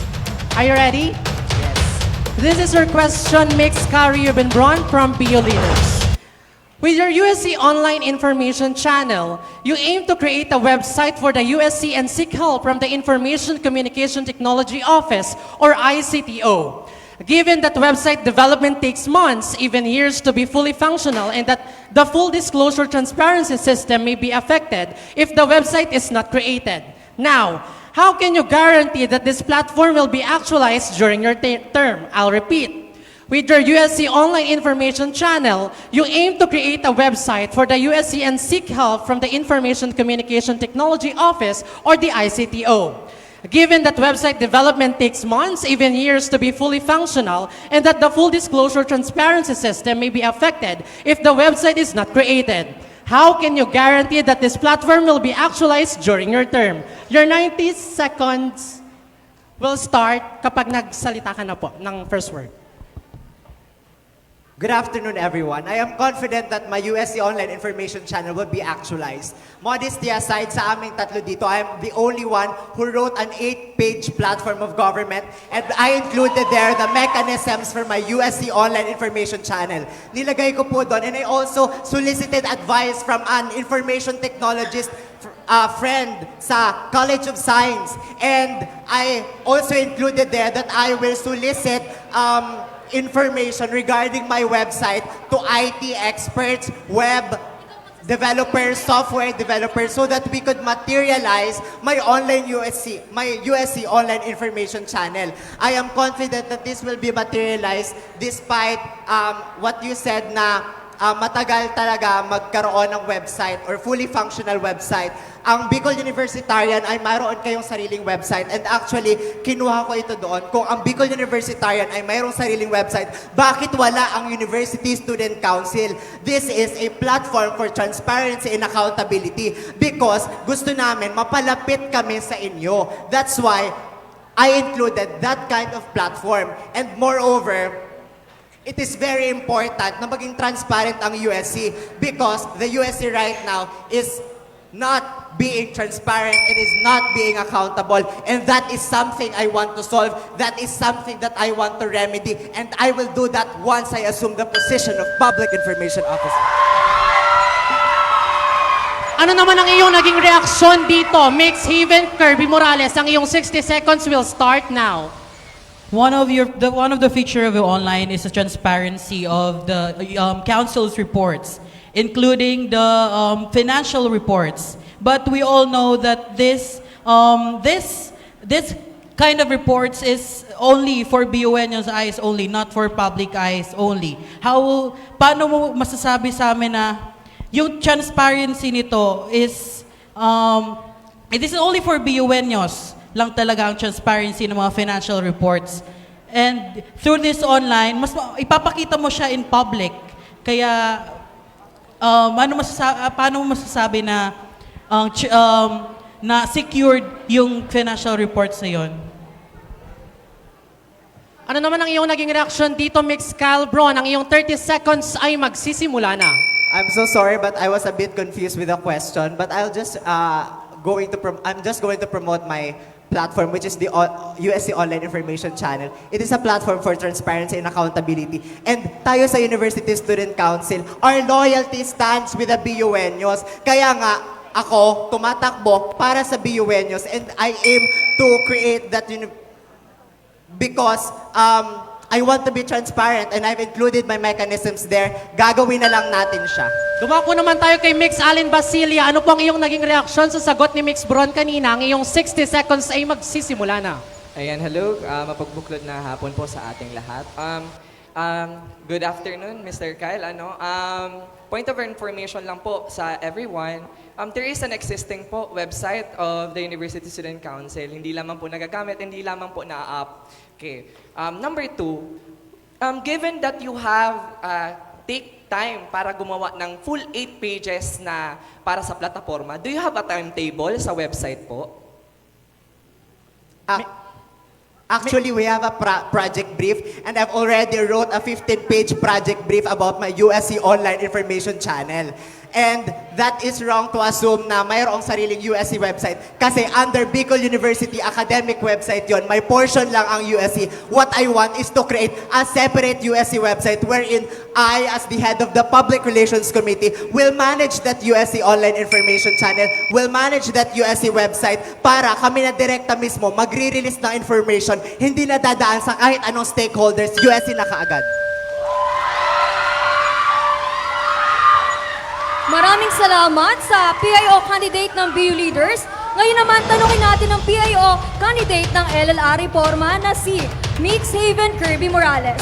Sa muli, pinapalalahanan po namin ang ating mga audiences na nandito sa Bulwagan na minimal lang po sa pag-share ng ating candidates, lalo na po kung sila ay nagsasalita para na rin po marinig ang kanilang kasagutan. At paalala rin po sa ating candidate na hintayin po ang cue ng moderator kung kailan po kayo mag-start na magsagot. Okay po? Okay, Mix Morales, are you ready? So here's your question. On your platform Spectra, you highlighted your intent to elevate the culture and arts in Bicol University. As a vying candidate for PIO, do you think this should be your priority rather than information-driven projects and activities? Again, on your platform Spectra, you highlighted your intent to elevate the culture and arts in Bicol University. As a vying candidate for PIO, do you think this should be your priority rather than information-driven projects and activities? Your timer starts now. Okay. I grade this activity as my advocacy platform or advocacy. And as a performing arts student, malapit po sa puso ko ang culture and the arts. At alam ko, marami po sa mga BUenyo ang talentado. Kaya po ito po ang isa sa pinukusan ko sa pagtakbo ko po ngayon. And may isa naman po akong platform about information dissemination, which is my Info Plus, which is I'll promote videos na makakatulong sa mga estudyante natin at pwede nila makakuha ng knowledge galing dun sa mga videos na yon. At through that Info Plus,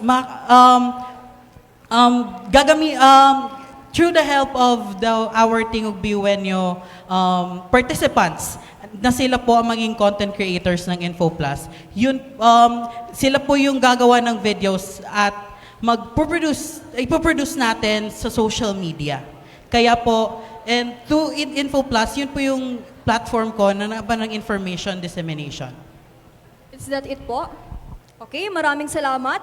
Ngayon naman, ano ang iyong reaksyon dito, Mr. Basilia? Bibigyan po namin kayo ng 60 seconds. Ang iyong oras ay magsisimula ngayon. Ayan, thank you very much po for sa answer po ng ating kalaban for the LLR. May question lang ako regarding sa first platform, which is Info Plus. You have said na gagamitin mo yung social media pages na para mag-promote ng mga videos, but regarding with the information dissemination na nalilate yung mga announcement, the processes, the papers, do you think that your platform, Info Plus, really serves the problem, or do you think that it will solve the current problems that we are facing right now?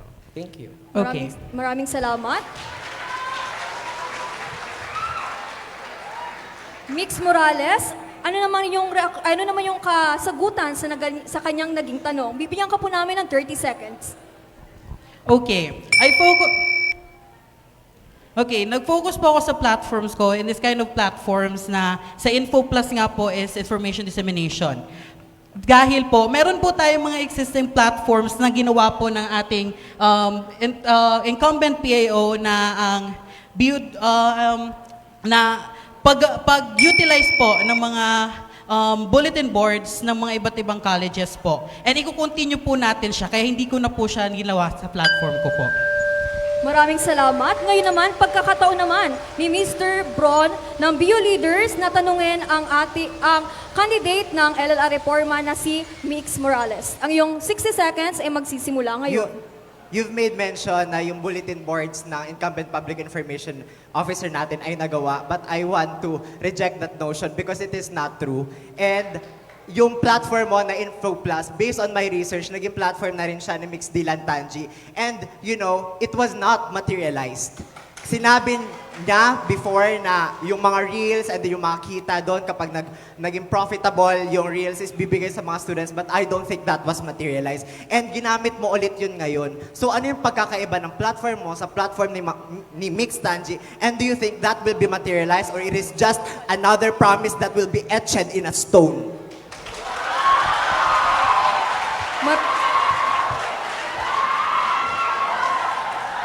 Maraming salamat, Mr. Bron. Ngayon naman, bibigyan ka po namin 30 seconds, Mr. Morales, para sagutin ang kanyang tanong. Ang iyong oras ay magsisimula ngayon. Okay po.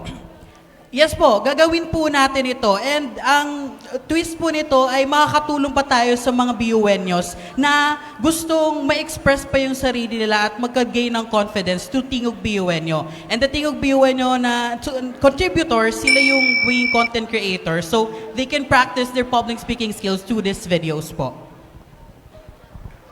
Maraming salamat, Mix Haven Kirby Morales mula sa partido ng LLR. Ngayon, dumako na tayo sa huling kandidato para sa pagka-PIO mula sa partido ng Buklod.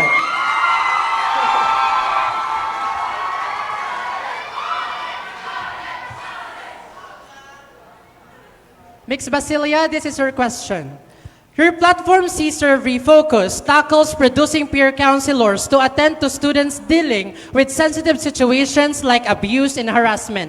However, the university already has the Peer Counselors Organization, or also known as the PCO, which also functions the same objective as what you are proposing. How does your platform differ from those of the PCO's objective? I'll repeat. Your platform C-Serve Refocus tackles producing peer counselors to attend to students dealing with sensitive situations like abuse and harassment. However, the university already has the Peer Counselors Organization, or the PCO, which also functions the same objective as what you are proposing. How does your platform differ from those of the PCO's objective? Your 90 seconds will start now. Ayan, hello, good afternoon po and mapagbuklod na araw po sa inyong lahat. So let's dissect the question. Dalawang question kasi yon. Una, paano nagkaiba, ano yung pinagkaiba ng mga peer counselors natin sa PCO? Actually guys, this platform has been engaging na po sa College of Science. Nasimulan na po namin siya sa College of Science on the proposal and analysis. Pero po, due to the lack of support of the College of Science, hindi po natin siya na-materialize. Pero the proposal, the phases po, the mechanisms ay nagawa na. Nabigyan na po natin siya ng karampatang research and analysis. Okay, paano natin, yung second question, sasagutin natin, paano sa magkakaiba? Actually, within the College of Science po, kasama po ang peer counselor sa pagbibigay natin ng peer counseling workshop. Ang tugon po ng peer counseling workshop ay hindi lamang po para sa peer counselors, para po sa lahat ng BUenyos. Because peer counseling is not just for yung para sa hindi siya exclusive kung kanino man. Because as I am aiming for a C-Serve is for us BUenyos, our peers will be an extension of our support groups. Kahit nasa classroom po tayo, kapag may problema yung classmate natin, andito tayo as a peer counselor, tuturuan tayong makinig. Yun lamang po at maraming salamat. Mix Bron, ano naman ang iyong naging pagtugon dito? Ang iyong 60 seconds ay magsisimula na. So you mentioned na hindi na materialize. In short, ang subtext nun is you failed to materialize again your project. So, you are a representative of the General Legislative Council, and cases of abuse, cases of violence should be dealt with in accordance with the law, and it should be dealt with by a professional. So my question is, why did you not file, say, a resolution in the General Legislative Council to institutionalize this project of yours para may continuity, may longevity siya, and despite the fact na wala ka na sa council, this will continue? Ano naman ang yung naging... Because you said that you already have the research, you already have the proposal, and I don't think na it is okay to say na hindi siya na materialize just because of a lack of support. Don't you think na may pagkukulang on your part because hindi siya na materialize? Ano naman ang iyong naging kasagutan dito, Mix Basilia? Ang iyong 30 seconds ay magsisimula na.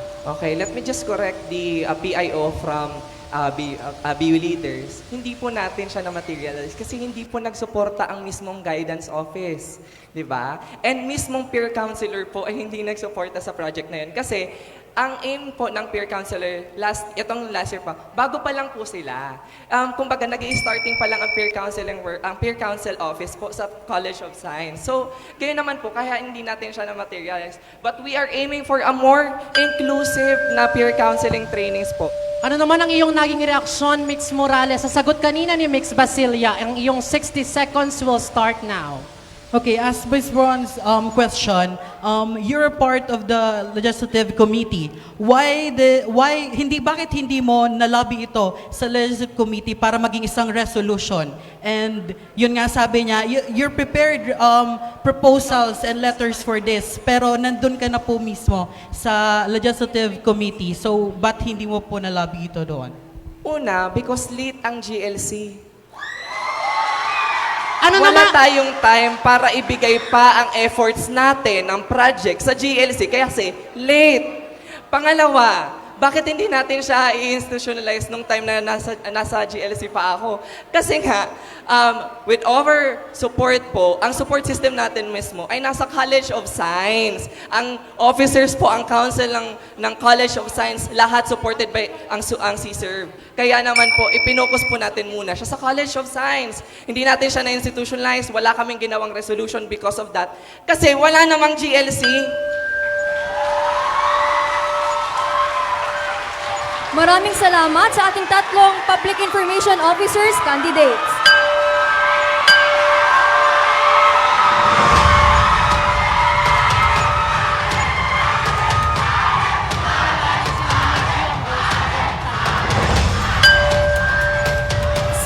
Sa muli, pinapalalahanan po namin ang ating candidate na hintayin po ang cue ng moderator bago po magsimula sumagot, okay? At pinapalalahanan rin po namin ang ating mga audiences na minimal lang po sa pag-cheer para po marinig natin ang kasagutan ng ating mga kandidato. Again, pinapalalahanan po lahat ng mga kandidato na paki-antay po ang cue ng host para sa inyong timer. Ayan. Sa ngayon, tumako na tayo sa Business Manager Candidates. Mari na po pumunta dito sa unahan. Si Arla.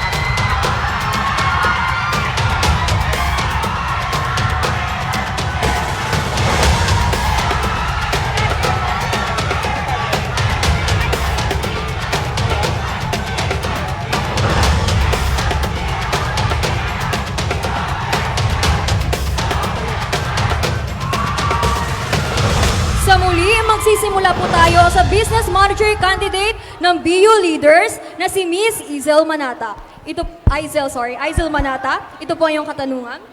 Your experiences or notable achievements do not reflect anything related to business management.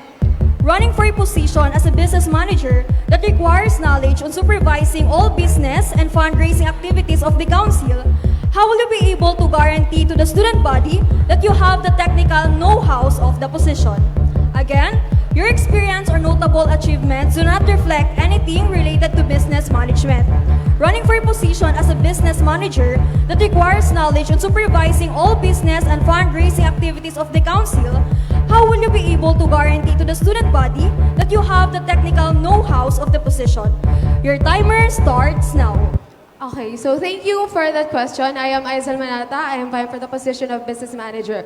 Although, let me just correct the question. I am now the head of the appropriations of Sangguniang Kabataan of Rapo-Rapo. So that involves procurement, actualizing events that involves negotiation and partnerships with different aspects of our community. So that makes me qualified, and I think that makes me more than ready to vie for a position which is the business management. Of course, totoo naman po na as recently, yun lamang po ang anything related sa credentials ko that involves business management, because I am a former president and I have never been deviate myself from the position of presidency from SSG of elementary up until high school. So, if I were to, I am not comparing pero if I were to align my experiences when it comes to leadership and management of a group of people, I think that makes me qualify for the position. Maraming salamat, Miss Manata. Ano naman yung reaksyon dito, Mr. Rob Lesser Valladolid? Bibigyan ka po namin ng 60 seconds. Ang iyong oras ay magsisimula ngayon. The question revolves around the assurance. So, nagbigay ka ng credentials mo and possible experience. However, there wasn't any tangible event that you have provided that you really did something that is connected to the business manager position. So, what is it? Maraming salamat, Mr. Valladolid. May masasabi po ba kayo sa kanyang reaksyon o katanungan? Bibigyan ka po namin ng 30 seconds para dito. Miss Manata, ang iyong oras ay magsisimula ngayon. Okay, so let me just again reiterate my answer. I am the head of appropriations. If I were to define appropriations in layman's term, it is the management of the fund of the council that involves the Sangguniang Kabataan. So basically, that involves monetary, Mr. Valladolid. And also, this also, I would like to also establish that... Maraming salamat. Ngayon naman, ating tanongin ang business manager candidate ng BU Buklod na si Mr. Emmanuel J. Caranza. Bibigyan ka po namin ng 60 seconds. Ang iyong oras ay magsisimula ngayon. So, mapagbuklod na araw po sa inyong lahat. So, ang katanungan ko lamang po ay para mabigyan rin si Ma'am Aizal ng oras pa. So, marami ka pong na-state na positions, na affiliated ka po. Mga matataas po na position ito. Pero hindi po porket matataas ang position mo, ay meron ka rin pong experience doon sa business management skills. Kaya po, pwede mo pang mas mapalago kung ano ang nagawa mo bilang doon sa na-related sa business management. And may nagawa ka po ba dito sa university, sa college mo or sa university council bilang isang business manager na magpapatunay na you are indeed capable of being a business manager? Maraming salamat. Ano naman inyong reaksyon dito? Bibigyan ka po namin ng 30 seconds. Ang iyong oras ay magsisimula ngayon. Hello. So, thank you for that question. And I would like to also... Okay, so it is true that what I hold in my past legacy in student leadership involves high hierarchy in the student However, if you were to peruse my platforms, they are tangible enough to fight for the IGPs so that the council... Maraming salamat, Mix Aizal Manata mula sa BU Leaders. Ngayon, tumako naman tayo sa business manager ng LLR Reforma Mix, Rob Lester Valladolid. Your question? On your platform, BizBoost, you are promising free business registration services, but you were not able to elaborate the mechanisms of how you will actually do it. Can you lay down your process of how it will be free for student entrepreneurs and how will you obtain it? I'll repeat the question. On your platform, BizBoost, you are promising free business registration services, but you were not able to elaborate the mechanics of how will you be actually do it. Can you lay down your process of how it will be free for student entrepreneurs and how will you obtain it? Your 90 seconds will start now. Okay, so tanong siya about sa BizBooth is actually practically a certification. Alam po natin na pag nag-set up po tayo ng booths dito sa university, may binabayaran po tayo. And true na rin po sa connection ko na sa Student Expo, malalaman po natin kung sino yung mga negosyanteng BUNyo na deserving po na mapasok dito sa BizBoost. And through this certification, meron na po silang access po sa more opportunities sa university through the Business Affairs Office or through basically the Office of the Vice President for Planning and Development. And also, pwede na po na sila tanggalin sa pagbayad po nung binabayad para sa pag-set up ng booth. That is basically the rundown of what BizBoost is inside the universities. But as a borderless council, we will be able to go beyond that. Tutulungan po natin sila sa pag-process ng kanilang mga requirements to really legalize their business outside the university in our community po. Thank you. Maraming salamat, Mix Valladolid. Ano naman ang iyong naging reaksyon dito, Mix Emmanuel J. Carranza? Ang iyong 60 seconds will start now. So, maganda naman yung binigay ni Rob na nasagot doon sa platform niya na BizBoost. So, ang tanong ko lamang po ay sa isa niya pong platform in which yung Sabay and USL, in which yung sa digital marketplace kung saan po pwede raw po dito ang mga BUNyos mag-showcase, magbenta ng sa kanilang mga businesses, mag-endorse ng businesses. Ang tanong ko lamang po sa iyo, paano mo po masasigurado na BUNyos lamang ang makakapasok po dito? Na kung saan po, kapag ang digital po kasi ang pinag-uusapan, nagpo-post ito ng digital risk, safety ng students. So ang tanong ko lamang po, paano mo po masasigurado na BUNyos lamang ang andito at hindi po maloloko ang ibang BUNyos and the businesses? Thank you. Ano naman ang iyong naging sagot dito, Mix Valladolid? Ang iyong 30 seconds will start now. I mean, if it's through Facebook, pwede tayong mag-get ng Facebook group. And pag nagpo-post doon, kailangan po ng approval. Yan nga po kailangan ng approval para ma-assess natin na BUNyos talaga magpo-post at para sa BUNyos yung services na yung offer natin through that platform. Kaya po, huwag na po tayo mag-alala dahil meron na rin po ako, base po sa booklet namin, kung paano ang step-by-step process, kung paano natin i-handle ang digital market na aking gagawin po. Pumunta naman tayo kay Mix Aizel Manata. Ano ang iyong naging reaksyon sa sagot kanina ni Mix Valladolid? Ang iyong 60 seconds ay magsisimula na. Upon perusing your platforms, I have noticed that you have enumerated multiple types of IGPs. Given and considering the state of the council when it comes to funding, how will you be able to make sure that this will foster and this is not another type of tokenistic marketing?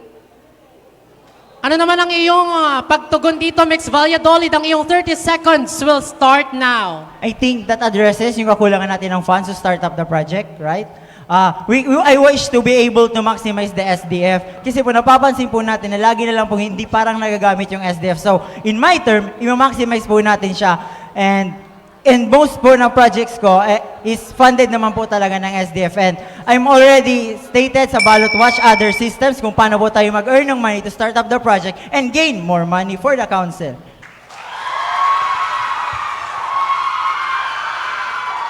Maraming salamat. Ngayon naman, ating tanungin ang business manager candidate ng Buklod na si Mr. Emmanuel J. Carranza. Ito po ang iyong tanong. You have integrated in your platform the BUNyos Equip, one-stop supplies and printing service. However, as observed in the current condition of the Tindahan ni Isko at the SUC building, almost always there is no one there to assist the possible buyer.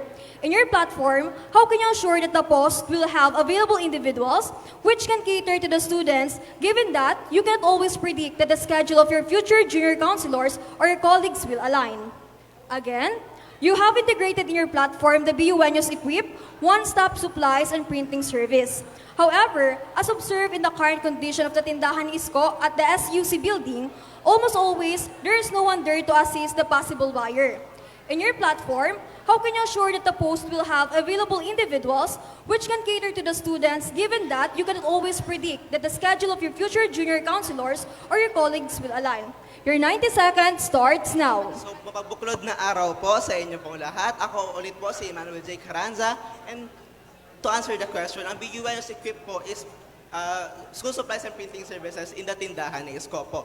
So yung question po is, paano ko raw po mas sigurado na mayroong bantay sa tindahan ni Isko? So may dalawa po doon na options. Yung first option is yung mag-utilize po tayo ng mga uses ng council. Since yun po, napansin ko rin po na nagkukulang sa personnel when it comes to the tindahan ni Isko, in which I sacrifice my vacant time na ako mismo ang magbantay. So yun po. Ang second naman po, para rin po na mabigyan ng student assistance ang mga estudyante, in which hire po tayo ng mga students na nangangailangan para magbantay ng tindahan ni Isko. And sila po ay may makukuha na sweldo kapag po sila mabantay. So this, I believe, ito po ang daan para may palaging tao sa tindahan ni Isko pagdating po sa platform ko, which requires may tao talaga sa tindahan. So yun lamang po. Thank you.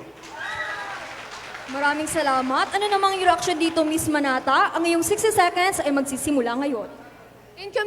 Income generating projects is one of the sources of fund. If not, it should be the dominant source of funds. How can you briefly outline since you are promoting the university's merchandise, how will you outline the proper distribution and production of this university merchandises? Pwede po ulitin?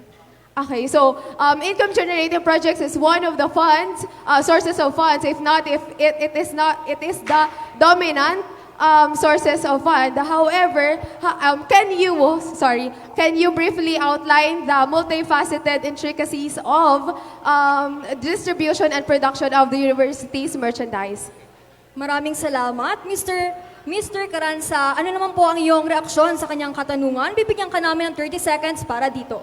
Since the head of the tindahan ni Isko, ngayon po na termino, ako po ay mapag-deliver po ng merchandise sa iba't ibang students. Pagdating rin po sa satellite campuses, ay magko-collaborate po tayo sa mga CSEs para mas mabigyan yung students sa convenience na hindi na sila pupunta sa BU main para lamang kumuha ng merchandise sila. Dito rin po papasok ang tindahan ni Isko Connected na kung saan po magpapatayo po tayo ng mga tindahan ni Isko sa mga satellite campuses. So yun lamang po. Thank you. Maraming salamat. Ngayon naman ay magtatanong ay si Mr. Valladolid. Bibigyan ka po namin ng 60 seconds. Going back sa sagot mo nung sa una nilang question, you have mentioned utilizing the uses and may possibly the other uses of other officers. However, kahit gamitin natin ito, the tindahan is already may mga schedule. Pero kahit may schedule, wala pa ring bantay. Suppose open siya, walang baring bantay. So, how will you put a sense of responsibility to those uses na sila talaga? And na-mention mo rin na bibigyan mo ng sweldo yung sa volunteers. However, even the uses doesn't even have sweldo. So, where would you get the funding for papasweldoin mo yung mga volunteers natin for that, para magbantay? Mr. Caranza, bibigyan ka po namin ng 30 seconds para sa inyong kasagutan. Ang iyong oras ay magsisimula ngayon.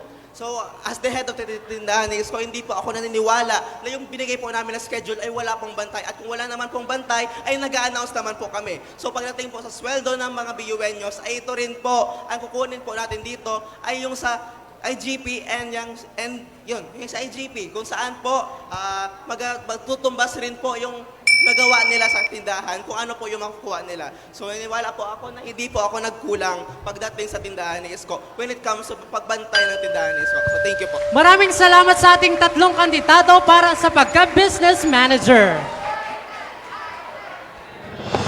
Ngayon, iniimbitahan po namin ang dalawang kandidato para sa pagka-auditor.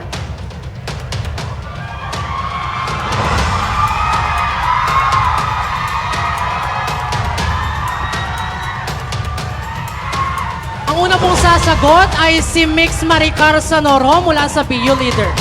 Are you ready? Between the candidates for auditor, you are the least experienced and your only background is being an awardee in a certain international program. Do you think this is sufficient enough for you to lead fellow auditors in the college student councils, given that some of them may have more experience than you? I'll repeat the question. Between the candidates for auditor, you are the least experienced and your only background is being an awardee in a certain international program. Do you think this is sufficient enough for you to lead fellow auditors in the College Student Council, given that some of them may have more experience than you? Your 90 seconds will start now. Okay, good afternoon everyone.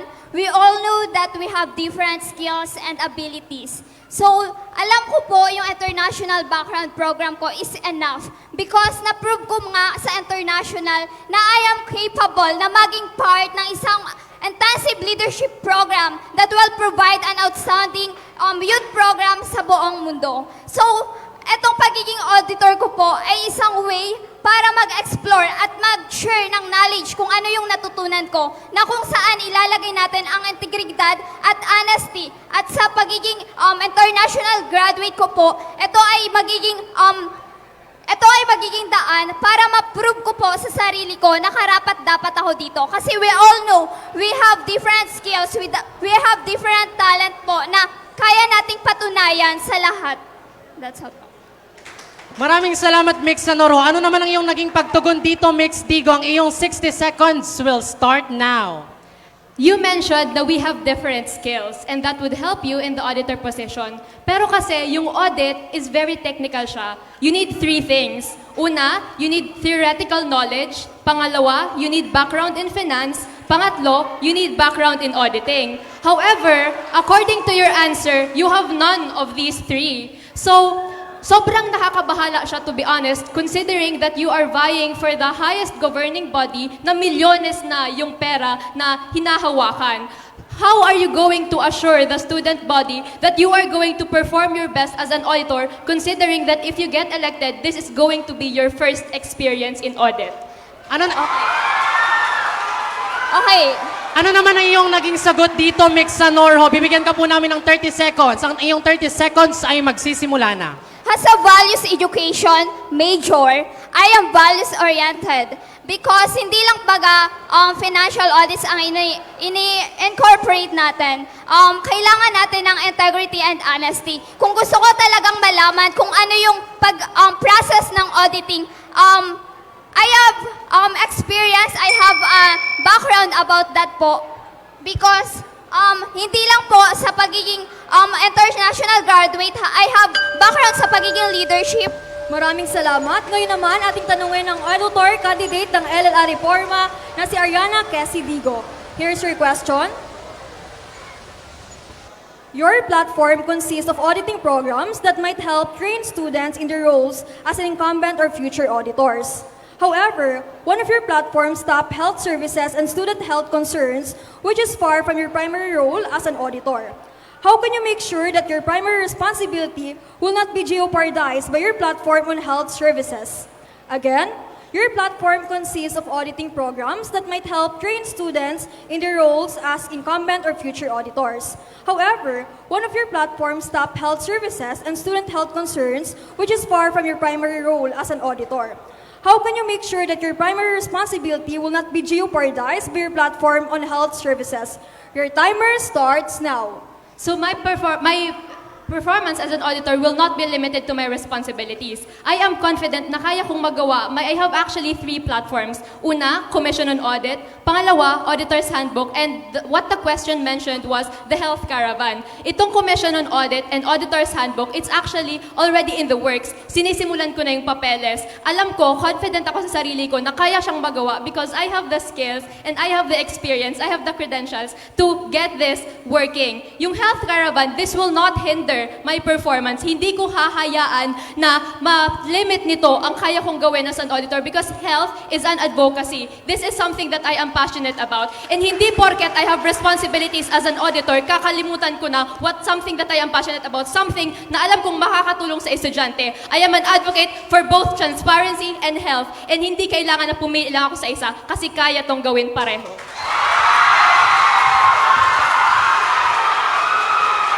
Maraming salamat. Ano naman ang iyong reaksyon dito, Miss Anorho? Ang iyong 60 seconds ay magsisimula ngayon. Okay, we all know that you have already have background about auditing. So, paano mo i-evaluate ang isang tao na nag-misuse or misusing the organization fund for her personal interest?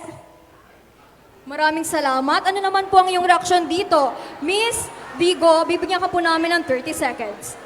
Ang question stated na paano ko daw i-evaluate and hindi lang actually limited sa evaluation ng officer ang gagawin pag nagkaroon ng misuse of funds. I actually have an experience as an auditor and there was an instance na yung expense is walang resibo. So as an auditor, ang ginawa ko is inimpose ko sa co-officer ko na ibalik niya yung pera ng organization and he did. And this level of scrutiny is something that I plan on taking over into the University Student Council.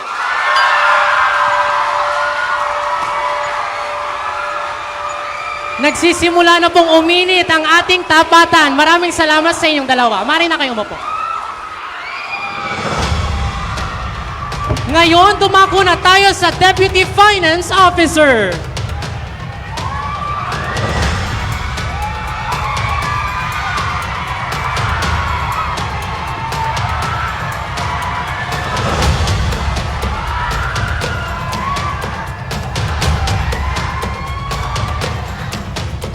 Ang unang pong sasagot ay si Mixaris de los Santos mula sa PU Leaders. Are you ready? Yes. Your question. Your project CPAT is a training meant for promoting financial stability, with students being occupied with their academic tasks and other concerns. How can you convince them to attend those trainings that you are proposing? I repeat the question. Your project CPAT is a training meant for promoting financial stability, with students being occupied with their academic tasks and other concerns. How can you convince them to attend those trainings that you are proposing? Your timer will start now. So I just want to clarify po, yung Project SIPAT po, ang participants niya is from other colleges and campuses. Ang mangyayari po dito is domino effect.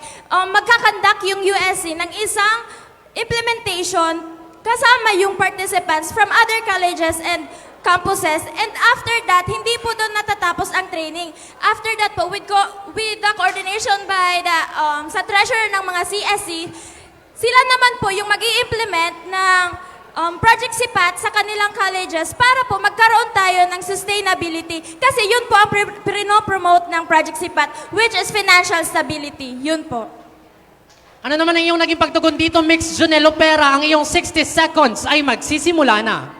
So, one of the issues po na nafe-face ng University Student Council is the increasing apathetic students. So, how will you address those issues knowing that may mga students din tayo na yung sabi mo po, BUNYOS na participants from satellite campuses?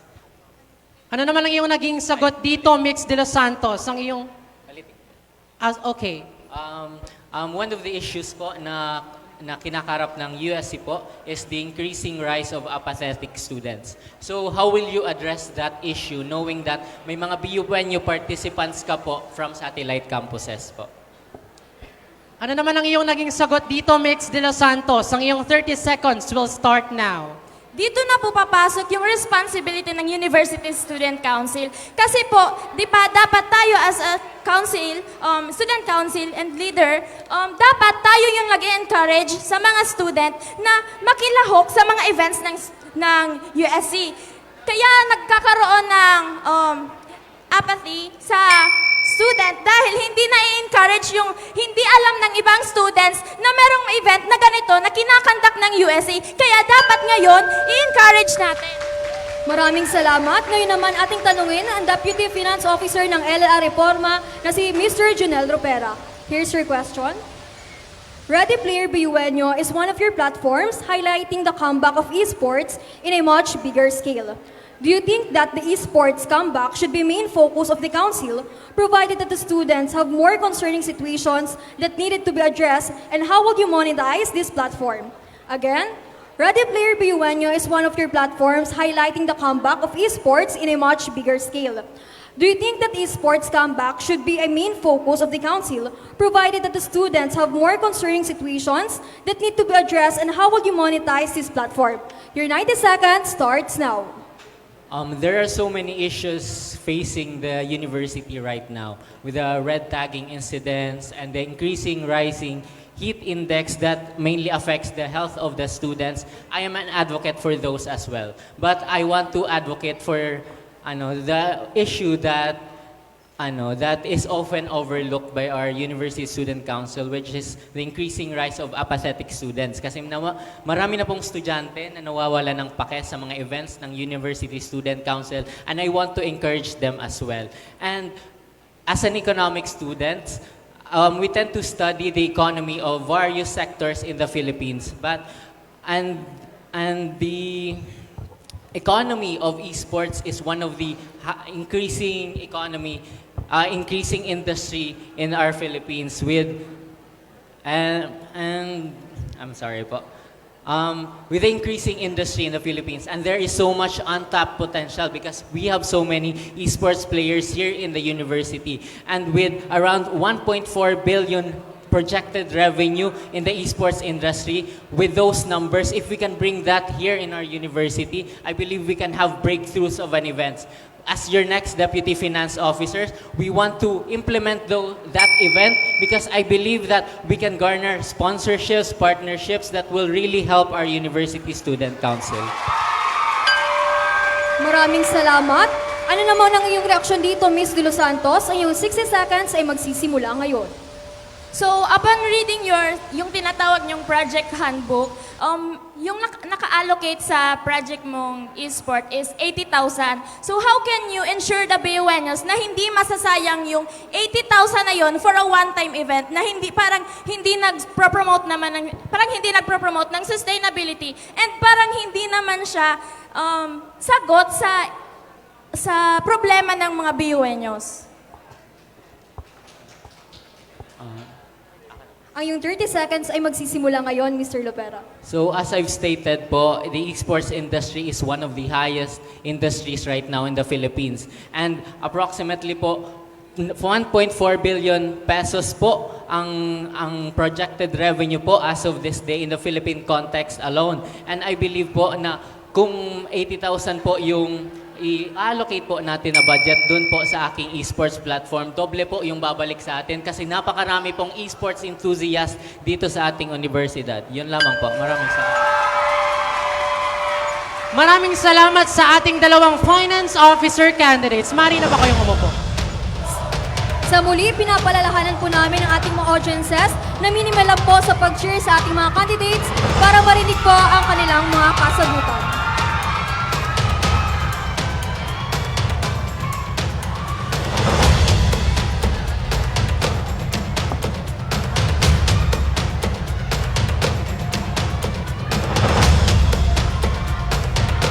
Ang una pong sasagot ay si Mix Glenmar de Vela mula sa BU Leaders.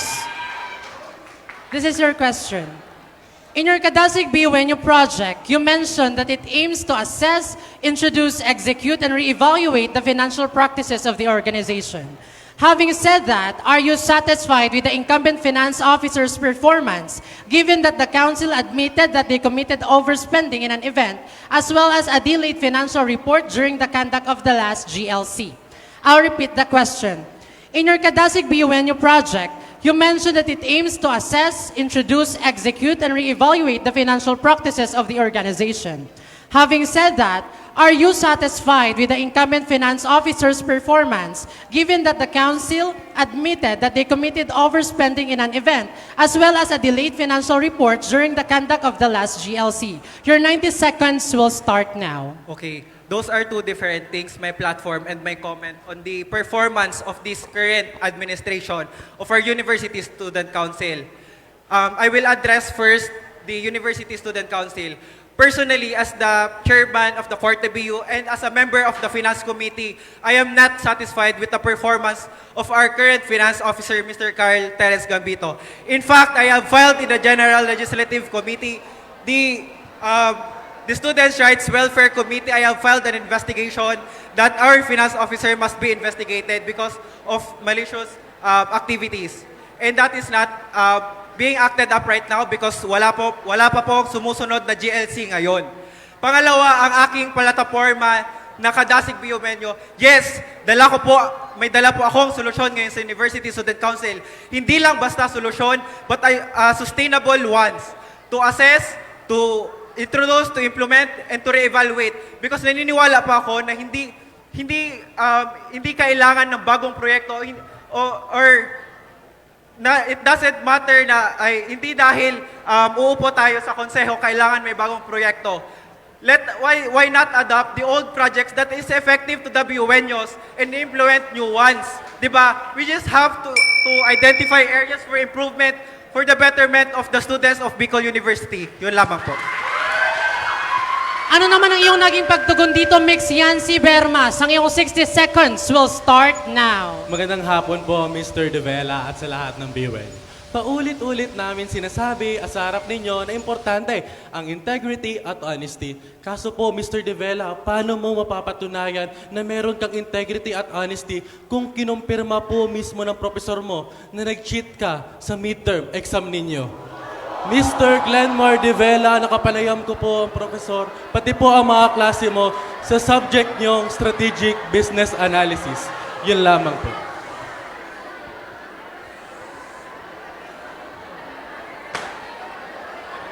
Akala ko po mag-start from timer once nagsalita.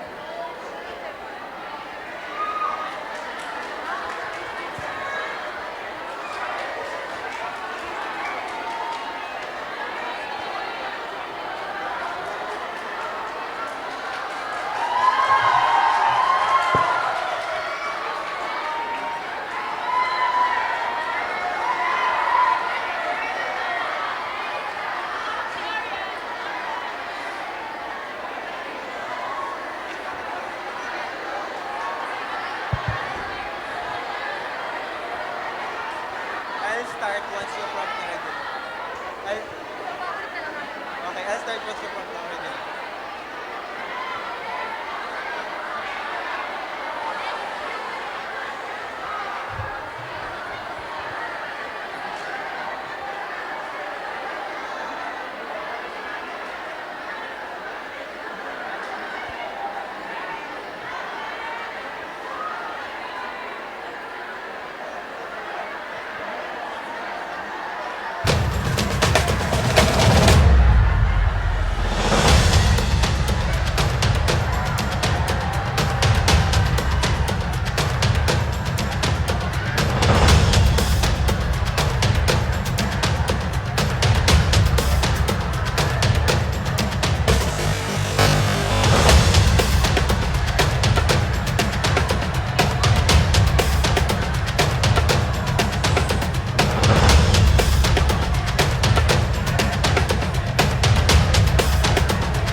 Good afternoon, everyone. So the election guidelines was formulated by the USEB. So the Bicol Universitarian has not something to do with that. So the candidate, maaari pong hindi nyo isagutin yung tanong.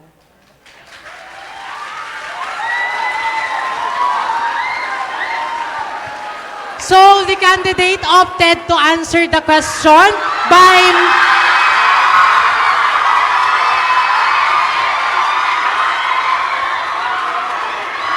Okay, everyone please lessen your voices. Okay, Mr. De Vela, your 30 seconds will start now. Everyone please quiet. Your 30 seconds will... Pakiano po yung timer. Your 30 seconds will start now. As someone from BU Leaders, we advocate fairness. Okay, so I will address your question. It is true that character is very important to us. And I will say na hindi po yan totoo. Bakit? Third year na po ako sa accountancy and we really value integrity. Okay? And ayun lamang po yung masasabi ko. Maraming salamat. Ngayon naman ating tanungin ang Finance Officer ng LLR Reforma na si Mr. Yancy Bermas. May we request everyone to please lessen your voices po? Magtatanong na po tayo sa kandidato mula sa LLR Reforma. May we request everyone na wag po munang maingay. Okay? Go, partner. Mr. Bermas, here's your question. You stated in your 15% para sa tesis ng Binuenyo platform that you will allocate 15% of the USC's internal fund to student researchers in the university to spend on their thesis studies. In the case that the majority of the students will ask for financial assistance in their thesis, what will be your criteria in selecting the applicants knowing that such aid is in demand? Again, you stated in your 15% para sa test ng Binuenyo platform that you will allocate 15% of the USC's internal fund to student researchers in the university to spend on their thesis studies. In the case that the majority of the students will ask for financial assistance in their thesis, what will be your criteria in selecting the applicants knowing that such aid is in demand?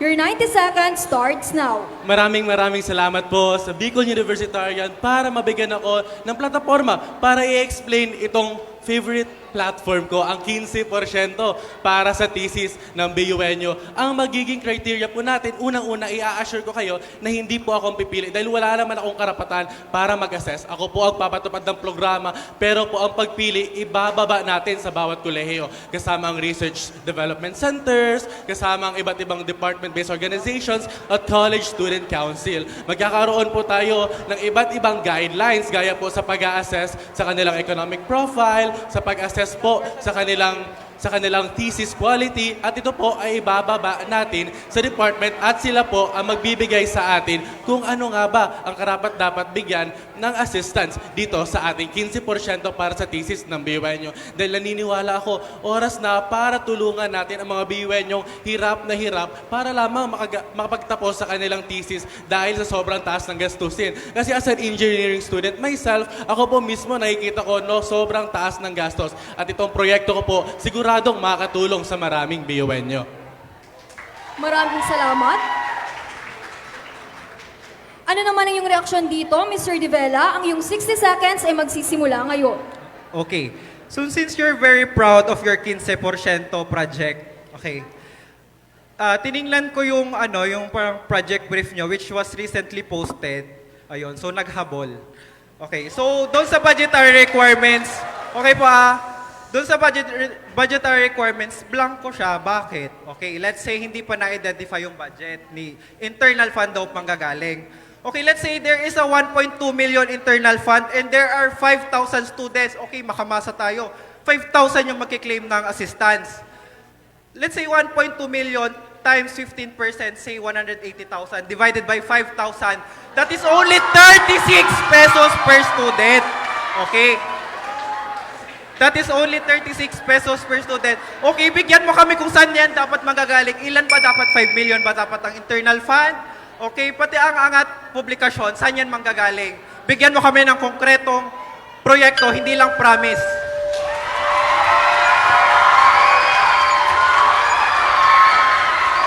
Maraming salamat. Ano namang iyong sagot sa kanyang katanungan? Bibigyan ka po namin ng 30 seconds para dito. Ang 15% para sa thesis ng BUNyo ay minimum lang po na 15% dahil may iba't iba tayong sources of fund sa tulong ng ating external vice chairperson na sa Casey Mendones at ating income generating project na si Rob Valladolid. Sa tulong po nito, mapapalaki natin ang matutulungan dahil bilang leader estudyante, trabaho ko po na maghanap ng paraan para po masolusyonan itong pangangailangan natin. Maraming salamat sa inyong dalawa.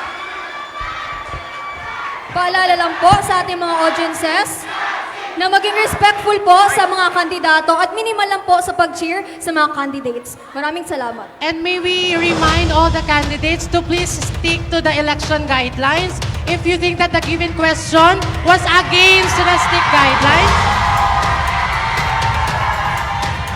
if you think that the given question was against to that specific election guidelines, you may opt not to answer the given question. Thank you so much. Maaari na po kayong umupo. Ngayon, nararamdaman na natin na lumalagablab na po talaga ang tapatan ng ating mga kandidato sa Bicol University dito sa Bulwagang BUNyo. Ngayon, dumako na tayo sa Deputy Secretary General.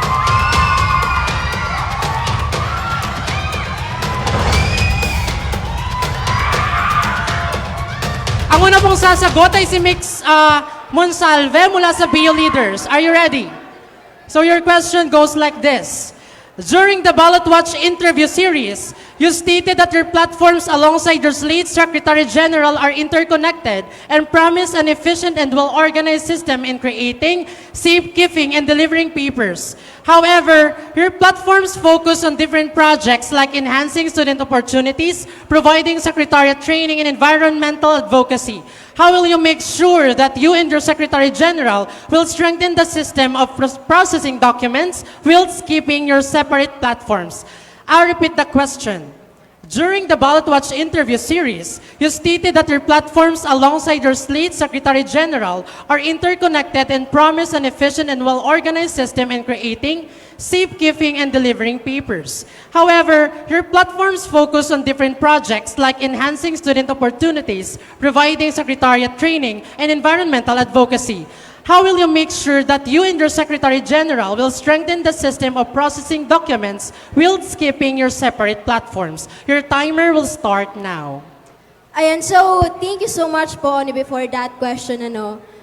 It is stated once again in the Constitution and bylaws of the University Student Council that my duties indeed to assist the Secretary General in all matters. And as what I have stated, na ang platforms namin ng Secretary General namin na si Rex Abela ay connected po. Connected in a way na sa kanya, siya ang mamamahala sa internal processes and internal secretariat transactions ng University Student Council. And ako naman ang bahala na kumonekta sa ating mga student secretaries sa ating buong pamantasan. At ito po ay nandoon sa aking isa sa mga sub-projects na Secretariat Connect na nasa ilalim ng Turukduang Biuenyo. Ang Secretariat Connect po ay nakatuon sa pagbibigay kahalagahan at pansin sa kapakanan ng mga student secretaries natin sapagkat hindi po secretary lang ang pagiging secretary. Kailangan po nating pahalagahan sila sapagkat they are the backbone of any organization. They are the backbone of our council. Thank you po. Ano naman ang iyong naging pagtugon dito, Mix Madronio? Ang iyong 60 seconds will start now. Hello, Miss Monsalve. Given the unfortunate event na hindi ang Secretary General ng BU leaders ang maupo, would you be still dependent sa platforms niya knowing that it is interconnected with yours? Bibigyan ka po namin 30 seconds para sagutin ang kanyang tanong. Ang iyong oras ay magsisimula ngayon. Okay, if ever man po na hindi mahalal si Rex galing sa BU leaders, still, I will be working independently. But I am confident that Rex Abela is the best fit for the Secretary General. Thank you. Is that it? Okay. Ngayon naman ating tanungin ang Deputy Secretary General ng LLR Reforma na si Miss Bea Liza Mandronio. Here is your question. There are instances where students are told to revise their communication letters to respective offices or authorities in the university because it lacks a recipient or is missing a minor detail. The situation is worsened when the concerned students come from distant campuses that require lengthy travel to the main campus. With the institution's president pushing for University for Humanity, do you think that is a humanitarian approach towards the students? Again, there's instances where students are told to revise their communication letters to respective offices or authorities in the university because it lacks a recipient or is missing a minor detail. The situation is worsened when the concerned students come from distant campuses that require lengthy travel to the main campus. With the institution's president pushing for University for Humanity, do you think that is humanitarian approach towards the students? Your 90 seconds starts now. As a university counselor po, we have a tracker kung saan po meron tayong nakalagay po lahat ng necessary information. Meron din pong in-implement ngayon na mga slip kung saan po nakapaloob kung sino po yung recipient ng mga letters na ito. And through my platform, Penpal Prints po, it aims to be systematized letter formats for our new set of secretaries and aspiring secretaries. Dito po, matutulungan po natin ang bawat secretariat sa loob ng Bicol University. Hello?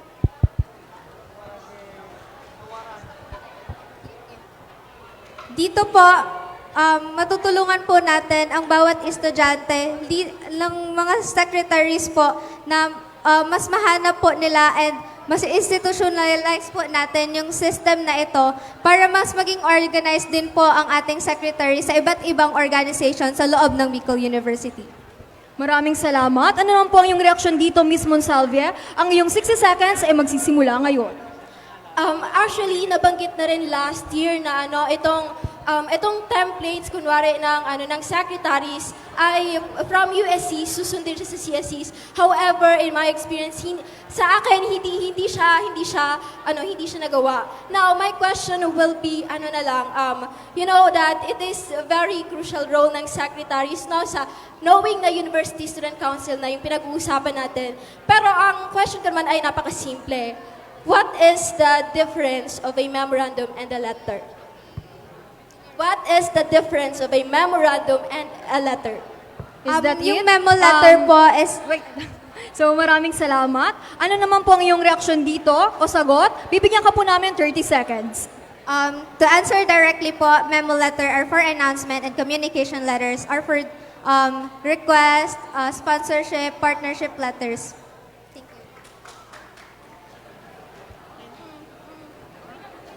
Maraming salamat po sa ating dalawang Deputy Secretary General. Dumako na naman tayo sa ating Secretary General candidates.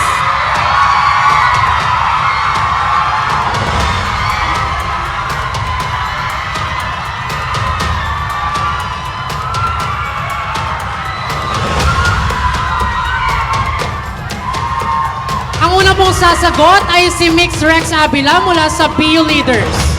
Are you ready? This is her question.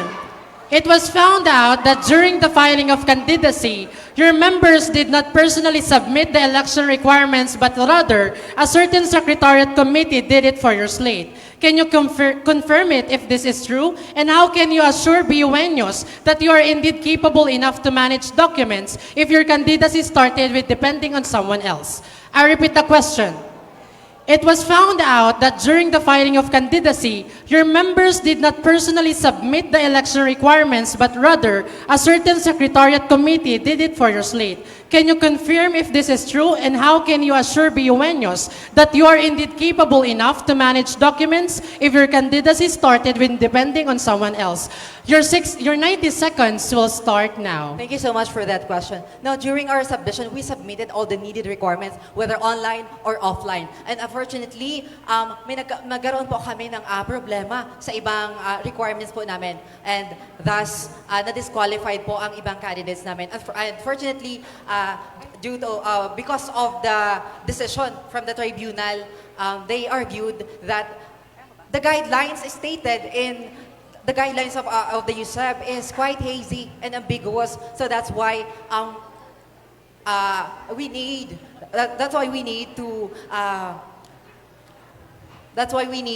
a next election po. We need a more concrete and concise guidelines in order to address all the issues right now para at least next time better na po ang implementation ng ating election at hindi na po nadidelay ito.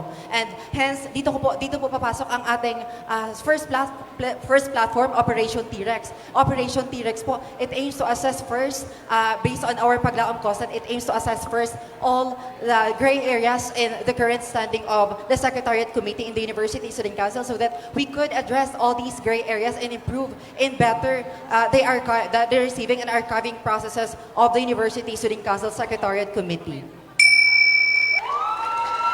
Ano naman ang iyong naging pagtugon dito, Mix Bulawan? Ang iyong 60 seconds will start now.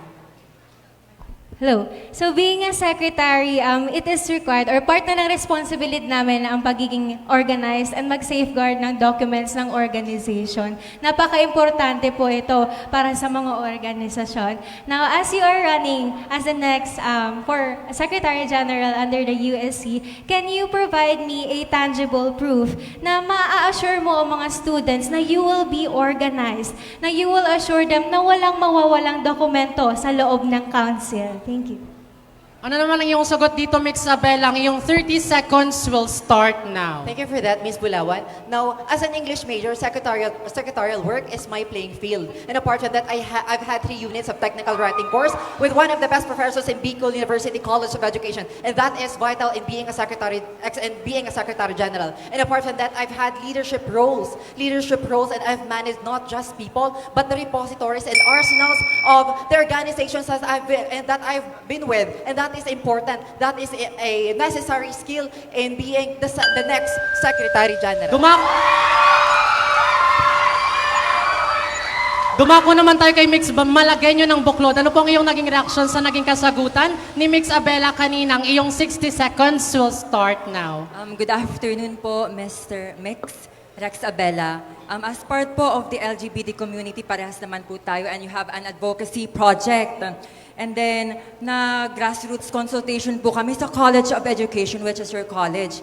Hindi daw po pinapayagan ang mga trans na mag-gender affirming uniform doon. And mandatory daw po ang skirts kahit wala po siya sa student handbook.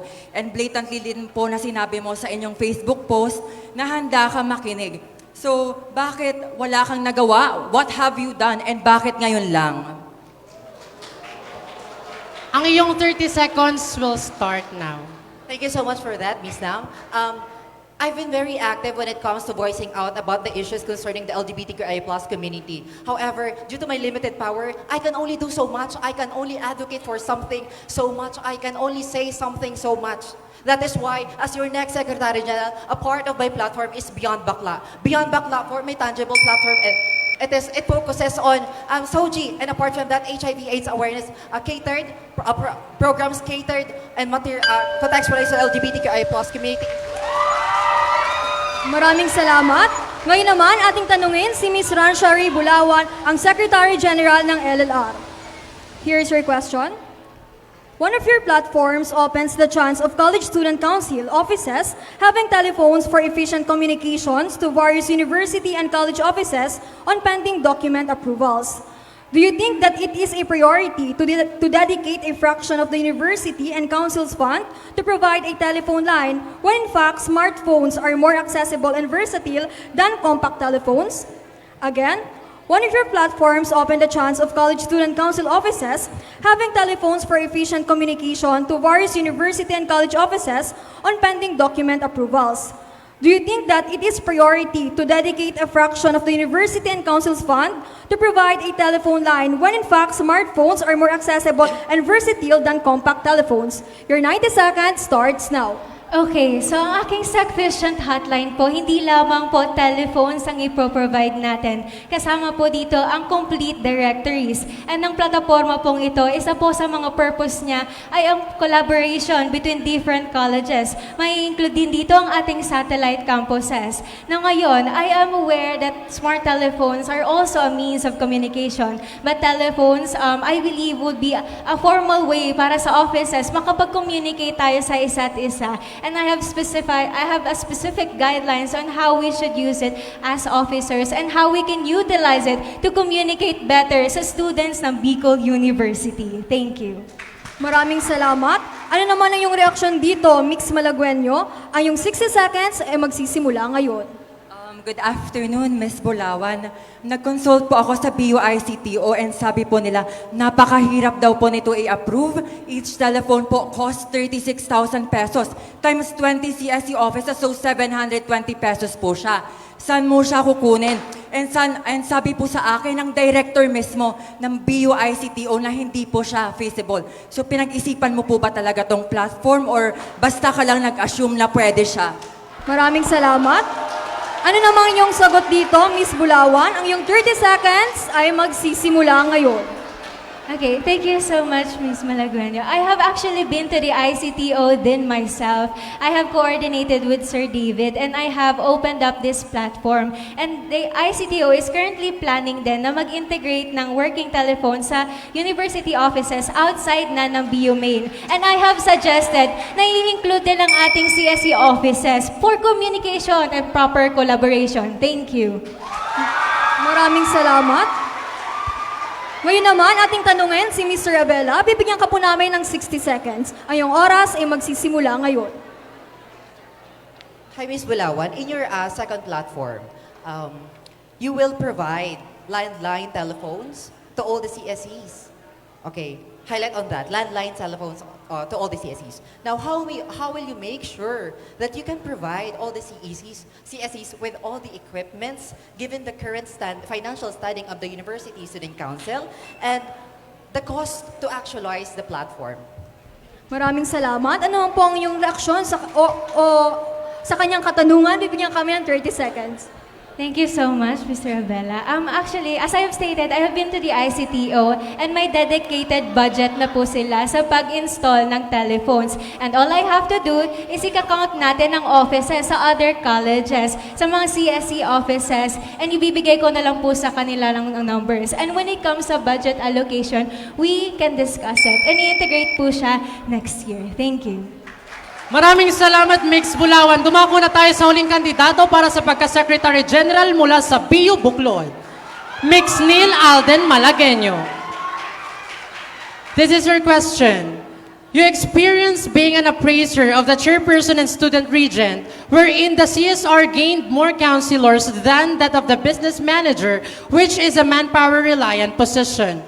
Do you think that the acceptance of several members for the CSR is justified given that the important events of the USC depend largely on the Ways and Means Committee? Why or why not? Again, I'll repeat the question. You experience being an appraiser of the chairperson and student regent, wherein the CSR gained more councilors than that of the business manager, which is a manpower-reliant position. Do you think that the acceptance of several members for the CSR is justified given that the important events of the USC depend largely on the Ways and Means Committee? Why or why not? Your 90 seconds will start now. My answer po is justifiable po siya kasi we have 20 junior counselors and meron po kaming interview and hindi po namin pinipilit ang aming mga students na pumunta doon sa mga committee na yon. So if they are willing to serve po sa ating chairperson and student regent, bakit po natin sila pipigilan? And kung kulang po ang ating business manager ng junior counselors, ibig sabihin po, may problema po doon kung bakit ayaw nila doon sa committee na yon. So yun lamang po. Thank you po. Maraming salamat. Ano naman ang iyong naging pagtugon dito, Mix Rex Abby? Bibigyan ka namin ng 60 seconds. Your 60 seconds will start now. Hi, Ms. Nam. In your second platform, I believe it's the third platform about the LGBTQI+ community. Ayan.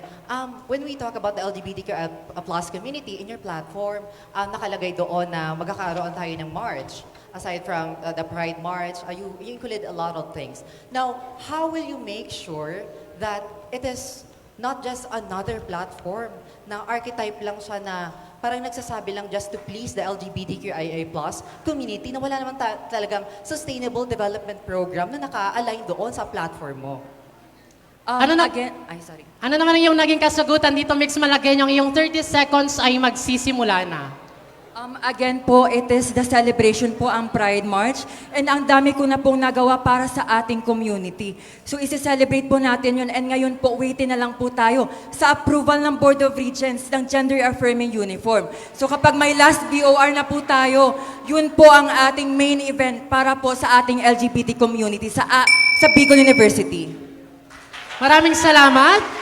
Mix Bulawan, ano naman ang iyong naging reaksyon sa naging kasagutan ni Mix Malagueño kanina? Ang iyong 60 seconds ay magsisimula na. Okay, with regards to the same platform na mentioned po ni Ms. Abella, I would like to ask, ano po ang strong foundation or tangible reasons na mabibigay mo po sa ating students na you can make that event happen? Because I believe that Pride March is also a big event na pinaplano mo po. How can you assure the students na it is something that can happen? How can you assure the LGBTQ community na it will happen? Thank you. Maraming salamat, Mix Bulawan. Ano naman po ang iyong naging sagot dito? Mix Malagueño, ang iyong 30 seconds will start now. Again po, the Pride March has been done by the incumbent University Student Council. And ngayon po, makikipag-partner po tayo sa BU Gayon, which is an LGBTQ community. Kasama po ang ating mga LGU officials. So, tangible po siya and willing po sila na makipag-partner sa atin dahil hindi ko po to basta-basta lang sinabi na platform ko, nag-consult po ako at gagawin ko po siya. Maraming salamat. Maaari na kayong bumalik sa inyong upuan. Ngayon naman, ating tanungin ang External Vice Chairperson candidates. Maaari na po kayong pumunta sa unahan. Ang unang sasagot sa ating katanungan ay ang External Vice Chairperson ng BU Leaders na si Miss Sandralyn Magdaso. So here's your question. Your last experience being in a student council was 5 years ago. Stating that the student political landscape and the demand of students in the tertiary level is on a different scale, how can you guarantee that you can cater to the external communication needs of the council if you were to be the next EVC? Again, your last experience being in a student council was 5 years ago. Stating that the student political landscape and the demand of students in the tertiary level is on a different scale, how can you guarantee that you can cater to the external communication needs of the council if you were to be the next EVC? Your timer starts now. As a pre-service teacher of the Bicol University College of Education, naniniwala ako sa sarili ko na magagamapanan ko ang aking pagiging external vice chairperson dahil nagsilbi na ako bilang isang Chief Girl Scout medalist outside sa aming community, lalo na sa San Antonio, Iriga City. At magagamit ko yon bilang isang external vice chairperson. At isa na din dito ang pagiging volunteer ko sa USAID na kung saan ako ang spokesperson ng mga out-of-school youth sa buong Legazpi. Yun lamang po at maraming salamat. Maraming salamat. Ano naman yung reaksyon dito? Miss Mendones, ang iyong 60 seconds ay magsisimula ngayon. I do acknowledge that you have the experience, but would you agree with me that I am more credible and equipped to be the next external vice chairperson since I have these credentials that reflects that I am versatile, I am flexible with my work? Maraming salamat. Ano naman inyong sagot sa kanyang tanong? Bibigyan ka po namin ng 30 seconds. Thank you for that question.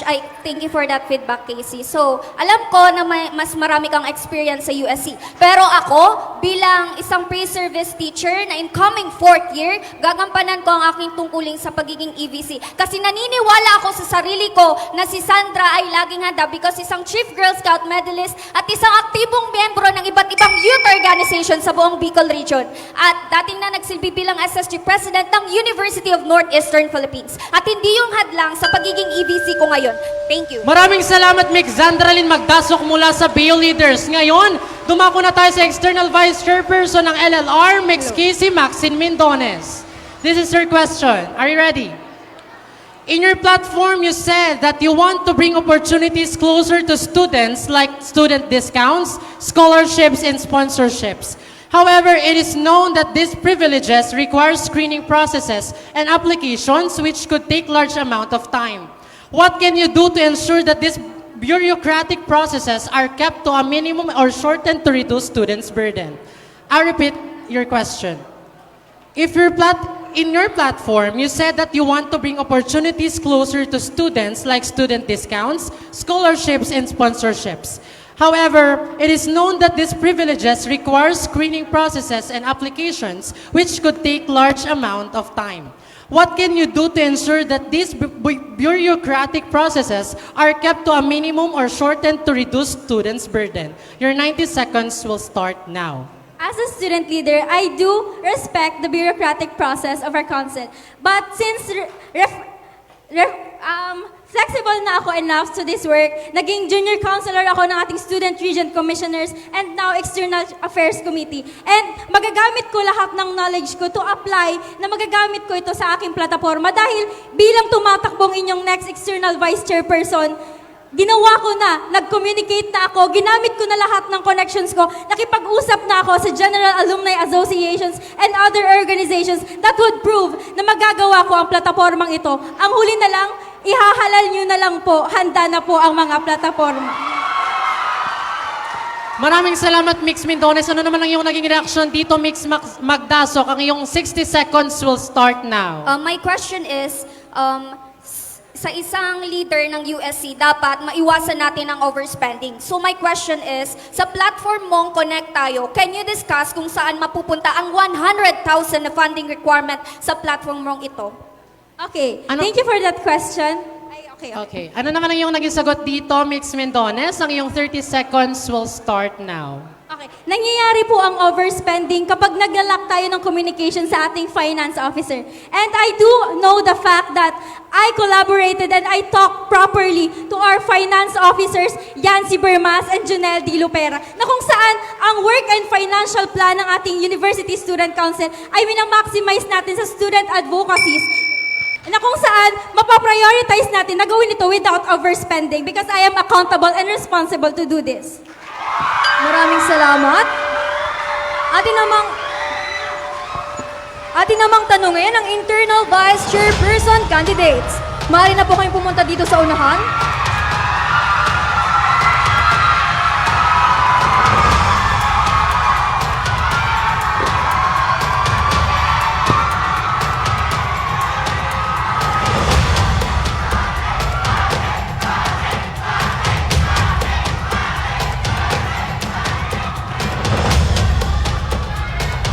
Ang una po nating tatanungin, ang internal vice chairperson candidate ng BU Leaders na si Mr. Cedric De Los Santos. So here's your question.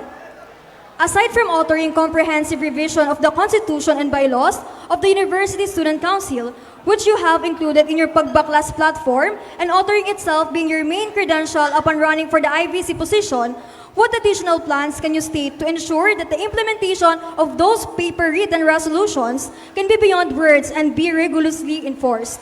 Again, aside from authoring comprehensive revision of the Constitution and bylaws of the University Student Council, which you have included in your pagbaklas platform and authoring itself being your main credential upon running for the IVC position, what additional plans can you state to ensure that the implementation of those paper-written resolutions can be beyond words and can be rigorously enforced? Your 90 seconds starts now. Okay, so guys, sabihin natin na lagi na lang sinasabi na, ay puro ka na lang resolution, gumawa ka naman ng action. Kailangan na ang lahat ng mga resolution ay may implementing rules and regulation. Kaya, lahat ng mga ginagawa natin na resolution sa GLC ay merong IRR. Kaya kung walang IR, hindi natin alam kung meron itong implementation. Pangalawa, kung titingnan talaga natin ang implementation ng isang batas o resolution sa ating General Legislative Council, magtatap tayo ng mga tulong ng ating University Student Council bilang Executive Council dahil sa Executive Council, sila ang nag-execute ng batas at ang gumagawa ay ang General Legislative Council. Di ba? Yun naman talagang separation of powers. Ngayon, to answer that briefly, IRR, number 1, IRR, and number 2, kailangan merong implementation at merong lagi na lang tayong binibigyan ng legal assistance mula sa ating University Student Council na magiging watchdog sa mga resolution na ito. Thank you. Maraming salamat. Ano naman yung reaksyon dito, Miss Briza? Ang yung 60 seconds ay magsisimula ngayon.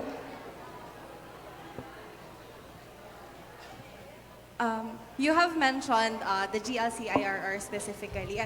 And what are the specific things na pwede po nating magawa to change? Or ano yung mga papalitan po ba natin sa GLC implementing rules and regulations? Can you cite specific things po from the GLC IRR? Maraming salamat. Ano man po ang yung sagot dito? Bibigyan ka po namin ng 30 seconds. So, tingnan natin yung GLC IRR. Ang GLC IRR is just one of the component in the University Student Council branches of government. Kung titingnan natin, meron tayong executive, meron tayong legislative at judicial council. Ngayon, ang problema sa GLC IRR, hindi natin dinideny na merong problema. However, napakaraming kailangan baguhin lalo na sa quorum at participation ng mga student. Thank you. Maraming salamat. Ngayon naman, ang magtatanong ay si Miss Panaligan. Bibigyan ka po namin ng 60 seconds. Ang iyong oras ay magsisimula ngayon. Okay, hello Cedric. I appreciate and acknowledge your passion in legislation kasi alam ko naman nag-work tayo. However, you're vying for the second highest position in the council. So we all know that passion in legislation is not enough.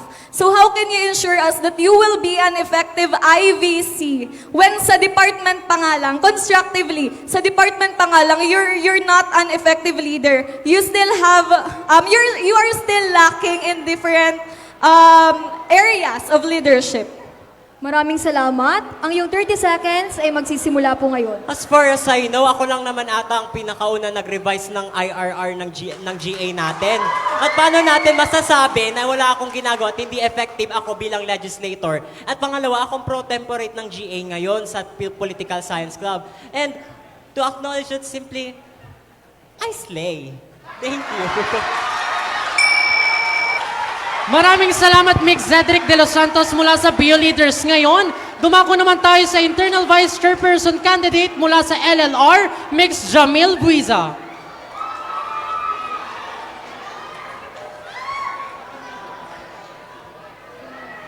Paalala naman po muli sa ating mga audiences na maging minimal lang po ang pag-cheer sa ating mga candidates para po mas malinaw nating marinig ang kanilang kasagutan. Mix Jamil Buiza, this is your question. The incumbent internal vice chairperson failed to reach the minimum general legislative assemblies that should be executed in an academic year, along with a lengthy delay of the opening session. Apart from this, there are no updates on the submitted gender-reaffirming uniform and comprehensive anti-red tagging policy resolution. How would you rate the performance of the foregoing IVC and why? Again, I repeat the question. The incumbent internal vice chairperson failed to reach the minimum general legislative assemblies that should be executed in an academic year, along with a lengthy delay of the opening session. Apart from this, there are no updates on submitted gender-reaffirming uniform and comprehensive anti-red tagging policy resolution. How would you rate the performance of the foregoing IVC and why? Your 90 seconds will start now.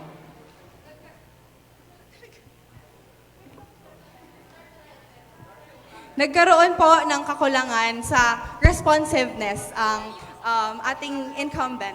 But I want to emphasize that the 4 things or the 4 problems ay magagawan po ng solusyon kung nakipag-coordinate lang po with one another or nagkaroon ng collaboration with each other ang ating Executive Council. Unang-una po, nagkaroon ng kakulangan sa allocation of funds. And nagkaroon ng kakulangan sa quorum, nagkaroon po ng kakulangan sa quorum, and one way to address this problem, I think, again, is to highlight or to give an emphasis sa ating satellite campuses, kasi po, kailangan din po nila na ma-empower and mabigyan ng karampatang right to vote. And I think po, with the close coordination of FO and DFO, bigyan po natin sila ng pagkakaroon ng travel expense, and another is yung pagkakaroon din po ng accommodation sa loob ng university. Another po would be the second thing, yung gender-affirming uniforms and the comprehensive anti-red tagging policy. I think it was already ratified in the General Legislative Assembly, but one question will arise. Asaan na po ang resolution na ito? Maraming salamat, Mix Jamil Buiza. Ano naman ang iyong naging reaction, Tito Mix Cedric De Los Santos, ang iyong 60 seconds? What's your reaction? Yeah. Your 60 seconds. Please quiet everyone. Ano naman ang iyong naging reaction sa naging kasagutan ni Mix Jamil Buiza? Ang iyong 60 seconds ay magsisimula na. Ayun, so let me just put it in kasi ang mga credentials natin already listed na. And ngayon, how can you ensure na given na hindi ka pa po naging presiding officer ng kahit anong GA at hindi ka pa naging legislator na nakapagpasa ka ng actual na resolution, how can you ensure that the GLC or General Legislative Council will not be a German Reichstag of Hitler, or para sabihin natin na magiging stump legislature ang ating GLC? So, yun po. Ano naman yung naging kasagutan dito, Mix Jamil Buiza? Ang iyong 30 seconds will start now. Simple lamang po, good governance. Mula po ako sa kolehiyo ng Jesse M. Robredo Institute of Governance and Development, and we want to give a highlight po sa pag-practice ng good governance. Good governance in a way that we involve every single student sa dialogue, discussion, and conversations. And I think that's one essential part sa pagkakaroon natin ng General Legislative Council. Yun lamang po. Maraming salamat. Maraming salamat, Mix Buiza. Dumako naman tayo kay Mix Panaligan. Ano pong iyong naging reaction sa naging kasagutan kanina ng LLR? Your 60 seconds will start now. Okay, I believe that good governance is not enough because the position you are vying for requires basic knowledge in foundation and legislation and parliamentary rules and procedures. So paano kami magtitiwala sa iyo as an IVC kung yung basic foundation na yon for the position you are vying for ay wala ka po?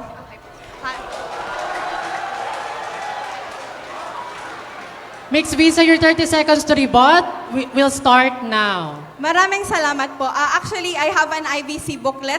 It's already published. Nakalpaloob po dito ang basic parliamentary procedures na understandable and digestible for every student. Another would be yung pagkakaroon natin ng procedural framework sa ating resolution making para mapadali po ang proseso ng paggawa ng resolutions. And yes po, yun lamang po. Maraming salamat. Maraming salamat. Ngayon naman, ating tanungin ang Internal Vice Chairperson ng Buklod na si Maria Bernadette Panaligan. So, here's your question. The current CSR came from your party. You said in one of your interviews with a college publication that you have also been offered the chairperson position, but refused since you wanted to focus on legislative matters. Why did you decide to decline the challenge and give up the possibility of producing another Buklod chairperson? Again, the current CSR came from your party. You said in one of your interviews with a college publication that you have also been offered the chairperson position but refused since you wanted to focus on legislative matters. Why did you decide to decline the challenge and give up the possibility of producing another Buklod chairperson? Your 90 seconds starts now. Okay, first and foremost po, I was originally the supposed CSR of Buklod US Slate.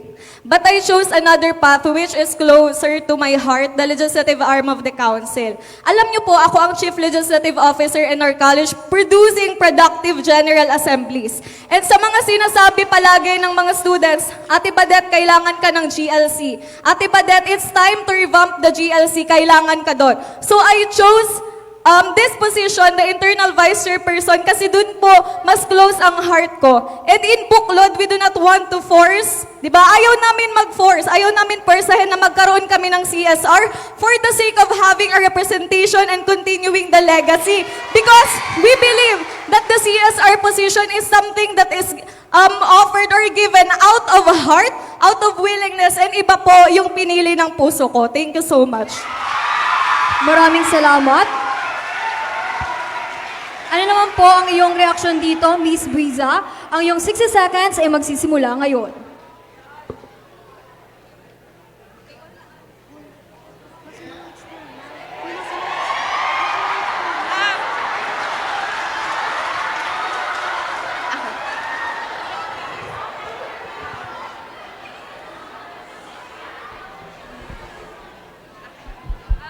Hello. Isa po sa your platforms has the revision of the yung revision ng GLC. How will you be able yung step-by-step, ano po yung step-by-step process ninyo sa pag-conduct since nagkaroon ng transformative GLCs ang CSSP? How can you give the measures or nagagawin po ba natin sa mga incoming GLCs pa po? Okay, since it's Maraming already... salamat. Ang iyong 30 seconds po ay magsisimula ngayon. Okay, since it's already proven that I made our General Assemblies productive in CSSP, alam ko po na magagawa ko siya this time as an IVC because I'm already trained, I'm already experienced, and katulad ng sinasabi ko, uupo na po ako. May GLC calendar na ako, I already drafted proposals, ready na po lahat, uupo na lang. Thank you so much. Maraming salamat. Ngayon naman ating tanungin si Mr. Sorry. Bibigyan ka po namin ng 60 seconds para tanungin si Miss Banaligan. Yung 60 seconds magsisimula ngayon. Hello. So, tanongin ulit kita, Madam Chair, since Madam Chair ka naman ng CSSP, no? So, ganito. Since you already answered the question of our moderator about why not being the CSR and IVC, I know that you are really into the legislation, no? But why IVC and not CSR? Do you want to wash your hand out of the problem being inherited by this administration? Maraming salamat. Ngayon po, bibigyan ka namin ng 30 seconds para sagutin ang kanyang katanungan. Ay yung oras ay magsisimula ngayon. First and foremost, of course not. Because I acknowledge the lapses ng CSR natin and ako kino-call out ko siya palagi. However, sinasabi ko sa inyo pa ulit-ulit na ito yung pinili ng puso ko because I know to myself na I can give the three of them a very good fight. Pero alam ko ang pinili ko ay IVC because I know I can do something dito. Maraming salamat sa ating internal vice chairperson candidates. Maaari na po kayong bumalik sa inyong upuan. Ngayon, dumako na tayo sa chairperson candidates.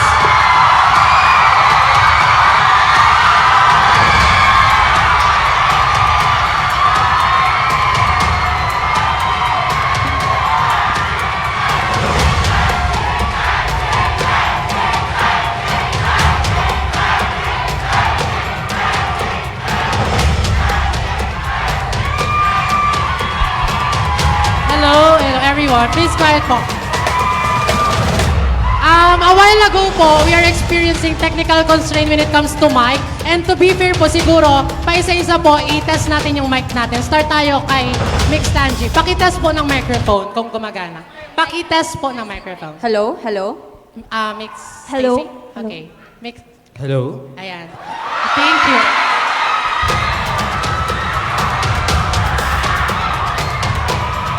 Ang unang sasagot ay si Mix Reynard Balonso mula sa PU Leaders. Your question goes like this. You included being a chairperson of the College Editors Guild of the Philippines, BICOL, as one of your most notable credentials. However, a former co-officers of yours in the said organization revealed that your resignation to CEGP BICOL bears little significant implications considering that the person quotes your apparent lack of effectiveness in fulfilling your duties thus far and that your failure to follow through on promises, such as scheduling meetings, suggest a disconnect between your intentions and actions. Running for the highest position in the USC, how can you assure that you are not just filling students with empty hopes and promises yet again when there is a question with regards to your commitment in your responsibilities? Again, I'll repeat your question. You included being the chairperson of the College Editors Guild of the Philippines, BICOL, as one of your most notable credentials. However, a former co-officer of yours in the said organization revealed that your resignation to CEGP BICOL bears little significant implications, considering that the person quotes your apparent lack of effectiveness in fulfilling your duties thus far, and that your failure to follow through on promises, such as scheduling meetings, suggest a disconnect between your intentions and actions. Running for the highest position in the USC, how can you assure that you are not just filling students with empty hopes and promises yet again when there is a question with regards to your commitment in your responsibilities? Your timer will start now. Nag-umpisa po ako sa CEGP BICOL na 350 pesos ang laman ng wallet ko. Nangutang po ako ng 1,000 pesos sa isang kaibigan ko kasi nakiusap ako sa layout artist na gawa ng poster ang GA. In less than a week, nakapag-GA po ang CEGP. Bagong tatag, walang pondo. In less than 8 months, naging nangunguna ang CEGP BICOL bilang chapter sa buong Pilipinas na may pinaka-epektibong sistema sa pagbibigay solusyon sa human rights violation cases, predominantly red tagging. Kung wala po akong skill and capabilities to lead the chapter na wala ngang pondo and strategic development ng maneuvering ng mga tao, ng mga resources, ng mga publications, I will consider that. But the people in here, the media, the press can attest that even without funding, nakapagawa po kami ng maraming proyekto, training sa CEGP. And meron po kaming system na naibigay sa tao, sa mga media personnel dito sa BICOL at sa ibang parte pa o sa ibang rehiyon dahil kami ang bine-benchmark ng all intercollegiate alliances sa buong Pilipinas. Wala man po ako sa konsehong may milyones na pondo, kasama naman ako ng mga BUenyo sa pagbibigay solusyon sa mga problemang kailangan natang harapin at kailangan natin ng tamang solusyon. Maraming salamat, Mix Insinuation Reynard lamang ang claim na yon. Insinuation. Maraming salamat, Mix Reynard Balonzo. Ano naman ang iyong naging reaksyon dito, Mix Tanji? Ang iyong 60 seconds will start now. Alright, so I would like to address, medyo abrupt yung naging resignation mo sa Bicol Universitarian. And according to the statement by the meron kang natirang deliverables at a short period of time. So with this, you abruptly resigned because you had to pursue other endeavors such as the USC. So how can you assure the student body that when you're already seated in the University Student Council, you won't abandon your constituents for the same reasons? Of course, Ano as naman a ang media... iyong naging sagot dito, Mix Reynard Balonzo? Ang iyong 60 ayan, pinapaalalahanan po ang lahat ng candidates. To be fair enough po sa inyo, pakiantay po ang QE ng host, alright? Para ma-QE rin po ang ating technical sa side, alright? Ano naman po ang iyong naging kasagutan dito, Mix Reynard Balonzo? Ang iyong 30 seconds will start now. As a media practitioner, we know that resignation is first demanded for us to vie for council position because it is demanded in our journalistic integrity. However, with the concerns of the deliverables, sino ba nagsabing hindi ko pa tapos? I already submitted the deliverables. Admittedly, when the issue erupted, of course, hindi pa tapos kasi maraming issues, maraming concerns relative to it. But now, we took accountability and took action it. Kasi pag may pagkukulang ka, gawan mo ng solusyon. Huwag kang iiyak at mag-sorry ka na lang. Ganon. Maraming salamat, Mix Reynard Balonzo. Mix Alamares, ano po ang iyong naging reaksyon sa naging kasagutan ni Mix Balonzo a while ago? Ang iyong 60 seconds will start now. And so good afternoon, everyone. Good afternoon, Reynard. So this question is just really out of my curiosity. So as we all know, you're part of the Bicol Universitarian before, and of course, you are known to be non-partisan. So I just wanna ask, why run under a party right now, and not just remain to be non-partisan, or just run like an independent candidate? Bakbakin natin ang issue. Maraming salamat.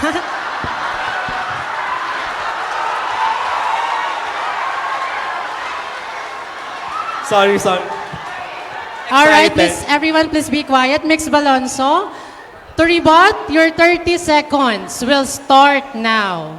Bakbakin natin ang issue na kung saan tinasabihan ng mga journalists ay dapat non-partisan. Of course, in the practice of journalism, yes. But if you vie for a position, therefore you have a democratic rights for yourself na kaya mo or dapat pumili ka. Ang BU leaders kasi may prinsipyo sila, may mga pinanandigan, may pinaglalaban na kung saan nag-align siya sa political habitat, na kung saan dahil bilang journalist, napukaw ako at kasalanan na kasi ang pumikit pag ikaw ay namulat na ang BU leaders ang meron ng mga prinsipyong pinaglalaban ko. Maraming salamat.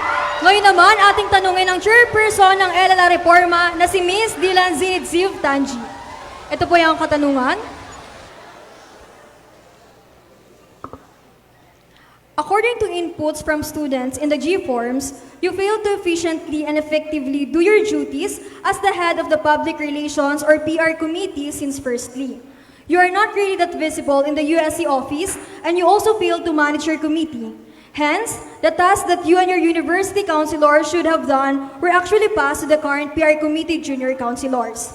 Now, what encouraged you to run for the highest position in the University Student Council, given that you are failing as a PIO already? Again, according to inputs from students in the G-Forms, you failed to efficiently and effectively do your duties as the head of the Public Relations or PR Committee since firstly, you are not really that visible in the USC office, and you also failed to manage your committee. Hence, the task that you and your university councilors should have done were actually passed to the current PR Committee junior councilors.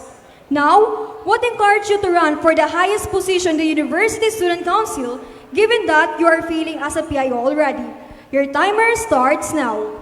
Alright, so thank you so much for that question. First of all, I would like to disagree. Evident naman po sa mga posting, sa mga marketing, every event ng USC, makikita nyo po na meron tayong posting, meron tayong documentation. The thing about being a PIO is that you work behind the scenes. And it's okay for me to work behind the scenes na hindi ako nabibigyan ng spotlight as long as I know that I'm doing my duties efficiently. And when doon naman sa terms ng Public Relations Committee, I know that I was able to inspire inspire and create a lot of leaders because actually most of my university counselors are now running for a post under the CSE and even the Sangguniang Kabataan. So I would like to disagree that I have failed as a USC PIO because I have done everything in my power. I have been active during every event without the spotlight being cast on me. Thank you. Maraming salamat. Ano naman po ang iyong reaction dito, Miss Alamares? Ang iyong 60 seconds ay magsisimula ngayon. Good afternoon, everyone. First of all, I believe that the job of a PIO, hindi lang siya nagsistick sa postings. So I believe na bakit may mga estudyante pa rin tayong hindi nakaka-receive ng information? Bakit may mga estudyante pa rin tayong laging delay yung nare-receive na information? So my question to you is, I've been working with you sa CalCSE ever since, and you weren't able to implement your platform, Makalibot lamang. And now, as the PIO, hindi mo rin na-implement pa yung revitalization of the YouTube channel. So how can you assure us that ngayon as sa pag-run ng CSR, you will be able to implement your platforms as the chairperson and student regent. Thank you po. Maraming salamat. Ano naman yung sagot dito, Miss Tanji? Ay yung 30 seconds ay magsisimula ngayon. Sige, isa-isain po natin yung tanong. Una is yung delayed information. Kung alam nyo lang po na meron tayong fina-follow na practices, I think it is bureaucratic practices. It is in the jurisdiction of the admin. I did my part in communicating with the admin. At kung kailan ko po nare-receive ang memo, yun din yung oras na pinopost ko agad siya. So it is not my fault kung bakit delayed. Nagkaroon lang po tayo ng hindi maayos na communication with the admin. At when it comes to the platforms, meron na po kaming project proposals and mechanizations ready to implement our platforms. So that is how I can... Maraming salamat. Ngayon naman, ang magtatanong ay si Mr. Balonso. Bibigyan ka namin ng 60 seconds. Ay yung oras ay magsisimula ngayon. Good afternoon, Miss Tanji. Given that Ms. Alamares pointed out that you were not able to implement your projects or platforms, given the fact that you advertised this last election, and now you are vying for the CSR post with your platforms with your platforms not containing enough or sufficient mechanisms on how to do it, both as a chairperson and student regent, it really concerns us that these platforms will be the same as the platforms you advertised the previous year. So how will you address this, Ms. Tanji, given the fact that even the booklet na hinabol ng party nyo ay not containing any mechanisms sufficient and substantial for students to comprehensively interpret and process? Maraming salamat. Miss Tanji, ano naman yung kasagutan sa kanyang tanong? Ngayong 30 seconds ay magsisimula ngayon. Thank you for giving me longer time to explain why I wasn't able yet to do some of my promised platforms. So the proposals are actually underway. Hindi po matatapos ang aking termino nang hindi nagagawa ang platforms. Nagkaroon lang po tayo ng problem sa budget at nagkaroon po tayo ng realignment sa prioritization ng mga kailangan ng mga estudyante. Pero the proposals are actually ready. And I will make sure that by the end of my term, magagawa po lahat ng plataforma na yun. And with regards to the platform of My Slate, ready na po ang aming mga... Maraming salamat, Mix Tanji. Dumako naman tayo kay Mix Stacy Daniel Alamares. This is your question, Mix Alamares. There have been multiple complaints raised by several of your university councilors in regards to the tearing off of MMBU IDs of a specific committee and that it was you behind such an act. Can you confirm if this is true? As a candidate vying for the highest position in the USC and someone who's claiming to be pro-student, how will you convince BUenos that you are deserving for the CSR position knowing you have not taken accountability of your action? I repeat the question. There have been multiple complaints raised by several of your university councilors in regards to the tearing off of MMBU IDs of a specific committee and that it was you behind such an act. Can you confirm if this is true? As a candidate vying for the highest position in the USC and someone who's claiming to be a pro-student, how will you convince BUenos that you are deserving for the CSR position knowing you have not taken accountability of your action? Your 90 seconds will start now.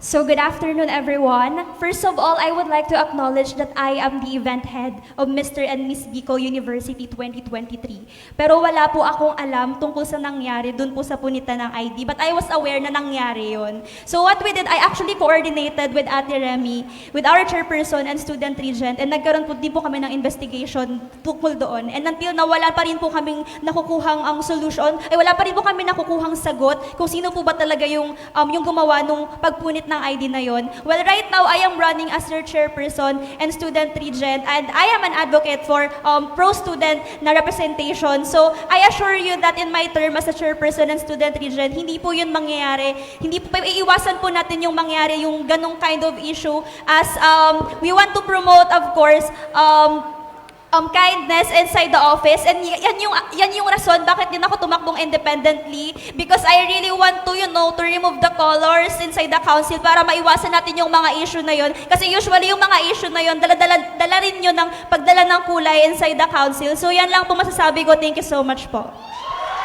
Maraming salamat, Mix Alamares. Ano naman ang iyong naging reaction dito, Mix Reynard Balonso? Ang iyong 60 seconds will start now. I recognize the claim of Ms. Alamares that one of the pertinent issues inside the council is the issue relative to the colors. And you also claim that you are really a pro-student. But as we also hamper on how a council must be collective, so under your watch, you are also, not just Ms. CSR is responsible for the actions of the council, you and Ms. Tanji as well. How can you really convince us that you are really a pro-student if under your watch, the Kapistahan Peace Fair, which was used to red tag students and monitor, were held inside the university with guns, with tanks, and everything that the paraphernalia that red taggers use to red tag us. Also, you can't say that there was no red tag incidents happened because of the Kapistahan Peace Fair. I'm one of the victims. Thank you.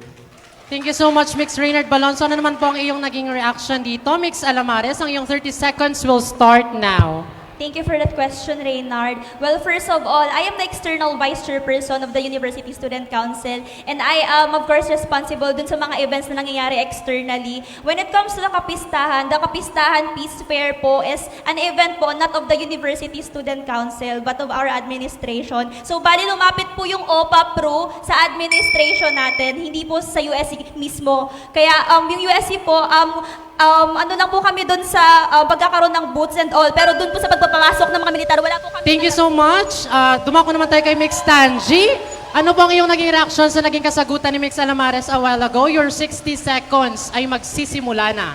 I would like to go back to the first question that was raised by the publication about po doon sa MMBU sa na-raise na pagpunit ng IDs. I would like to disagree that you were not informed or that you did not know anything about it. Because as someone who is part of the University Student Council, alam naman po nating dalawa na kalat talaga siya, even sa university councilors natin. So, how can you really ensure us na wala ka talagang alam sa nangyaring yun?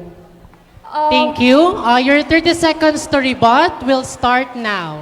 Well, as I've said, nung nalaman ko po agad yung about dun sa ID, I've actually coordinated agad with our chairperson and student regent since I was also shocked of what happened dun po sa punita ng ID. So, bali gumawa po tayo agad ng action with the help of our chairperson and student regent, but we are still actually waiting kung ano po ba talaga yung nangyari and kung sino po ba talaga yung gumawa ng punita ng ID na yon. Thank you po. Maraming salamat sa ating tatlong chairperson. Maaari na po kayong bumalik sa inyong upuan. Diyan po nagtatapos ang ating round at nagsisimula na ngang lumagablab ang ating tapatan. Abangan ang round 2 dahil ang ating mga kandidato ay susuriin naman ng ating mga campus journalists mula sa iba't ibang college publications ng Bicol University. Pero bago po tayo dumako sa pangalawang round, alam niyo po ba na ang lahat ng ating chairperson candidates ay mula sa Kolehiyo ng Arte at Letra? Kaya naman, salubungin natin ng malakas na palakpakan ang Di Calibre Dance Troupe!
Once again, the Decalibre Dance Troupe.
From punani way, bubble on the bed, bubble on the bed.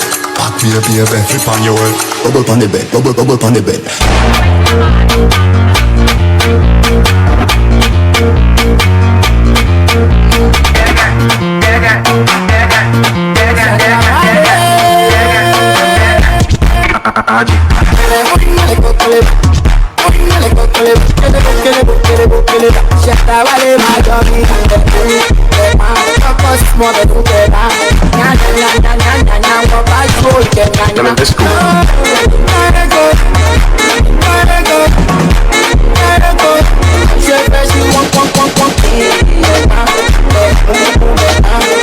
This is a fucking mad thing.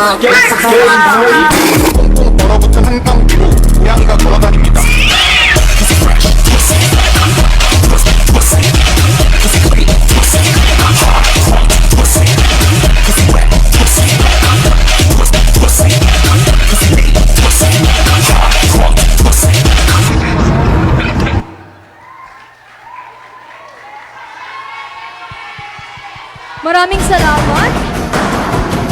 Maaari na pong bumalik sa stage ang ating mga candidates. Muli, maraming salamat sa Decalibre Dance Troupe. Maaari na pong bumalik sa stage ang ating mga candidates.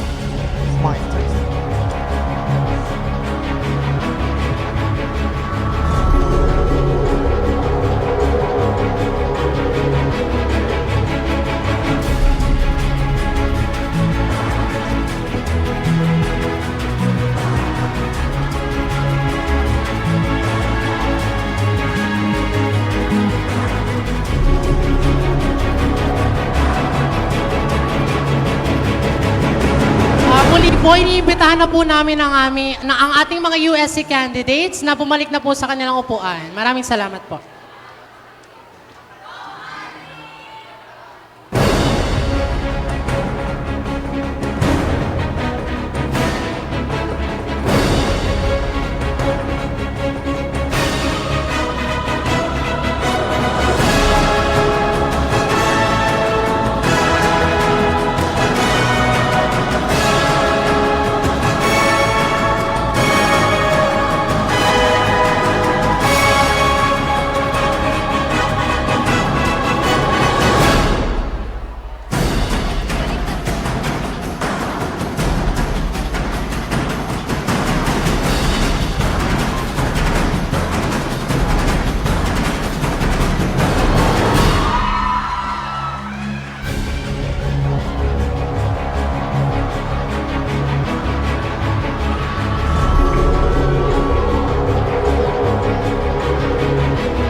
Tinatawagan po namin ang mga candidates na bumalik na po dito sa stage para simulan na natin ang round 2.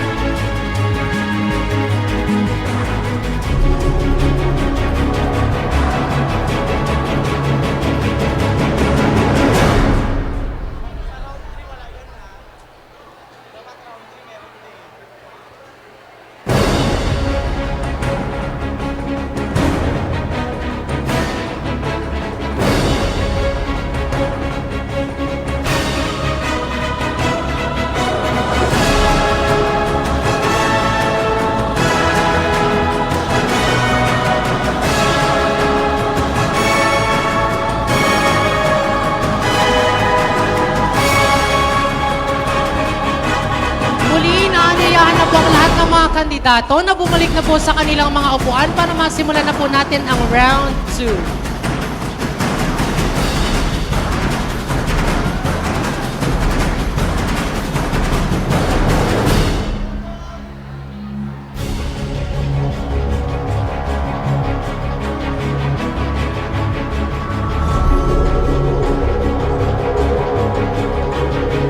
Round 2, the pressing round. Sa round na ito, sa pamamagitan ng drawlats, bibigyan ng kapangyarihan ng bawat representante ng iba't ibang college publications na magtanong sa bawat kandidatong nabunot nila. Bibigyan lamang sila ng isang pagkakataon para magtanong ng kanilang main question at follow-up question. Simulan na natin ang round 2. Live pa rin tayo sa Bulwagang BUNO sa Bicol University. Pinapalalahanan po namin ang lahat na iwasang mag-spam sa comment section upang mas mabigyan toon ng mga makabuluhang opinyon at talakayan. Maaari po tayo makilahok sa diskusyon sa mga social media platforms. Gamitin lamang ang hashtag BUHarapan 2024 sa Facebook at Twitter upang ipabok ang inyong mga katanungan at opinyon. Aming babanggitin ang inyong mga makabulahang opinyon at tweets dito sa ating aktibidad. Maaari rin kayong mag-comment mismo sa aming Facebook live stream.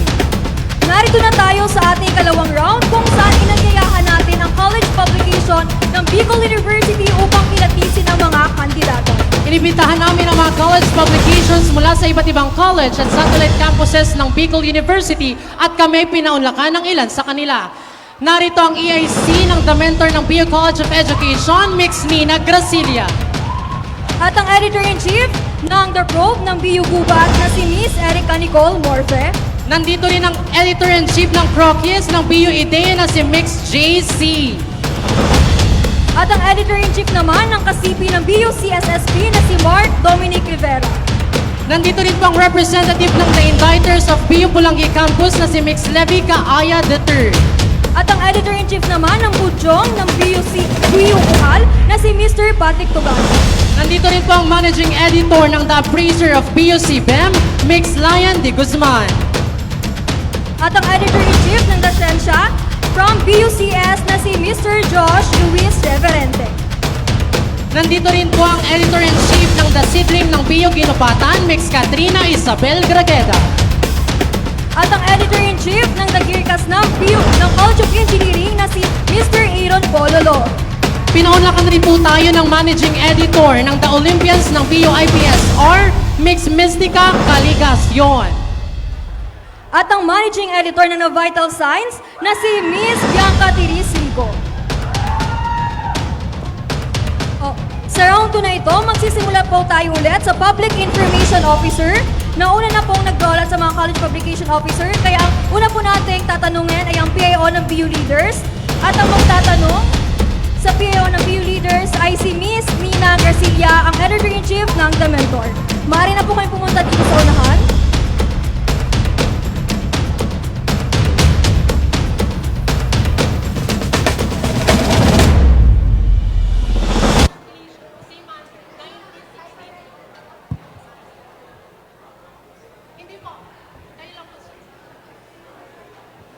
Maaari na ka na pong magtanong. Hello po, Mr. Braun. So, given the increasing prevalence of online activism and advocacy, how do you plan to utilize social media and digital platforms to raise awareness and mobilize support for social issues among students? Again, given the increasing prevalence of online activism and advocacy, how do you plan to utilize social media and digital platforms to raise awareness and mobilize support for social issues among students? Maraming salamat. Bibigyan ka po namin ng 90 seconds para sagutin ang kanyang tanong. Ang iyong oras ay magsisimula ngayon. As a student of politics, there is really a stigma about activism in general. But a lot of people does not really know that under our constitution, we have freedom of expression, we have freedom of association, and dito na rin actually papasok yung platform ko, which is Hururon, a socio-political and legal awareness fora. We will use this as a platform along with our social networking sites to raise awareness about what is activism and the importance of activism, because the democracy that we are enjoying, that we are relishing right now, is a product of activism.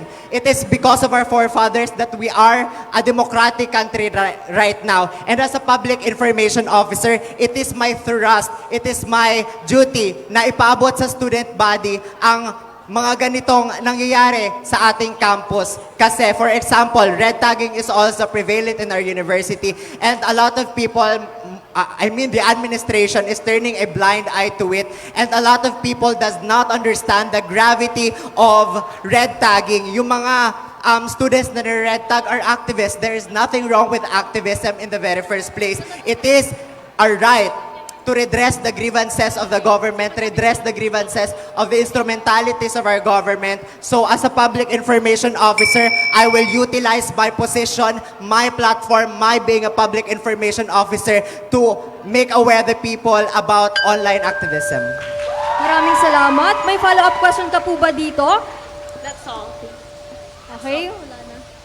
Ayan, dumako naman tayo sa PIO candidate ng LLR Reforma na si Mixhaven Kirby Morales. Ang magtatanong sa kanya ay ang EIC ng The Probe, Mix Erica Nicole Morfe.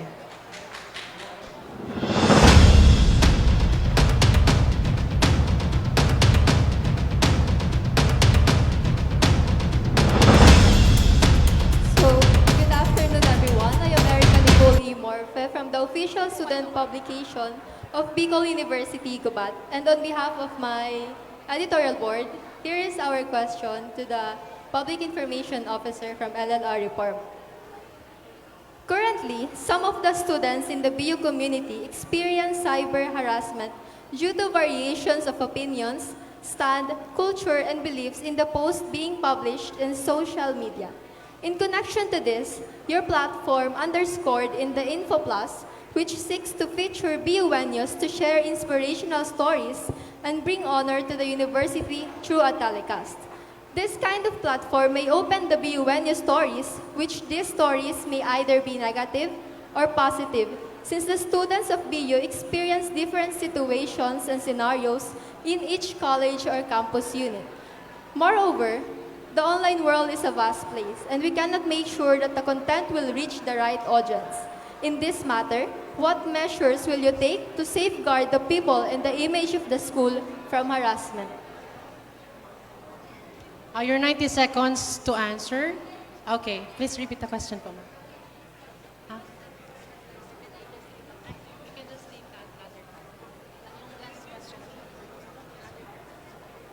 In this matter, what measures will you take to safeguard the people and the image of the school from harassment? Your 90 seconds to answer the given question will start now. Okay. Info Plus is, one of the feature of Info Plus is the telecast. Sabi nga po, telecast will feature BUenos stories na nakapagbigay ng karangalan sa ating university. And these stories is not really personal stories. There are stories on how they achieve this, yung naabot nila para makapagbigay sila ng gantong karangalan sa university natin.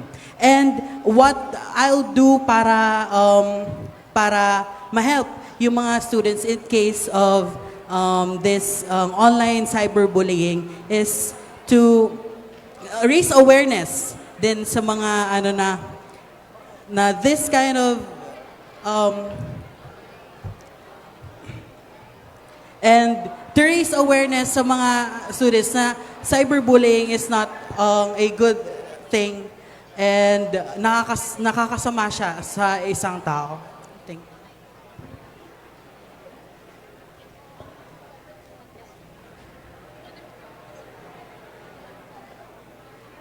For your follow-up question, emphasizing the difference in the stories of the BUenos, in cases where the student narratives may not be in favor for the administration, how will you handle this type of content, provided that you have given them the platform to genuinely express themselves and share their story? I will repeat. Emphasizing the difference in the stories of the BUenos, in cases where the student narratives may not be in favor for the administration, how will you handle this type of content, provided that you have given them the platform to genuinely express themselves and share their story. To answer you'll be given 30 seconds only to answer that question. Your time will start now. Okay, Tiyog BUenyo is for, Info Plus is for BUenyos. These stories na i-share ng mga BUenyos dito ay galing sa mga puso nila. Despite on what the admin, kung ano man ang admin dito, this is stories, personal stories na gusto nilang i-share para ma-inspire ang mga BUenyos. So, despite of everything, this is for BUenyos. So, I want them to express themselves. Maraming salamat sa ating Editor-in-Chief ng The Probe na si Miss Erica Nicole Morfe. Ngayon naman, ang ating tatanungin ay ang Public Information Officer ng Buklod na si Mr. Allen Basilia. Ang magtatanong po sa kanya ay ang Editor-in-Chief ng Crockies na si Mr. JC.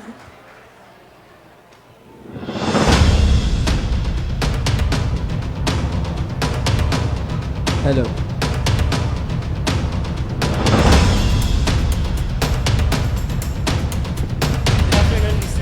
Good afternoon.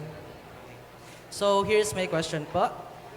How can you navigate the complex landscape of public relations and stakeholder engagement to strategically communicate the multifaceted benefits and ethical considerations of the CSERV initiative, ensuring transparency, confidentiality, and legal compliance while effectively addressing the challenges of managing sensitive information related to abuse and harassment cases within the university community? Maraming salamat. Maraming salamat. Mr. Basilia, bibigyan ka po namin ng 90 seconds para sagutin ang kanyang tanong. Ang iyong oras ay magsisimula ngayon. Ayan, thank you very much po, Crockies, for the question and I do acknowledge po it. And mapagbuklod na hapon po sa ating lahat. Let's start po sa mechanism ng CSERV. Let me just clarify po na kapag nag-training na po ang ating mga peers, ang mga BUenyos, regarding po sa peer counseling and training workshop, we are not really viable para magbigay sa inyo ng advices. That is not our job. We will draw the line na hindi po talaga tayo magbibigay ng advice. Yun po, una. So, ano po ba talaga ang trabaho ng peer counselor? Una, makinig. Tingnan kung ano mga problema na nasa loob ng klase, nasa loob ng campuses, and we will extend it to the satellite campuses. Ngayon naman, kapag kumuha na tayo or naka-receive na tayo ng cases on sensitive cases like harassment, abuse, or in any forms of maltreatment within the university, we will be having an oversight committee handled rin po by yours truly and the CSR na rin po if ever sa student region po. Ngayon, ano bang mechanisms na kapag nakakuha na tayo ng mga ganong cases? Yung mga mag-take po ng concerns na yun, they will be signing an NDA or a non-disclosure agreement. What we will do is give support to the students that suffered these cases. Hindi po tayo makikipag-contact or sa mismong nag-harass or... Maraming salamat. May follow-up question ka po ba para kay Mr. Basilia? That's all po. Ayan, thank you very much. Mapaglupod na hapon Wala po. na po. Ayan, maraming salamat sa ating mga PIO candidates. Ngayon, pumunta naman tayo sa Business Manager candidates. Simulan natin. Kaya, Mix Aizel Manata. Ang magtatanong po sa kanya ay ang Editor-in-Chief ng KASIPI BUCSSP, Mr. Mark Dominic Rivera.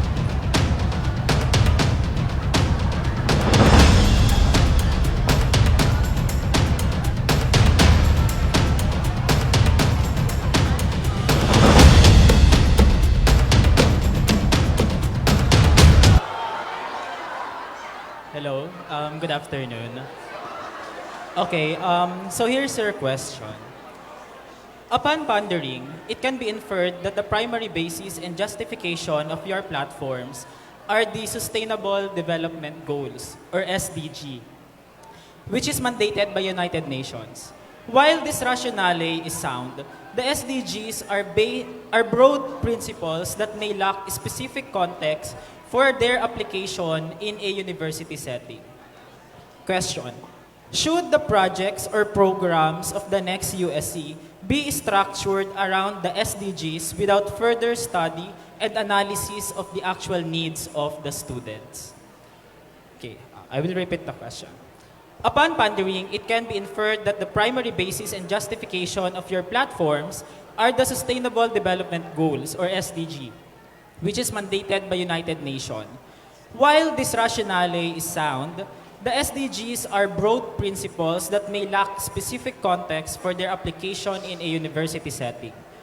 Question: should the projects or programs of the next USE be structured around the SDGs without further study and analysis of the actual needs of the student? Thank you, Mix Manata. Your 90 seconds to answer will start now. Okay, so thank you for that question. As a former environmental student advocate of DRM Rapo-Rapo, you can back on me that I am all in adherence to the sustainability of the platforms that I have enumerated on my platform of government. And I strongly believe, to answer the question, that the administration, all the projects that the USC must cater to the students must be in adherence to our SDG. It is a high time that we, as a institution, create a more long-term solutions to the existing and standing dilemmas the students is facing. It is time that we, as the administration, the administration should create tangible solutions to this problem. Let me give you an example. This high heat index. It is pertinent, it is existing that it is not conducive to learn in an institution.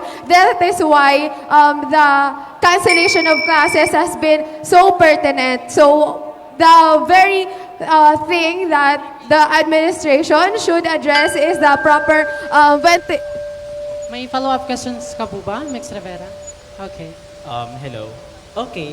But the primary question is, should we base the projects and programs of the USC in the SDGs without further analysis and study of the real need of the student body in the grassroots or in the localized setting?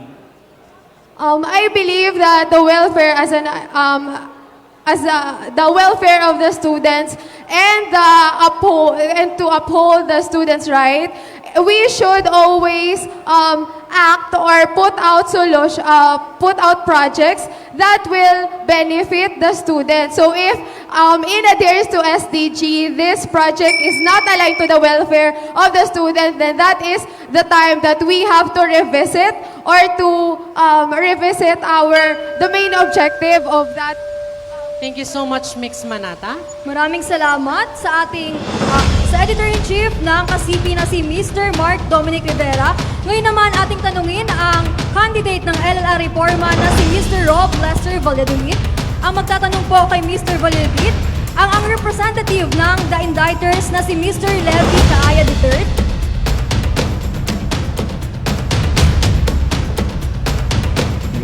Hello.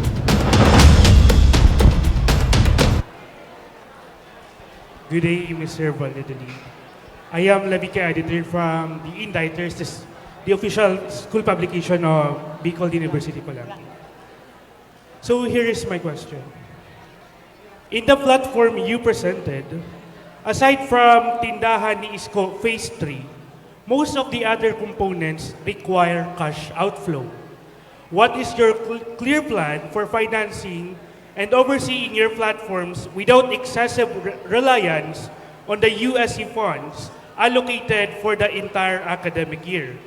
Additionally, what mechanisms will you implement to address any unexpected expenses or budgetary constraints that may arise during the execution of your platform? Maraming salamat. Okay, again, in the platforms you presented, aside from Tindahan ni Isko Phase 3, most of the other components require cash outflows. What is your clear plan for financing and overseeing your platforms without excessive reliance on the USC funds allocated for the entire academic year? Additionally, what mechanisms will you implement to address any unexpected expenses or budgetary constraints that may arise during the execution of your platform? Maraming salamat. Mr. Valladolid, may 90 seconds ka po para sagutin ang kanyang katanungan. Thank you po for the question. And the USC is may access ang USC sa 4 na sources ng fund. And sa dalawa doon, which is the external fund and the income generating project fund, is really flexible kung paano. With the help of our external vice chairperson, makakahanap tayo ng mas maraming possible sponsors, possible partnership, collaborations, at pwede pong nating makahelp ito sa pag-fund ng other projects. Sa income generating project fund naman po, mas madali po itong ma-process and magsusulong lang po tayo ng mga mechanism para po ma-ensure natin na magkakaroon talaga ng income ang ating project. And dun po sa minention nyo po sa Tindahan is Go Phase 3, regarding naman po, if meron na pong talagang financial problem ang USC ngayon, i-implement po natin ang same sagot na sinagot ko sa Balo Watch, which is the pre-ordering system. Because if we pre-order, meron na po tayo nakukuhang pera, may pambayad na po tayo, na-ensure na meron pa rin po tayong income na magagamit natin for future projects and activities. Maraming salamat. May follow-up question ka po ba para kay Mr. Valladolid? Maaari niyo na pong itong tanong. Okay. Speaking of sponsors, according to Article 6, Executive Council of the USCCBL, the powers and duties of the Executive Council, Section 12, states that the business manager shall supervise the fundraising activities of the Council and shall be the head of the Ways and Means Committee. Considering the past issues of overspending in the Council, how do you plan to rebuild and maintain trust with your external partners in funding your activities, especially those who may have concerns about contributing funds or resources to the USC? Mr. Valladolid, may 30 seconds ka po para sagutin ang kanyang tanong. Your timer starts now. Trust is an essential part of any relationship, lalo na po sa ating collaborators and sa mga sponsors and suppliers na as a business sa council po natin. And I can repay this trust by finding the problem. Nagka-problema po ba tayo sa komunikasyon? Meron po ba tayong debt? Meron po ba tayong kung ano pang problema? And I think we really need to communicate again with them kung ano ba ang gusto nila or ano ba ang gusto natin to solve this problem and to ensure that we can still give the best quality service for the BUNYos po. Thank you so much. Thank you so much, Mr. Levi Kaaya from the Indictors. Dumako naman tayo kay Mix Emmanuel J. Carranza ng Buklod. Ang magtatanong po sa kanya ay ang Editor-in-Chief ng Crokis, Mr. JC.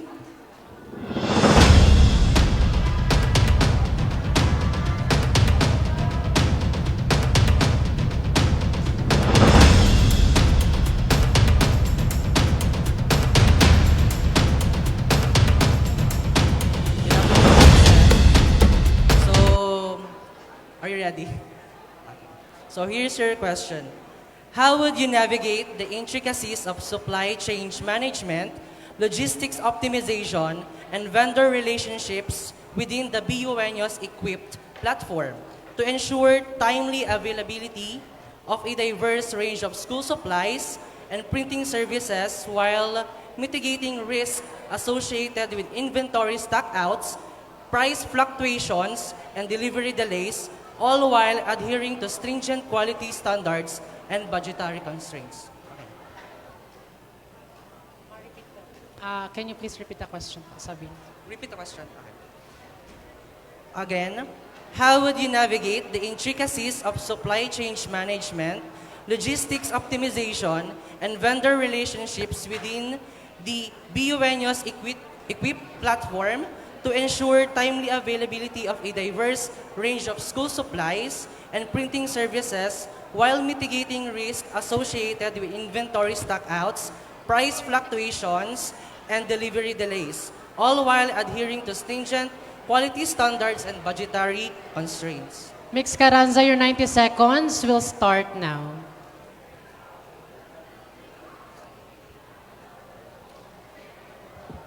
Test.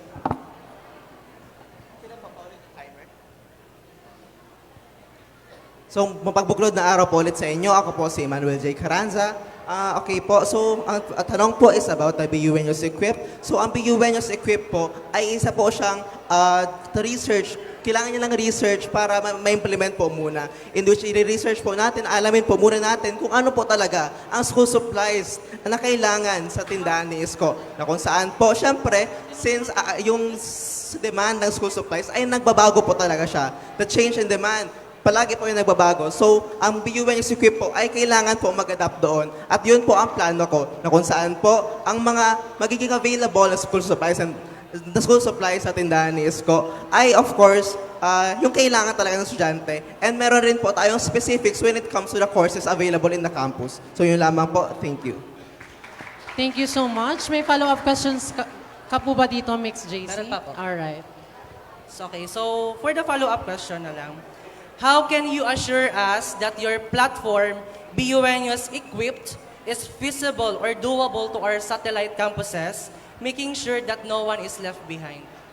Alright, to answer that question, you'll be given 30 seconds. Your timer will start now. So, yung BUNUS equip po, ay kasama po siya ng tindahan ni Isko Connected, na kung saan po patayo po tayo ng mga tindahan ni Isko sa iba't ibang satellite campuses. And kapag po naipatayo na rin po natin ang tindahan ni Isko sa mga satellite campuses, ay sasama rin po dito ang BUNUS equip, na kung saan mag-a-adapt rin po siya sa kailangan ng students doon sa satellite campuses. So, yun lamang po. Thank you. Thank you so much. Maraming salamat sa Editor-in-Chief ng Rockies na si Mr. JC. Ngayon naman, tumako na tayo sa auditor candidates. Ang una po nating tatanungin ay ang kandidato ng BU Leaders na si Miss Maricar Sanorho. Ang magtatanong po sa kanya ay ang Editor-in-Chief ng Budyong na si Mr. Patrick Tugano.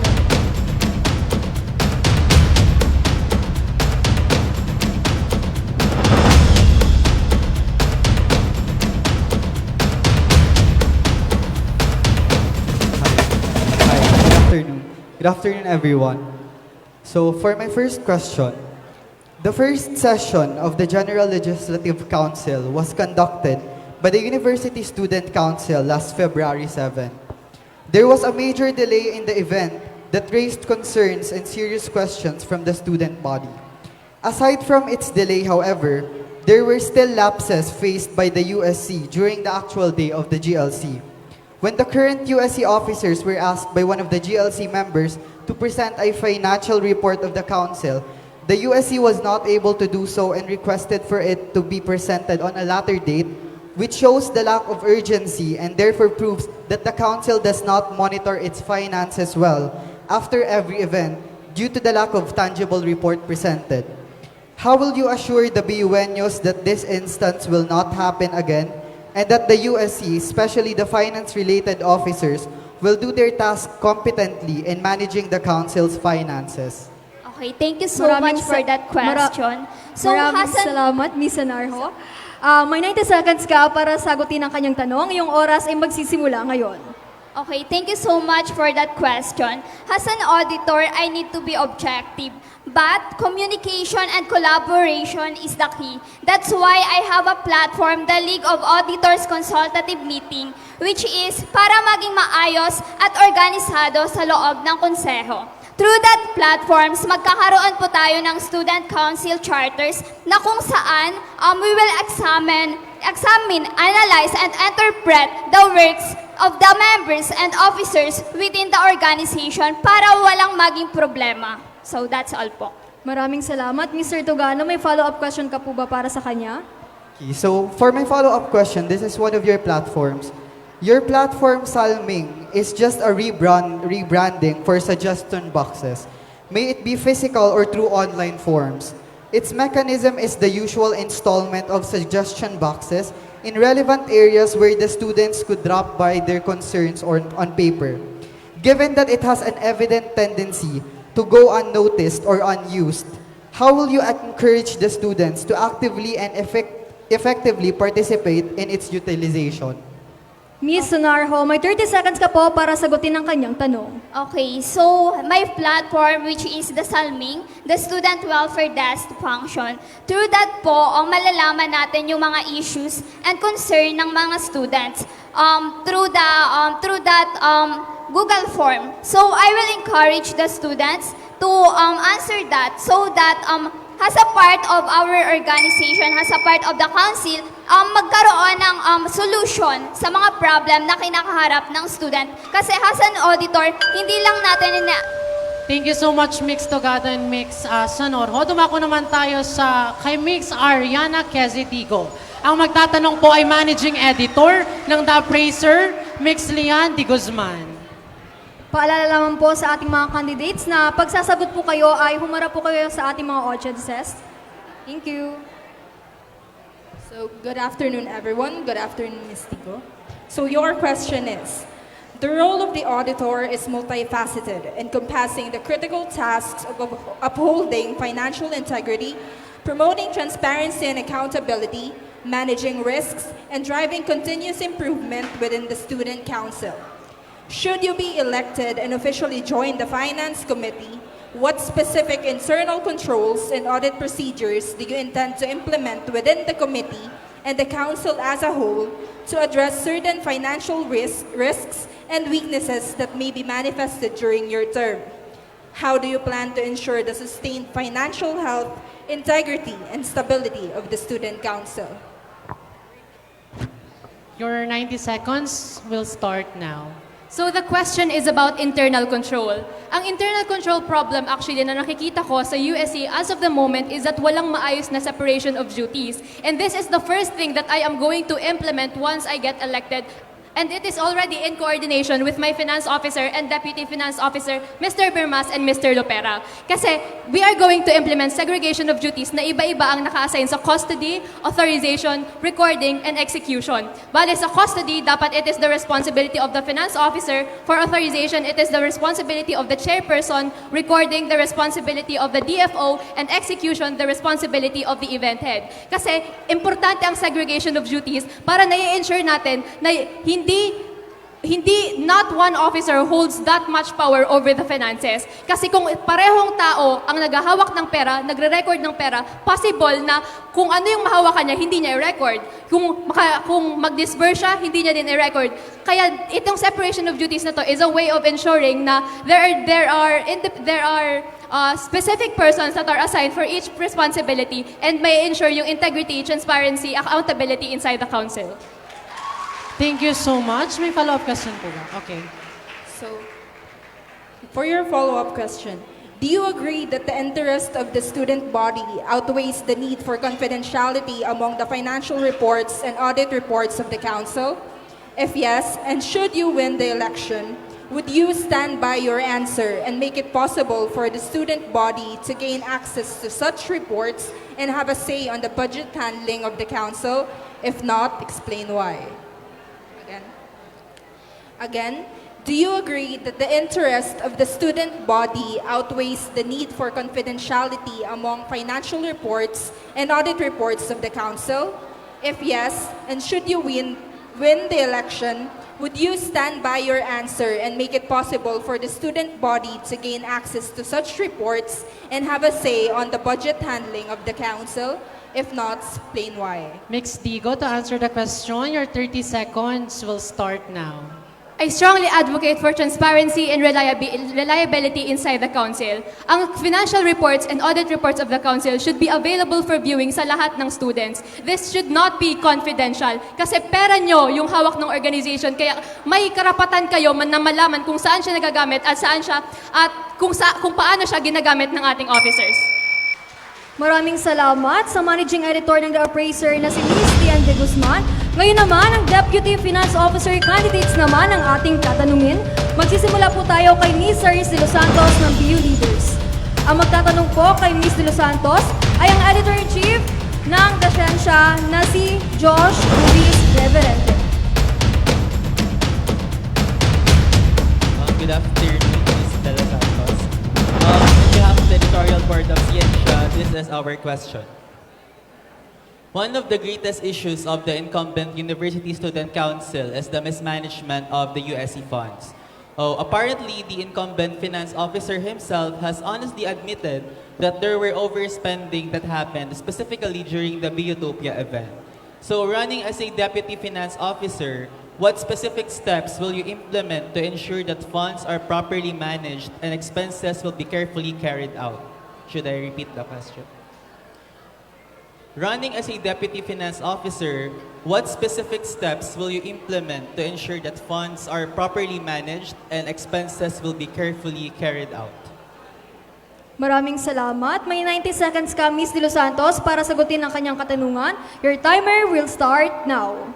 So according po sa CBL, the duty of Deputy Finance Officer is to assist the Finance Officer. So as your next Deputy Finance Officer, ako muna yung mag-a-assist sa Finance Officer and ipi-preview yung project proposal before i-disburse yung cash para alam na naka-align talaga yung project, yung budget na allocated sa project.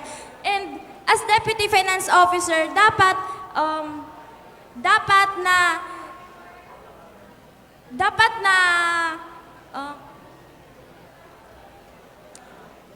na-assess natin na tama yung ginagawa ng finance officer kasi hindi lang yung project ang maapektuhan, kundi buong university. Yun lamang po. Thank you. Maraming salamat. Maaari niyo na pong tanungin si Miss De Los Santos ng iyong follow-up question. A follow-up question. With your answer, running as a Deputy Finance Officer, where do you think, or which area did you think that the Deputy Finance Officer and the Finance Officer of the incumbent USC Council failed in addressing this kind of issue that resulted in this issue? Miss De Los Santos, ang iyong 30 seconds ay magsisimula ngayon. So in terms po sa mga incumbent officers ngayon, I think the problem is yung pagkakaroon ng miscommunication. Dapat po kasi nag-uusap yung event head, yung finance officer and deputy finance officer para alam ng finance committee kung ano or ilan yung i-allocate na budget. Maraming salamat, Mix Reverend and Mix Sonoro. Tumako naman tayo sa Deputy Finance Officer candidate ng LLR Reforma, Mix Junel Opera. Ang magtatanong po sa kanya ay ang representative ng The Indictors, Mix Levica Ayat III.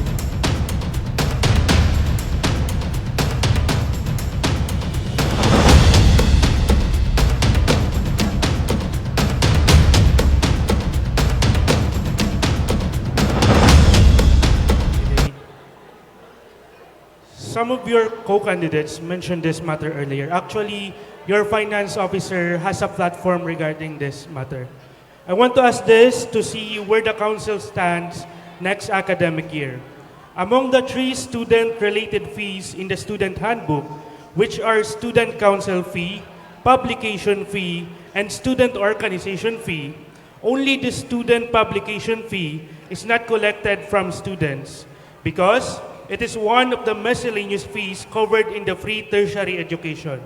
In status quo, only the Bicol Universitarian receives funding, as can be seen in our COR, which is 12 pesos per student, and it is way too far from 100 to 400 pesos in other state universities. Considering the vitality of financing of the college publications, are you with us in our battle cry for financing? If so, what actions can we expect from you and the future council, and if not, why? Your 90 seconds will start now. All right. Paki-repeat daw po ng questions. Considering the vitality of financing of the college publications, are you with us in our battle cry for financing? If so, what actions can we expect from you and the future council, and if not, why? Your 90 seconds ay magsisimula na. So, thank you very much for that question. First of all, yes, we are with you po on your battle cry for the of the freedom of speech, as well as to iangat po natin yung mga publikasyon ng bawat kolehiyo, hindi lang po ng Bicol Universitarian. And with the platform po of our finance officer, which is the 15% para sa which is the Angat publikasyon po rather, we will uplift those publications po kasi magkukuha po tayo ng pera galing po sa Student Development Fund, na galing po sa mga taxpayers po ng mga Pilipino po, hindi po mismo ng government. Kasi through the platform po of our finance officer, Yancy Bermas, we are able to fund those publications para po mas marami po silang magawa po sa publication, mas marami po yung information dissemination, and mas ma-empower po natin freedom of speech po inside the Bicol University because without our publication, sino po yung magbabantay ng katotohanan po sa loob ng universidad? Yun lamang po. Thank you so much. May follow-up question ka po ba? Alright. Since there is only one CSR who presented a platform about this matter, how can you convince the winning CSR that this is urgent? Your third. Okay, since there is only one CSR who presented a platform about this matter, how can you convince the winning CSR that this is urgent? Mix Lopera, your timer will start now. I believe that as your next Deputy Finance Officer, if I'm ever chosen by RPUeños, I will urge the Chairperson and Student Regent na bigyan po nating pansin ang ating mga publikasyon sapagkat sila po ang nagbabantay ng katotohanan sa loob ng universidad at kung wala po sila, laganap na po yung mga disinformation, misinformation, and malinformation. So yun lamang. Maraming salamat. Sa muli, maraming salamat Mr. Levi Kai III, representative ng The Inditers. Ngayon naman, ating tanungin ang Finance Officer candidates. Magsisimula tayo kay Mr. Glenmar Divela ng BU Leaders. Ang magtatanong po sa kanya ay ang Editor-in-Chief ng The Sitting na si Miss Katrina Isabela Grageda.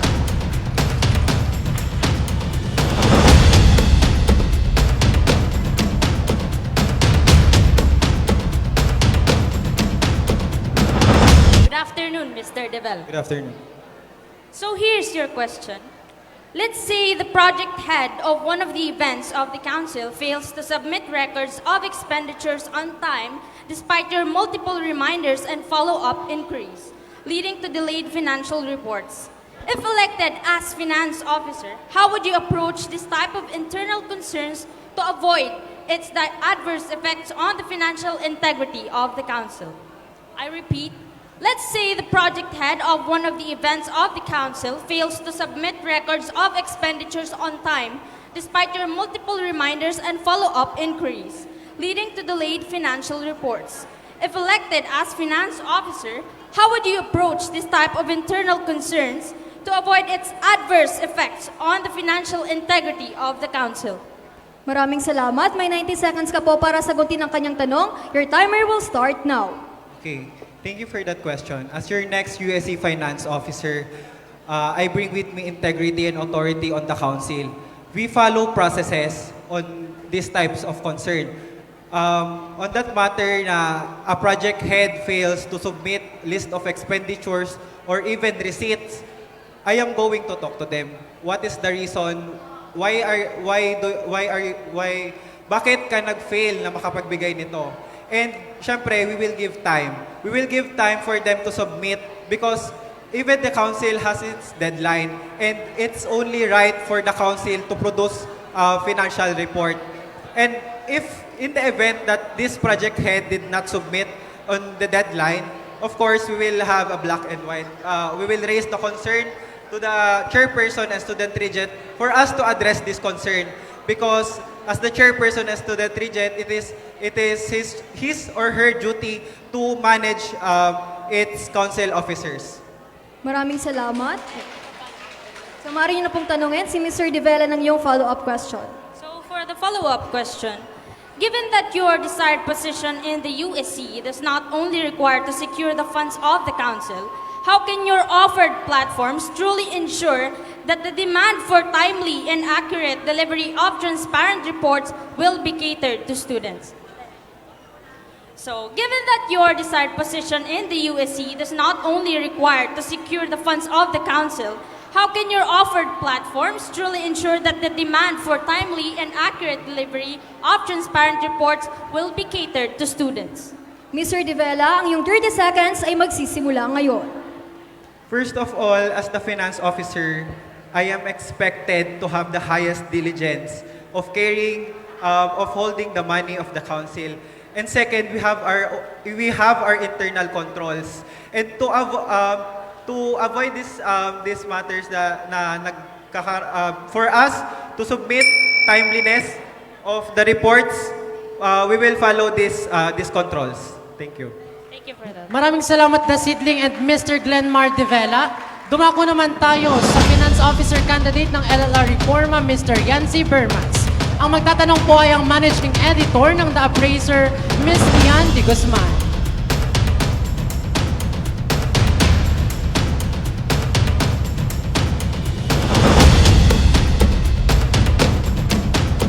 So, good afternoon, Mr. Bermas. As a candidate aspiring to assume the position of Finance Officer, your responsibilities extend far beyond budget allocation, encompassing the crucial task of preparing accurate and timely financial reports that serve as the bedrock of financial transparency and accountability within the Council. Could you enumerate your strategies and plans ensuring the timely preparation and submission of these financial reports? Furthermore, in the pursuit of effective and efficient financial management, what specific measures do you intend to implement to streamline financial processes and reporting procedures within the Council? Mr. Bermas, to answer the given question, your timer will start now. Alam ko po na agam-agam natin palagi na baka late na naman ang financial report, ang financial statements, at bilang assurance po as your next USC Finance Officer, gusto ko lang po sabihin na sa termino ko bilang busayng treasurer, laging on time po ang financial reports namin, ang financial statements naman po namin, lagi ring na-represent sa General Assembly. And this experience po, I hope, would be the assurance na this time, as your next University Student Council Finance Officer, magiging urgent po tayo sa pagre-release nitong mga napakakailangan na financial reports. And ang tanong po, ano nga ba ang gagawin ko para masiguro ito? Madali lamang po. Unang-una, kada event pa lang po, bibigyan natin ng deadline ang mga event heads para masiguro natin na on time po sila magpapasa ng kanilang mga liquidation reports. And these liquidation reports, ma-check po natin agad-agad kung magpapasa sila at kung kada event pa lang po ay on time na, sisiguraduhin natin na yung kabuuan ng financial report ay magiging on time na rin. Dahil para sa akin, transparency and accountability is good, but urgency will be better. Maraming salamat, Mr. Bermas. May follow-up questions ka po ba dito? So, for your follow-up question, given the paramount importance of transparency and financial matters, how do you prioritize the communication of financial information to Council members and especially the student body to foster open dialogue and promote trust in the Council's financial stewardship? Again, given the paramount importance of transparency in financial matters, how do you prioritize the communication of financial information to Council members and especially the student body to foster open dialogue and promote trust in the Council's financial stewardship? Thank you, Mr. Bermas. To answer the follow-up question, your 30 seconds will start now. Mabubuo po natin ang tiwala ng student body sa konseho kapag lagi natin pinapakita na transparent tayo. At gagawin po natin yon gamit ang iba't ibang avenue. Meron tayong mga General Assembly, State of the Student Address, at iba pa. At sisiguraduhin natin na hindi lang siya isang beses mangyayari sa isang taon. Sisiguraduhin natin na bawat semester may ipapakita tayong resibo na tayo ay may integridad. Maraming salamat sa muli. Maraming salamat sa Managing Editor ng The Appraiser na si Ms. Lian de Guzman. Ngayon naman ating tanungin ang Deputy Secretary General Candidates. Magsisimula po tayo kay Ms. Rachely Monsalve ng BU Leaders. At ang magtatanong po sa kanya ay ang Editor-in-Chief ng The Probe na si Ms. Erica Nicole Morfe.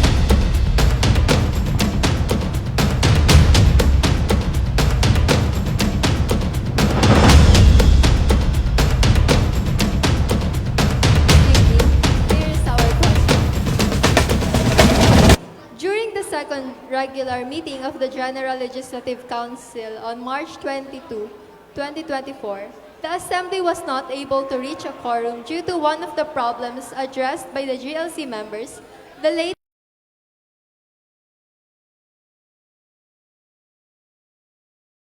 suspending the Assembly. The manifestation of the GLC body were that the communication letter of the meeting must be sent out to the concerned constituents a week before the meeting is conducted, and that a pre-registration must be filled out to confirm the attendance of the GLC members to get an estimation of the numbers that will attend the Assembly and to determine if this would reach the quorum to proceed the meeting. In this matter, as a Deputy Secretary General, you are in charge of assisting the Secretary General in secretariat matters. What steps can you take to ensure that the communication letter is disseminated to all the concerned GLC members days prior to the conduct of the Legislative Assembly, and to prevent the same problem from happening again in the future so that a quorum can be reached? What steps can you take to ensure that the communication letter is disseminated to all the concerned GLC members days prior to the conduct of the Legislative Assembly, and to prevent the same problem from happening again in the future so that the quorum can be reached? Ms. Monsalve, your 90 seconds will start now. Okay, so thank you for that question po. Well, I am part of the General Legislative Council because I am the UBO chairperson of the BU Leaders. And as for me, I do really experience yung nangyari nung supposedly Second General Assembly. And that is indeed true because of the delayed information and dissemination as well, not just of the communication letters but also of the announcement that some part. Kasi ang nangyari is parang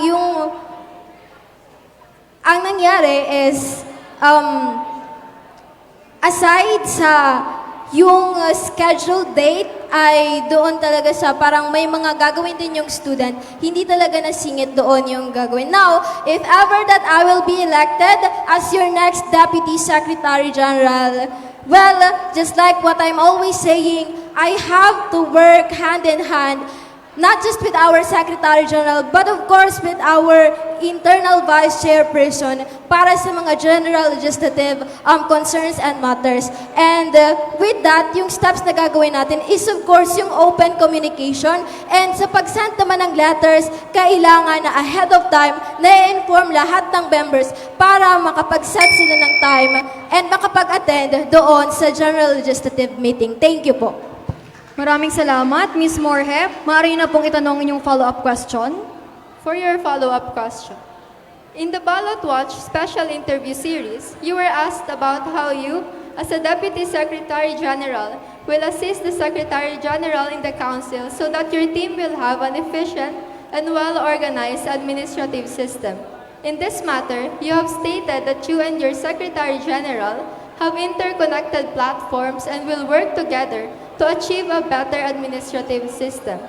Knowing that 3 candidates are vying for the position of Secretary General, how will your platforms then complement the winning candidate from the Secretary General in the instance that the winning candidate is from another slate?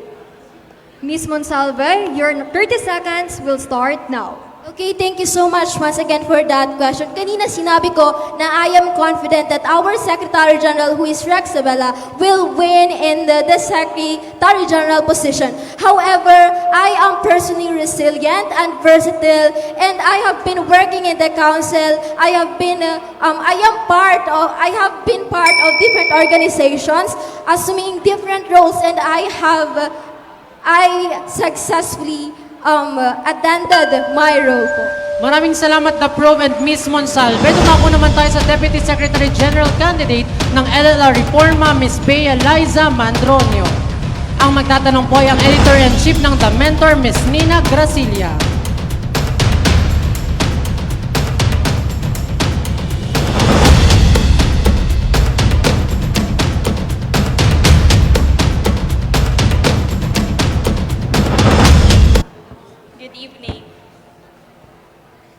As a Deputy Secretary General, you'll be responsible for supporting the Secretary General and ensuring the smooth operation of the Student Council. How do you plan to collaborate with the Secretary General and other council members to achieve the council's goal, given that it would be possible that you'll work with someone who is from different slate that you belong? As a Deputy Secretary General, you'll be responsible for supporting the Secretary General and ensuring the smooth operation of the Student Council. How do you plan to collaborate with the Secretary General and other council members to achieve the council's goal, given that it would be possible that you'll work with someone who is from the different state that you belong. Ms. Madronio, to answer the given question, your 90 seconds will start now. With my experiences and background, I'm an active member of Secretariat Committee from CBO, CSE, and USC this year. So from this, nakita ko po from the grassroots level yung mga problems and na na-encounter ng ating secretaries. And I have worked with diverse political parties. Of course, meron din po akong friends na nanggagaling from different parties. So, paano ko po ba ma-ensure yung smooth transaction ko with all the council members? Wala na po tayo sa political color natin once maupo tayo sa konseho. It's all about our purpose to serve the student body. Thank you. Thank you so much, the mentor and Ms. Madronio. Ngayon naman, ang Secretary General candidates ang ating tatanungin. Ang unang magtatanong ay ang Editor-in-Chief ng The Beercast na si Mr. Aaron Pololor. Ang kanyang tatanungin ay ang candidate ng BU Leaders na si Mix Rex Abela.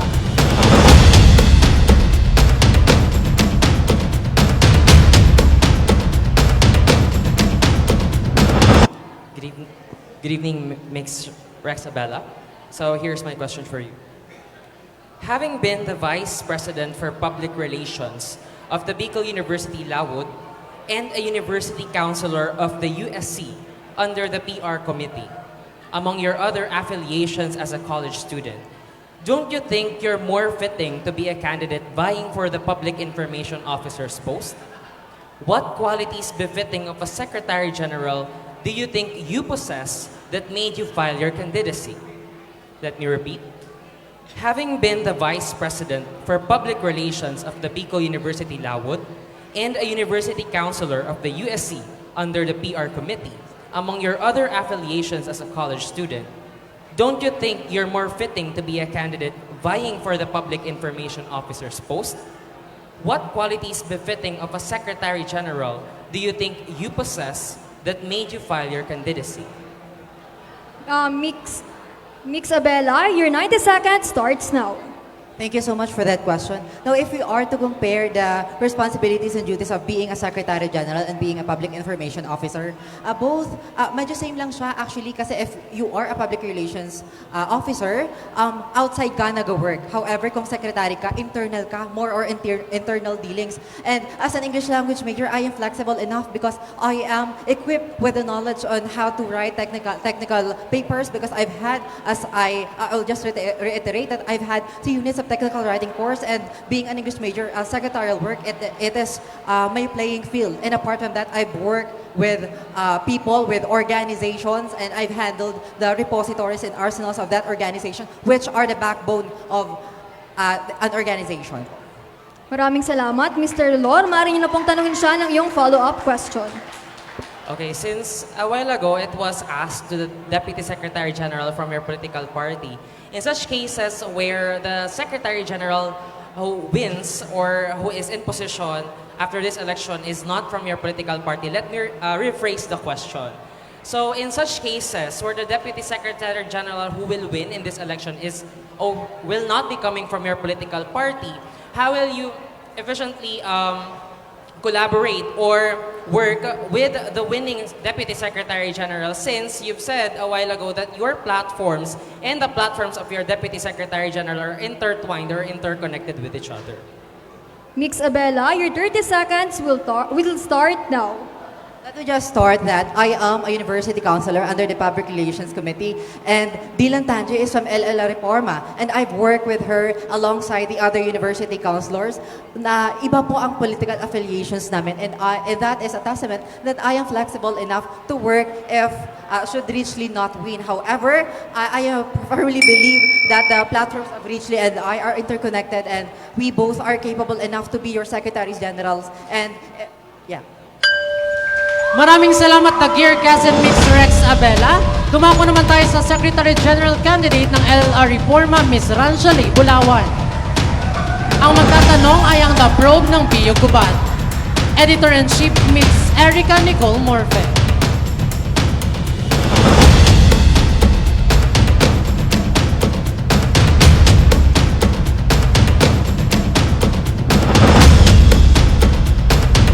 Good evening. Here is our question. Reviewing one of your platforms, the Sufficient Hotline, you descriptively outline the importance and your platforms for how this initiative will be actualized. To summarize this platform, you plan to provide telephones to the CSE offices as another efficient avenue for communication between the councils and other offices of Bicol University in partnership with the BU ICTO. However, looking at the advances in our technology, smartphones are now more accessible to us as they can send any information immediately, especially with the attachment of e-copies of communication letter, and can quickly get in touch with the concerned recipient if needed by calling. Moreover, this kind of initiative needs big funding for it to be sustained in the coming years.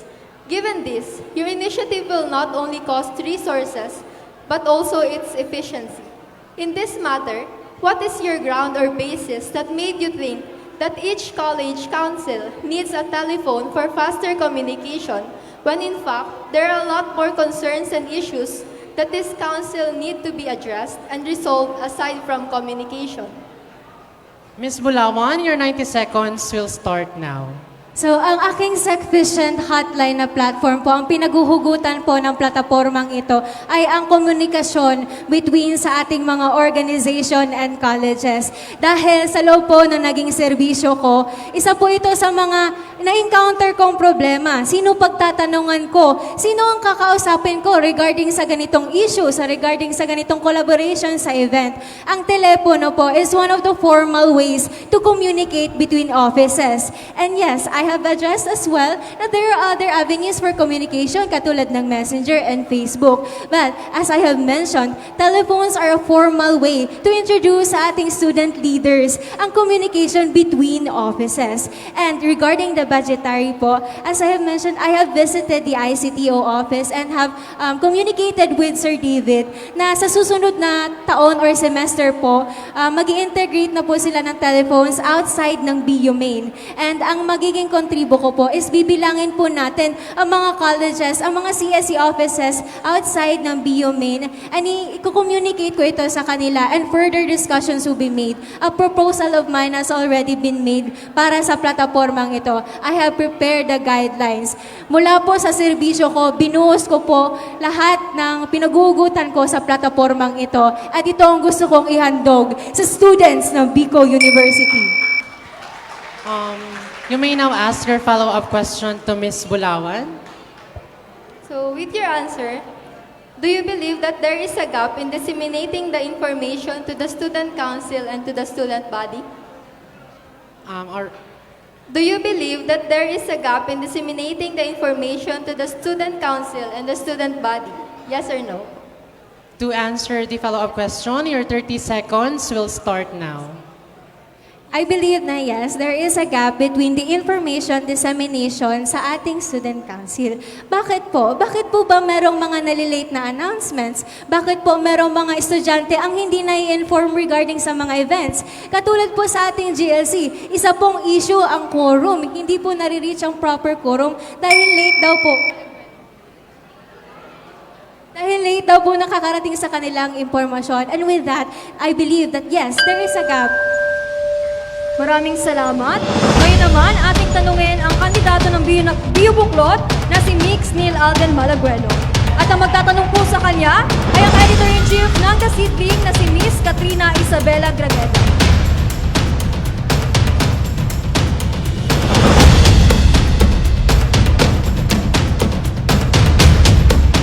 Good afternoon, Mix Malagueno. Good afternoon. So, Mic test. Okay.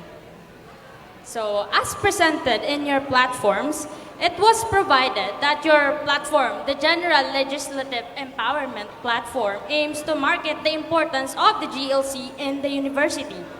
How can this platform guarantee that students from every campus, especially from satellite campuses, will be informed and be able to appreciate or recognize the authority of the GLC in solving the pressing concerns of the student body?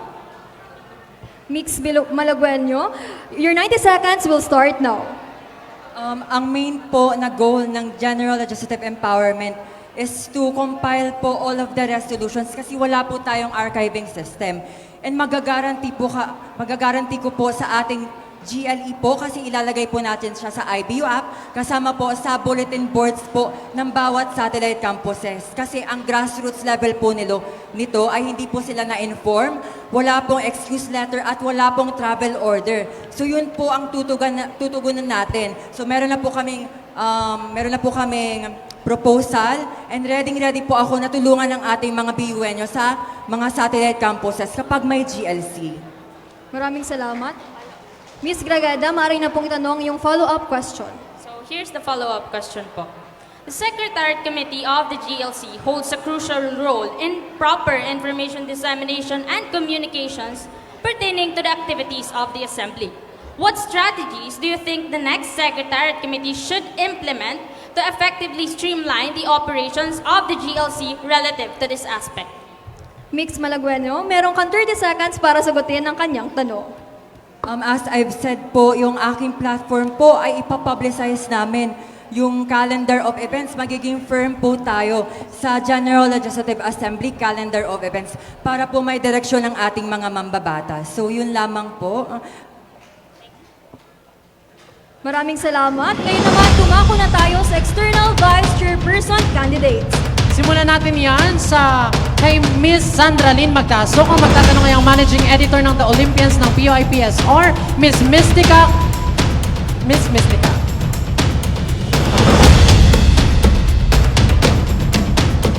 Good morning, good afternoon, good evening. Yeah. Good evening, everyone. Good evening, Miss Magdaso. So here is your question. Bicol University has had long strides of incredible external vice chairpersons that brought a lot of student-centered activities and even huge benefiting events and entertainment in the university. More than the history, the connections and partnerships of BU with the sectors of the community has been greatly impacted by these amazing leaders with their hard work in the council. BU-USC academic year 2023 to 2024's term had events in the university, but it seems like the council have loosened up their connections and partnership, especially after the successes of past administration in bringing up student-led initiatives and events. So, what do you think are the reasons why there are letdowns of USC's partnership and connections outside the university? And what will you do to make sure that we can capitalize on progressive external relations in your term? Miss Magdasok, to answer the given question, your 90 seconds will start now. Ang Bicol University po ay may maraming external linkages na pinoprovide ng extension services at ng admin office. Ang napapansin ko po kasi ay hindi lang sila natatap ng maayos yung mga external linkages na to. And as your next external vice chairperson, kailangan natin i-accredit lahat ng external linkages, kailangan mag-background check at kailangan nating i-maximize ang mga benefits at advantages nila na makaka-address sa mga students at matutulungan ng mga BUNyos. At isa na doon yung Link Excel kong plataforma na i-connect ako na naglalayon sa mga BUNyos na dapat i-address ang mga dapat i-connect yung Link Excel sa mga helpful and accurate na external organization na makaka-address sa students' need. Yun lang po. Thank you. You may now ask your follow-up question to Ms. Magdasok. Can you give me a specific answer on how you will capitalize on progressive external relations in your term? For me po, we need to have a proper communication within the outside external linkages para matap sila ng maayos and magkaroon ng maayos na komunikasyon between the inside the university and the outside ng university. Yun lang po, para maiwasan din yung miscommunication sa isa't isa. Yun lang. Thank you so much. Maraming salamat sa Managing Editor ng The Olympians na si Miss Mystica Kalingasyon. Ngayon naman, ating tanungin ang kandidato ng LLA Reforma na si Miss Maxine Mendones. Ang magtatanong po sa kanya ay ang Managing Editor ng The Vital Signs na si Miss Bianca Tinisunco. Hi, CN! So, good afternoon. Good evening na. I am Bianca Therese Rico, the managing editor of the Vital Signs, the official publication of BUCN. So here is your question. Bicol University is known for holding grand and big events. It is a university culture that is most anticipated by BUeños. However, according to the 2024 National Expenditure Program, or the NEP, 117 SUCs, or state universities and colleges in the country, are set to receive a combined budget of 100.9 billion pesos next year, a 6.2 billion peso decrease from last year. How will you adapt your strategies in lieu of this budget cut to maintain effective external engagements and maximize the benefits of such events to the student body? Hello. Okay. So, I repeat the question. Bicol University is known for holding grand and big events. It is a university culture that is most anticipated by BUeños. However, according to the 2024 National Expenditure Program, or the NEP, 117 SUCs, or state universities and colleges, are set to receive a combined budget of 100.9 billion pesos next year, a 6.2 billion peso decrease from last year. So with this, how will you adapt your strategies in lieu of this budget cut to maintain effective external engagements and maximize the benefits of such events to the student body? Ms. Mendones, your timer starts now. So, i-divide po natin ng dalawang parte yung question. First is yung budget cut, and second po is paano ko ma-maximize ito. And nabanggit po sa tanong natin na nagkakaroon tayo ng budget cut every year. Pero nangyayari ito kapag hindi natin na ma-maximize ang work and financial plans ng isang council.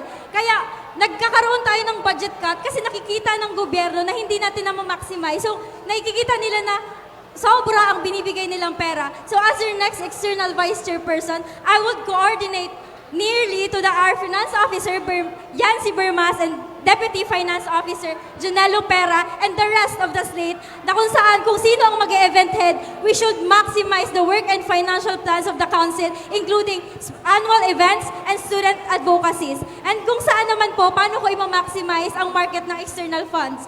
And dito po papasok ang aking pakikipag-collaborate sa mga partners and establishment na kung saan hindi tayo nalilimita sa dito lang na bagay, kundi dapat nakikipag-partner tayo, nakikipag-collaborate din tayo sa mga state universities na kung saan dapat kapag kinailangan din natin ng tulong, kinailangan nila ng tulong, madali tayong makukuha dahil mayroon na tayong proper communication na kung saan dapat kapag nagkakandak tayo ng mga big events, dapat makikita lang nilang tao.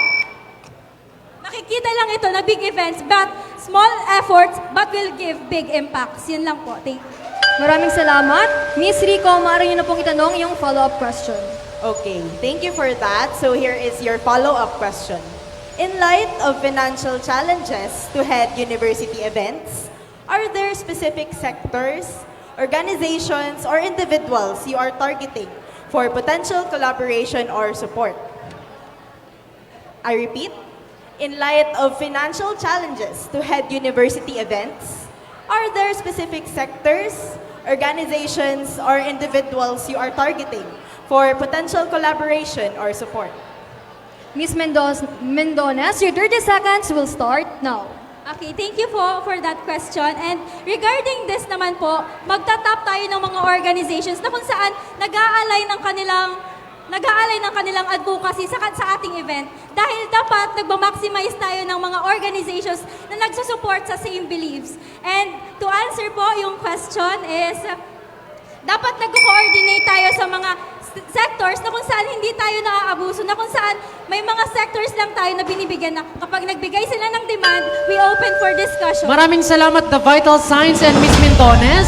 Tumako naman tayo sa internal vice chairperson candidates. Magsimula tayo kay Ms. Cedric de los Santos. Mr. Cedric de los Santos. Ang magtatanong po ay ang editor-in-chief ng Shensha, Mix Josh Luis Reverente. Your question is, as a candidate for the position of internal vice chairperson, what is your honest and professional assessment of whether the current IVC has effectively executed the responsibilities as a chief legislative officer? As a candidate for the position of internal vice chairperson, what is your honest and professional assessment of whether the incumbent IVC has effectively executed the responsibilities as a chief legislative officer? Mick Cedric de los Santos, to answer the given question, your 90 seconds will start now. So as a part of the Internal Affairs Committee myself, I would rather to say that the incumbent internal vice chairperson, I would not rate it, but it's not good as it is. Because the delay that we have in the General Legislative Council is unacceptable, as I already said before.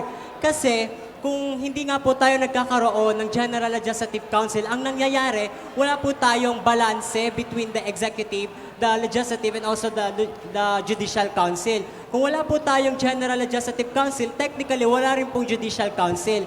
Kaya, hindi po acceptable yung mga reason po na hindi po nagkaroon ng quorum or hindi po nagkaroon ng maayos na communication or na-delay ang accreditation ng mga UBO. After all, ang UBO does not really constitute a quorum. And one of that, the reason is, I think, being the internal vice chairperson, me, myself, I would rather use this position to carry out my platform, which is the pagbaklas, the pagbigkis, and the pagpadyak in order to transform and transcend the position of the internal vice chairperson while also doing the traditional duty of the internal vice chairperson. That would be all. Maraming salamat, Mix de los Santos. You may now ask your follow-up question po. A follow-up question. According to the USC Constitution and bylaws, gross negligence in the performance of an officer's duty is grounds for impeachment. So do you believe that the IVC should have been impeached? Again po? According to the USC Constitution and bylaws, an officer's gross negligence in his or her duties is grounds for impeachment. So personally, do you believe that the IVC should have been impeached? To answer the follow-up question, your 30 seconds will start now. The gross violation of duty is that is all, no? But I believe that the Internal Affairs Committee is also doing its job. However, we must not proceed into the impeachment case since una, wala tayong IRR sa impeachment case. At mahirapan lang tayo magkaroon ng proseso sa impeachment. But number two, I would rather assess that the internal vice chairperson shall do its duty and magkaroon pa ng mas maayos na communication. Maraming salamat sa Editor-in-Chief ng Siyensya. Ngayon naman, ating tatanungin ang LLA Reforma candidate na si Miss Jamil Biza. Ang magtatanong po sa kanya ay ang Managing Editor ng The Olympians na si Miss Mystica Kalingasyon.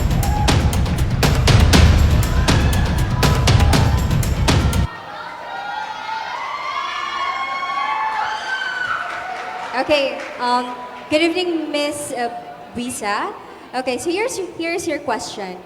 In the USC's Constitution and bylaws, it is stated there, the Article 6, the powers and the duties of the Executive Council, Section 5, and reiterates the duties of the internal vice chairperson in the University Student Council. There are a lot of issues deemed to be neglected, like the urgency of the General Legislative Assembly, the monitoring of the IVC on the college student councils, and the likes. The BUNYOs would like to ask, with all of your professional experiences, academic achievements, and moral capabilities and principles, what would be your best approach on making sure that these issues will not be any more possible under your term as an IVC? Miss... Okay, from the top. Okay. In the U.S.'s Constitution and bylaws, it is stated that the Article 6, the powers and duties of Executive Council, Section 5, and reiterates the duties of internal vice chairperson in the University Student Council. There are a lot of issues deemed to be neglected, like the urgency of the General Legislative Assembly, the monitoring of the IVC on the college student councils, assisting the chairpersons in all matters, and the like. The BUNYOs would like to ask, With all your professional experiences, academic achievements, and moral capabilities and principles, what would be your best approach on making sure that these issues will not be anymore possible under your term as an IVC? Miss Biza, your 90 seconds will start now.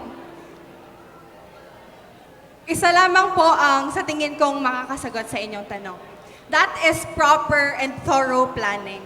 With, in coordination with the past IVCs of LLR Reforma, LLR Reforma have produced 13 internal vice chairpersons. And doon po sa mga naging past IVCs, nakapagtanong po ako ano ang mga naging problema, not just last year, but for also the previous years na naging problema ng IVC. And unang-una po dito, ayun, yung problema nga po ng re-accreditation and accreditation. Ayun po, yung re-accreditation po, sana kung magkakataon man po ako na maging internal vice chairperson, wag po nating iiwan ang mga university-based organizations, CBOs, DBOs. Sana po isama natin sila sa mga elections na nagaganap. Ngayon po, yung USC, CSE, sana po hindi sila naiwan para po yung elections kung ahead of time kasi siya nangyayari, at least before the school year, nakapaglatag na din po tayo ng timeline and calendar for also the UBOs and DBOs and ayun po. Lamang po, maraming salamat. Maraming salamat. Miss Kalingasyon, maaari niyo na pong itanong yung follow-up question. Okay, thank you so much for the answer. So here's your follow-up question. How will you best describe the current internal vice chairperson of the Bicol University USC? With BUNY's watch, are you satisfied with his performance? Again, how will you best describe the current internal vice chairperson of BU USC? With BUNY's watch, are you satisfied with his performance? Your 30 seconds will start now.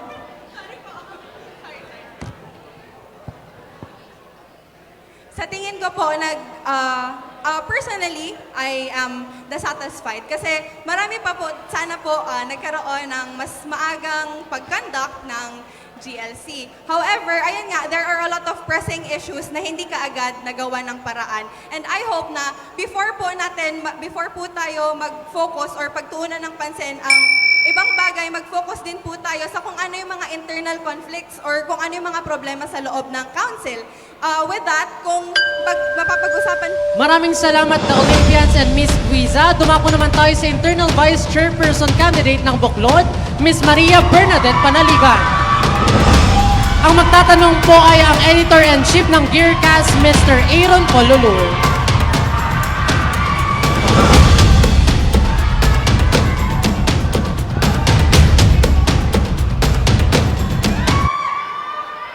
Good evening, Mix Panaligan. So this question has been asked multiple times for our IVC candidates already, but I still want to hear your opinion about it. On April 6, 2023, the Bicol Universitarian released a special interview series for the aspiring candidates of last year's election. In the 9th episode of the said series, the incumbent IVC, Mark Kenneth Salcedo, mentioned the conduct of town hall sessions as part of his platform. And it is quite clear to say that it was not materialized, nor was it realized. Considering this, as an aspiring internal vice chairperson, do you think the incumbent IVC did enough during their term in the council? Why or why not? On April 6, 2023, the Bicol Universitarian released a special interview series for the aspiring candidates of last year's election.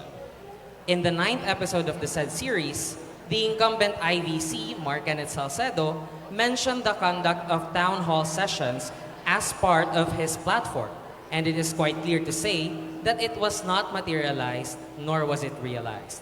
Considering this, as an aspiring internal vice chairperson, do you think the incumbent IVC did enough during their term in the council? Why or why not? Thank you, Mr. Lulur. Ms. Panaligan, to answer the given question, your 90 seconds will start now. Aside from the mentioned failures to conduct the platforms that you have mentioned, I believe that the IVC, constructively, the incumbent IVC did not enough to materialize his position. Because first and foremost, I would like to address the problems and delays in the General Legislative Council. It should be your priority po, di ba? It should be your priority to conduct productive General Legislative Council.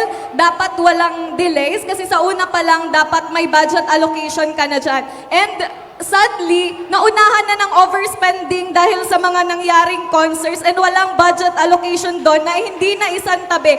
That is one of the sad reality that happened in our GLC. Aside from that, the delays in quorums kung saan, based from my grassroots consultation with the people, with the GLC members, wala pong travel order. Sila pa daw yung kailangan mag-asikaso ng travel order when it should be the responsibility of the USC na mag-provide na mismo sa satellite campuses. Kasi hindi natin sila mag-expect na ini-invite natin sila sa GLC pero sila pa ang gagawa ng travel order.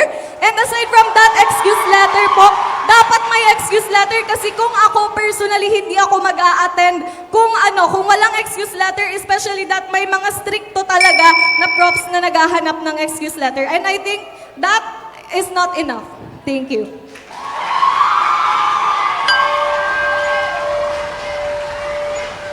Okay, so for my follow-up question, again, as an aspiring IVC of the USC, you are well aware that you are entrusted with the duty to be the Chief Legislative Officer who will preside over the General Legislative Council meetings and approve resolutions crafted by the student body.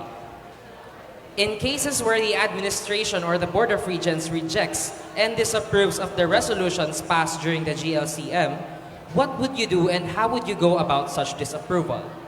Again, as an aspiring IVC of the USC, you are well aware that you are entrusted with the duty to be the Chief Legislative Officer who will preside over the General Legislative Council meetings and approve resolutions crafted by the student body.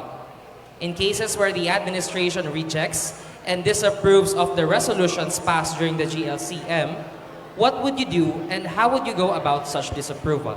Ms. Manaligan, to answer the follow-up question, your 30 seconds will start now. Okay, first and foremost, trabaho po ng chairperson and student regent ang paglabi ng resolutions sa Board of Regents because of course natatapos ang role ko sa pagiging Chief Legislative Officer and sa pag-preside ng General Legislative Council. After that, after the ratification, chairperson and student regent na mo ang magpupush nun.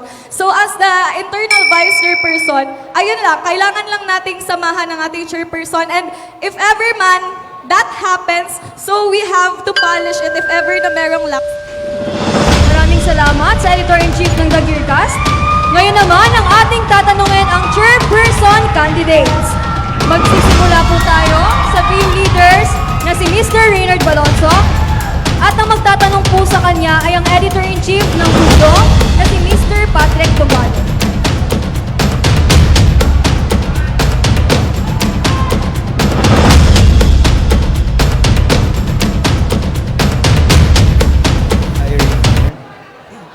Okay. So, my question is, the shift from university publication to the University Council is critical.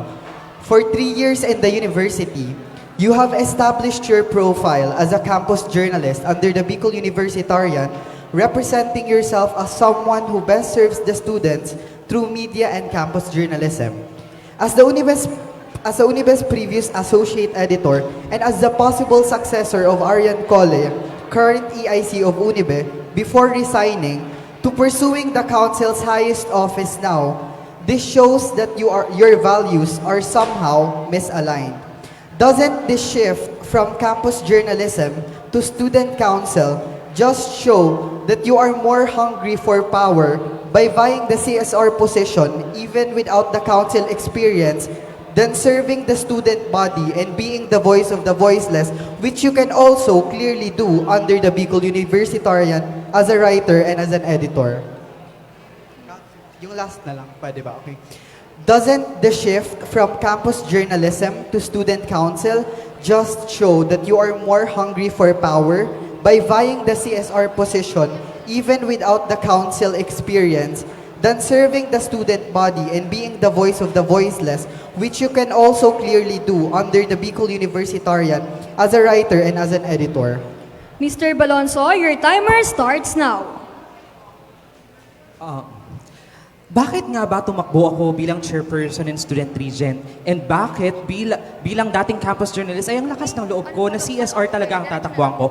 Unang-una, hindi po hiwalay ang pinaglalaban ng mga campus journalists and mga student leaders. Kung titignan natin ang journalism ethics, iisa lang ang buod nito, ang pagsilbihan, ang buo at malawak na hanay ng mga estudyante. Power hungry ba talaga si Reynard sa posisyon? O hindi?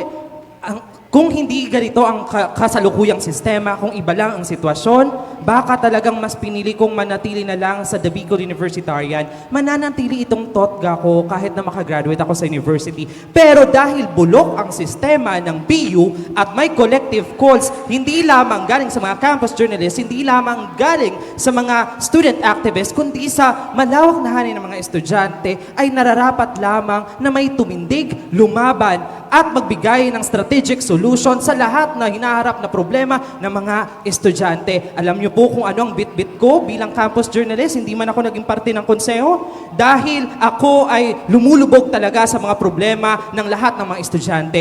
Pag ikaw po ay namulat na, kasalanan na ang pumikit. Kaya naman po, bit-bit ko ang aral ng pagiging campus journalist at pagiging student activist ay binibigay ko sa inyo ang talagang strategic development ng Bicol University. Ito ang paglaom ko na bit-bit para sa buong Bicol University.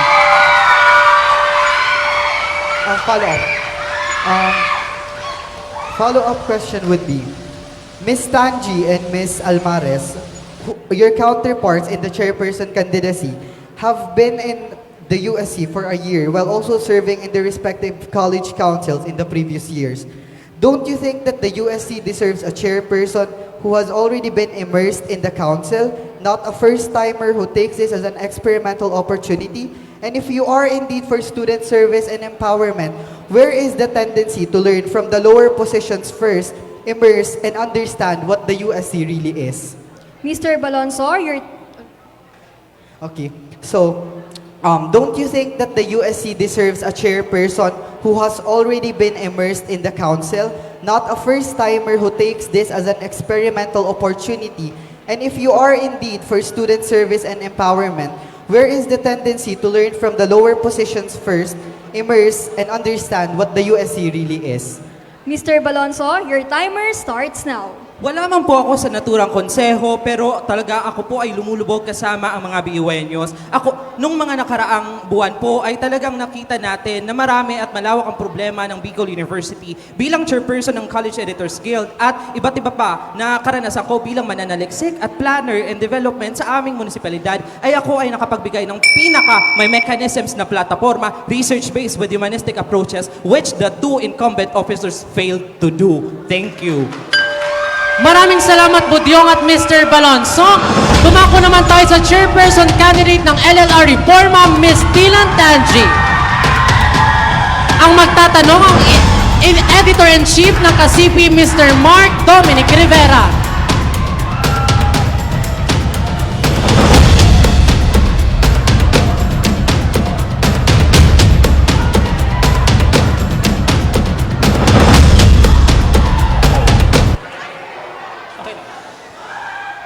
Good evening. So here's your question. So just for the context, it is stated as enumerated under students' rights in the page 50 of the Bicol University Student Handbook that every student shall have the right to participate in the formulation and development of policies affecting the university in relation to the locality or region and nation, through representation in the appropriate body or bodies of the university as elsewhere determined in this code. This particular clause sheds light on the fact that the students have a voice and power in formulating university policies through a proper channel, which in our case, our representation is the CSR. So correction lang, it's not the IBC who will lobby the resolution to the BOR, but it's the CSR. Subsequently, records of the USC show that there are lots of ratified resolution through the years, including 2 proposed policies passed last February.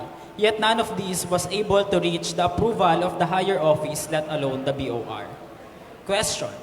With the current or incumbent CSRs perceive shortcomings and inadequacies in handling student-passed resolutions during the last GLC, how do you propose to effectively advocate and lobby for student-passed resolution? And in case the administration delays or does not support the approval of certain resolution desired by students, how do you plan to address this challenge? So, i-repeat ko na lang yung question. No? With the current CSRs perceive shortcomings and inadequacies in handling student-passed resolution during the last GLC, how do you propose to effectively advocate and lobby for student-passed resolution? And in case the administration delays or does not support the approval of certain resolutions desired by students, how do you plan to address this challenge? Maraming salamat, Katsipi. Ms. Tanji, to answer the given question, your 90 seconds will start now. One of my main advocacies is transparency and integrity. Ngayon, as part of the General Legislative Council Assembly, alam ko po na meron tayong 2 naipasa na resolusyon at ito ay ang gender reaffirming uniforms at ang comprehensive anti-red tagging policy. And as the public information officer and as a student myself, I believe that the students must know kung asa na nga ba ang mga resolusyon na naipasa na ito. Dapat alam ng students kung ano ba ang progress na nagawa na dito. I actually asked our IC, Mr. Mark Kenneth Salcedo, to urge our CSR sa progress nito because gusto ko mismo as the public information officer, ako ang magre-release sa inyo. Gusto ko na transparent ako sa inyo kung asa na ba ang papeles, ang resolusyon na ito. And in my term, isa po sa pinakauna kong gagawin and if given the chance to be your chairperson in Student Regent, talagang pag-aaralan ko po, magkakaroon po akong thorough or intensive studying nung itong mga resolusyon na naipasa. Actually, I'm trying to start on it now para pagdating ng whenever I take the seat na on the Board of Regents, talagang mailalabi ko siya ng maayos, maipaglalaban ko siya ng maayos with all the points na galing doon mismo sa resolusyon. And I will not stop hanggang maipasa tong mga resolusyon na to. Kasi itong 2 polisiya na ito, talagang kailangan ito ng mga estudyante. Ilang taon na po nila itong pinaglalaban. I have a follow-up question. I'm actually asking what specific step will you take to lobby the resolutions passed in the GLC? Because number 1, the President, as we all know, kahit gaano tayo magsumikap na ilabi ang resolution with his dismissive and very in denial appreciation of red tagging issues, like for example in the recent issue, sinabi niyang simple harassment. So, paano mo i-deal ang challenge na ito sa paglalabi ng student pass resolutions if ganito ang sitwasyon or ganito ang way of appreciation ng ating Pangulo?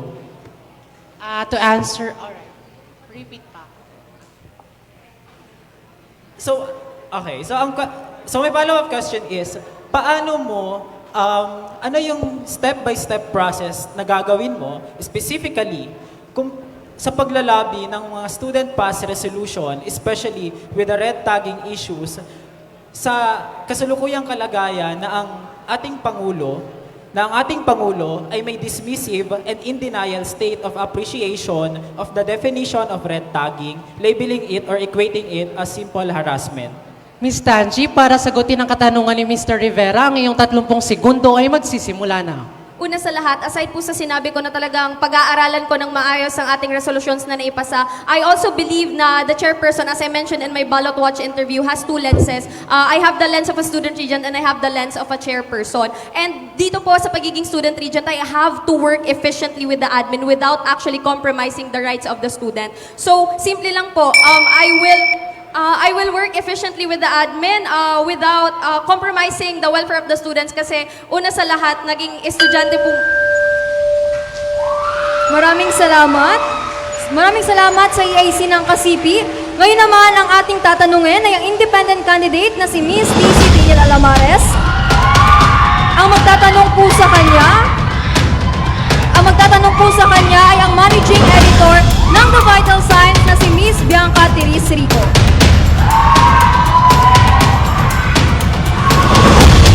Hello, good evening again. So here is your question.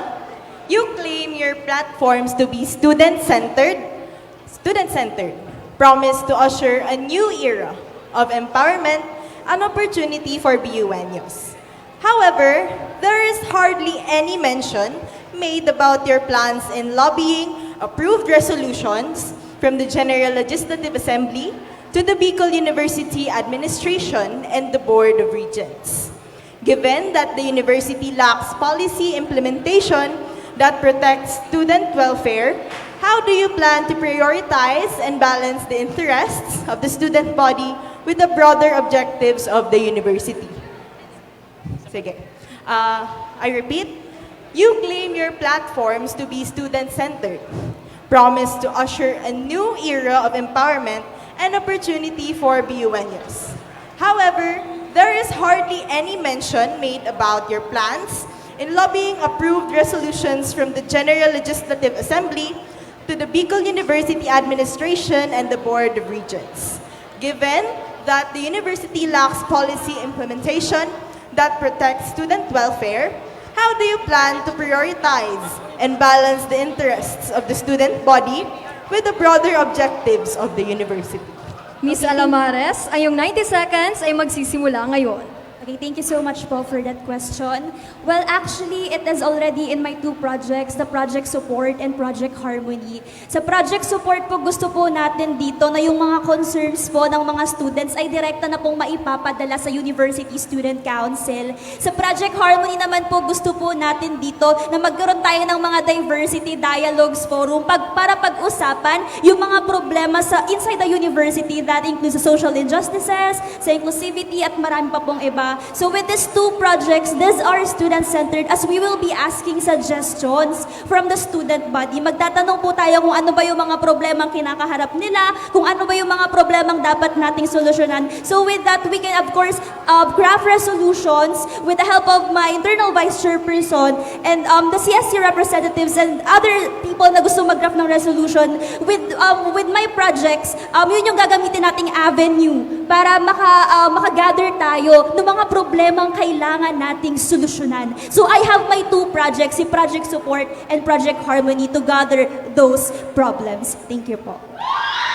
Okay, so here is your follow-up question. So how do you think your experiences as an incumbent EBC and your former CSC representative vouch for your promise of ensuring student voices that are effectively represented in the decision-making process? I repeat, how do you think your experiences as an incumbent EBC and your former CSE representative vouch for your promise of ensuring student voices that are effectively represented in the decision-making process? Miss Alamares, ang iyong 30 seconds ay magsisimula ngayon.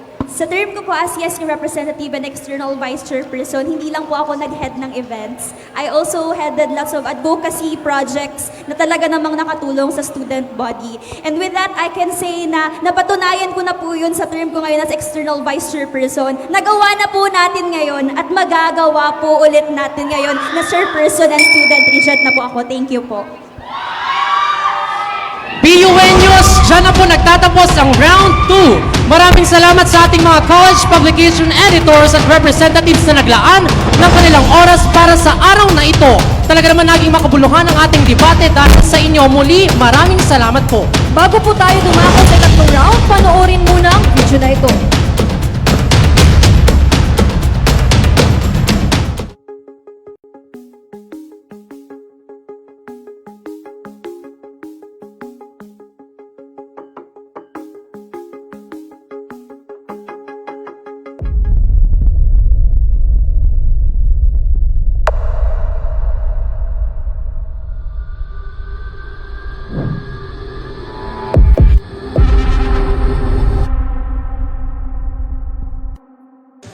Hit post na naman mga kapatsyada kasi sa social media. Siyempre, tama lang naman na malaman ng lahat ang mga pangangailangan dapat natugunan ng mga student leaders natin. Gusto pa ba natin ng delayed assemblies? Mga financial problems sa konseho? Mga student leaders na puro lang salita? At mga leader na walang kamalayan sa epekto ng programa ng administrasyon sa ating mga estudyante? Ito ka talaga, Tay. Sana nga mga estudyante ang pumahaaral ngayong USC Elections 2024. Uy, ang tagal niyo naman. Anong ginagawa niyo dito sa CR? Nagchichikahan, Tay. Elections pa na today. Oo nga, no? Pero sana yung mananalo, maging boses ng mga VULUs mula sa satellite campuses. Sana, hindi lang nagtatapos sa mga joint statements at mga magagarbong events ang servisyo nila para sa atin. Sana, mas accountable at financially responsible ang mga susunod nating leaders. Sana, mas mapagkakatiwalaan sila ng mga estudyante bilang dulugan ng mga grievance natin. No? Sana, manalo ang mga binoto ko dahil 10 minutes na lang ay magsasarado na ang voting portal. Tara, labas na tayo. Tara. 10 minutes na lang baka puro kayo dyan po, tapos wala ng boto.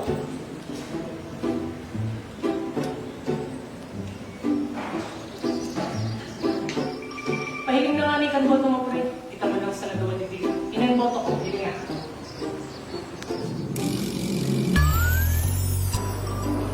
Di ba pala ako nakaboto? Ay, sus Mariose.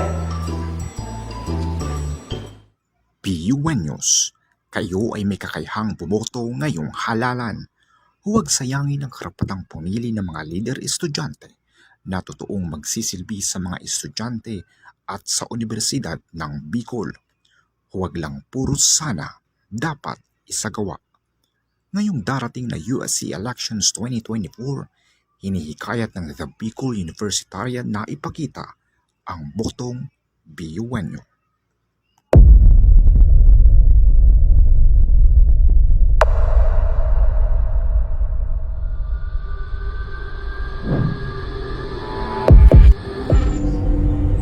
Kandidato ay magmumula sa mga mag-aaral ng Bicol University. Batay sa pagpiling ginawa ng organizing committee, sinakasimuling tanong ng mga manonood sa ating Facebook Live at mga tweet ng mga estudyante ng mga posts sa Twitter at Facebook gamit ang hashtag BUHarapan2024 at sa nakapost na Google Forms ng The Bicol Universitarian. Simulan na natin ang round 3.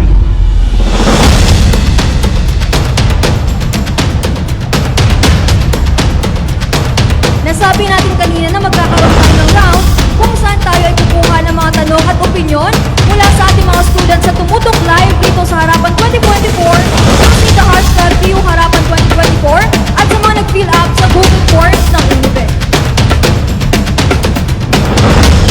Magsisimula po tayo ulit sa Public Information Officer. Maaari na po kayong pumunta dito sa unahan. Iniimbitahan po namin ang tatlong Public Information Officers na pumunta na po sa unahan. Bale, ang manner ng interpolation po sa round 3 ay same lang po sa round 1. Hello. Ang unang katanungan po ay para sa BU leaders, Mr. Kyle Reubenbron. To be an effective and efficient public information officer, you have to be meticulous with the information that you disseminate to the student body. However, according to some students in your college, it has been your personality to collect rumors and controversies about other people and share them with malicious intent. It is also your attitude to spread issues and information that should not be shared with others, just to taint their reputation and have leverage over them. How can you prove your integrity as a candidate vying to be an officer in charge of information dissemination? I repeat the question. To be an effective and efficient public information officer, you have to be meticulous with the information that you disseminate to the student body.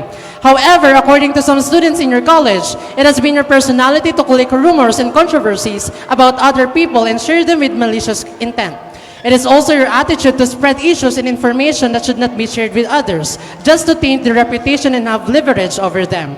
How can you prove your integrity as a candidate vying to be an officer in charge of information dissemination? Your 90 seconds will start now. First of all, I want to refute that I create rumors and then I spread it with other people para may mapag-usapan kami. That is not true in the very first place. All I can say is that this is election season. This is politics that we're doing. That's why people are creating things like that. People are saying things like that. But in my department, I have proven my probity, my integrity, my transparency, and my accountability.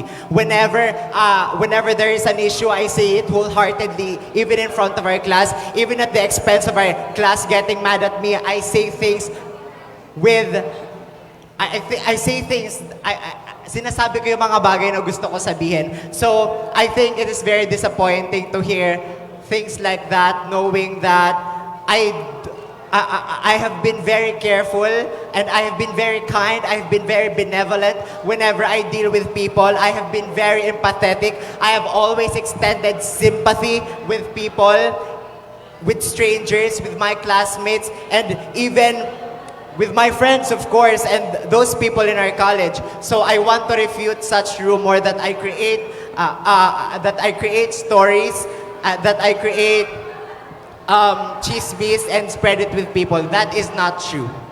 Thank you so much, Mix Morales. Ano naman po ang iyong naging reaksyon sa sagot ni Mr. Bron? Your 60 seconds will start now. Your reaction on the answer of Mr. Bron. Your 60 seconds will start now. Okay, well, you have said that you express what you want to say. Based on the statement is that the person said that you is information that is not good. So how will you ensure us that you be careful with what you gonna say and release the information? I don't think, first of all, I want to reply to that question. That is not misinformation. I do not spread misinformation. I do not agree na mag-create tayo ng false information and then spread it with people. Again, I've been very careful with my dealings. I've been very careful with my with my relationship and the way I communicate with people. Maybe other people just misunderstood me and my attitude and my personality. Thank you so much. But just to reiterate everyone, these questions are from the students submitted to the Unibe posted Google Forms. Alright, Mix Basilia, ano naman po ang iyong naging reaction sa naging kasagutan kanina ni Mr. Bron? Your 60 seconds will start now. Ayan, hello, mapagbakulod na hapon po sa ating lahat. So, I think lalayo na ako sa question na iyon since feeling ko nasabi naman ni Kyle kung ano ang kwento niya. Sige, kwento niyo po yan. So, sige, punta tayo sa track record ni Kyle. So, you have been a representative sa dati mong high school. Am I right? Okay. So, until now, you've been holding position po, a high position actually, in your department. Now, with the recent issues from your past high schools na encounter mo, and even here in your department or college, can you tell us, as a representative, ano ba ang nagawa ni Kyle sa mga issues na kinaharap ng high school mo noon? Thank you. Mr. Bron, your 30 seconds time to rebut will start now.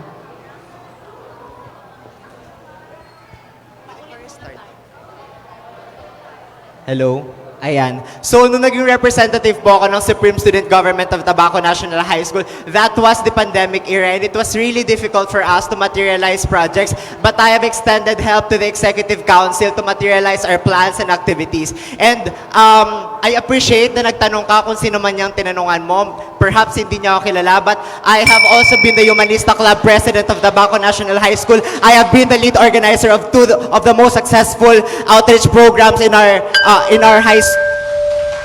Maraming salamat. Ngayon naman ating tanungin ang kandidato ng LLR Reforma na si Mix Haven Kirby Morales. So here's your question. The integrity of the USC has been questioned many times throughout this term, mainly because of internal disputes between officers that have been aired online. As a vying PIO candidate who will lead the Public Relations Committee, do you think that is also within your role to maintain the steady public image of the USC and its member? Again, the integrity of the USC has been questioned many times throughout this term, mainly because of internal disputes between officers and have been aired online. As a vying PIO candidate who will lead the Public Relations Committee, do you think that is also within your role to maintain the steady public image of the USC and its members? Your 90 seconds starts now. As a public information officer and the committee head of the Public Relations Committee,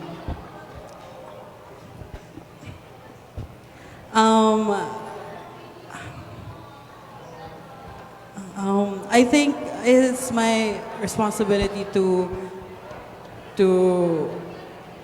lead my committee properly, and yeah, I think. Thank you. Maraming salamat. Mix Basilia, you have 60 seconds to ask question po. Ayan, thank you very much po, and thank you very much for the question. Follow up na lang ata, and siguro usapang track record na rin. With the recent issues na nangyari sa college nyo, and as a representative din, anong ginawa mo regarding to represent the student body and to represent the students na engaged doon sa issue na yun? Thank you very much. Maraming salamat. Okay lang. Repeat ko lang po, So, with the recent issues po na nangyari with your college, I think, alam naman na po natin yun. And, tatanungin ko lang, if ever, ano po ba yung ginawa ninyo as a representative to those students to represent them? Thank you. Maraming salamat. Mix Morales, you have 30 seconds to answer his question. Your timer starts now. Okay, thank you.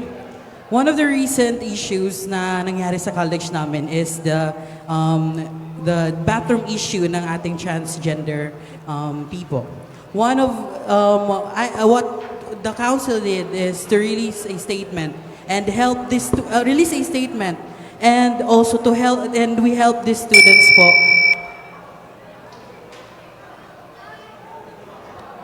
Is that it po? Release, help the students po na Maraming salamat. Ngayon naman, ang magtatanong ay si Mr. Ron. You have 60 seconds to ask him a question po. Your timer starts now. So, ayun, I think medyo magdi-deviate ako dun sa question, sa original topic. So, you are the incumbent Public Information Officer of the College of Arts and Letters, CSC. And you are also within the slate of our incumbent Public Information Officer, Mix Dylan Tanji. So, my question is, do you think that Mix Tanji was able to be an effective, efficient, and successful public information officer? And do you think that she was able to actualize her constitutionally mandated functions and responsibilities? Okay, Mix Morales, you have 30 seconds to answer his question. Your timer starts now. Yes, Ms. Tanji did really well sa part niya bilang Public Information Officer ng USC. Actually nga, ang mga informations na mabilis na nakakarating sa mga CSCs through RGCs po. Kaya I believe talaga na nagawa niya po talaga yung kanyang role as the Public Information Officer ng USC. Maraming salamat, Mix Morales. Dumako naman tayo sa PIO candidate ng BU Buklod, Mix Allen Basilia. This is your question. Freedom of expression is a fundamental right, yet it sometimes clashes with institutional interests. How do you plan to balance the university's need for positive public relations with the rights of students and faculty to voice dissenting opinions? Again, freedom of expression is a fundamental right, yet it sometimes clashes with institutional interests. How do you plan to balance the university's need for positive public relations with the rights of students and faculty to voice dissenting opinions? Your 90 seconds will start now. Ayun, hello, mapagbuklod na hapon po ulit sa ating lahat. So, yung platforms ko po regarding with those 3 platforms po, aims na bigyan ng ating ang ating students na ma-voice out or mabigyan ng platform sila para magkaroon ng freedom of speech and anything that they want to say. Especially on cases po na may sensitive cases tayo. We have issues on red tagging here on the university na naaapektuhan ng mga student leaders kung ano ang gusto nilang i-voice out, kung ano ang gusto nilang i-center na issue.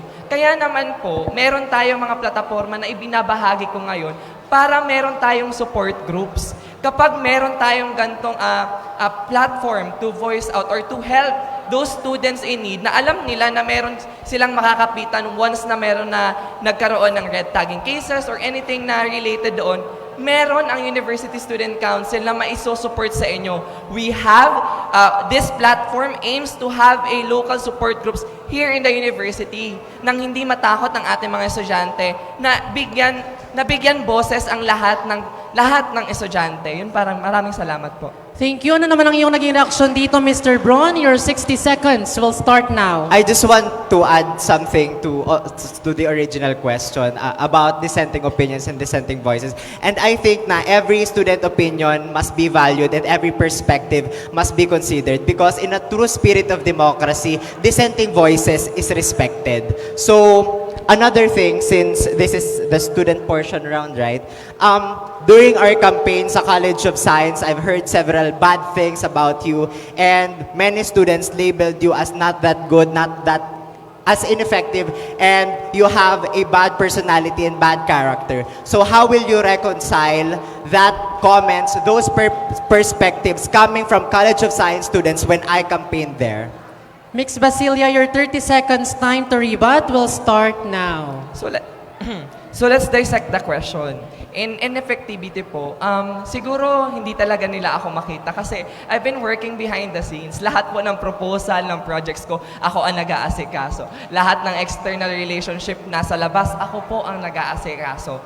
With fault-finding criticism with student leaders na nararanasan natin ngayon, it is important na sige, if ever there is a opinion on me, I will take it and I will solve it na gawin ito na mas mapabuti pa ako. Thank you, Mix Morales. Ano naman ang iyong naging reaksyon sa naging kasagutan ni Mix Basilia a while ago? Your 60 seconds will start now. Okay, based on what Mr. Braun has said a while ago regarding the issue of the students from CS, how will you assure us that the BUNUs will trust you and not di ito mangyari sa university lang? Okay, Mix Basilia, 30 seconds time to rebut will start now. Ayan. In the question or in the essence po of how will I ensure the BUNU's track record, lahat po ng plinataporma ko nung nag-campaign po ako sa CSC, na-realize, na-actualize, nagkaroon ng progreso. Hindi man po namin, siguro hindi talaga ako nakikita sa College of Science kasi nga, it's either I'm in the office working or realizing my plans. Thank you very much.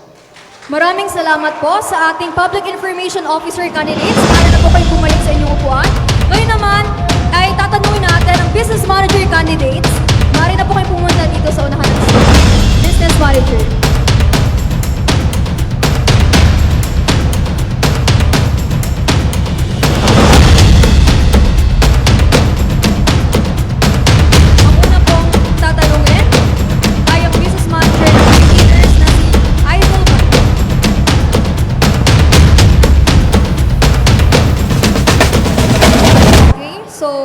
Your question.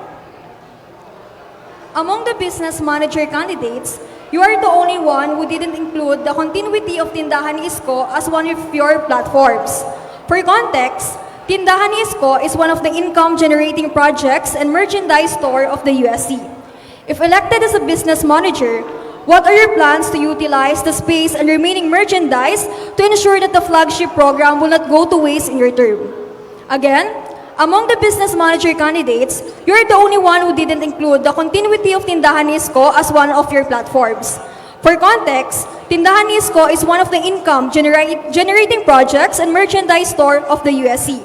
If elected as business manager, what are your plans to utilize the space and remaining merchandise to ensure that the flagship program will not go to waste in your term? Your timer starts now. Wait lang po. Pwede po repeat nung last sentence. It was inaudible. Dalawang beses lang po namin uulitin ang question. So, your timer starts now. So, So, I believe that tindahan ni Isko has so much potential, especially that it has been already invested by our USC funds. So the only thing that we can do now is improve and maximize the profitability of tindahan ni Isko. And how can I do this? I will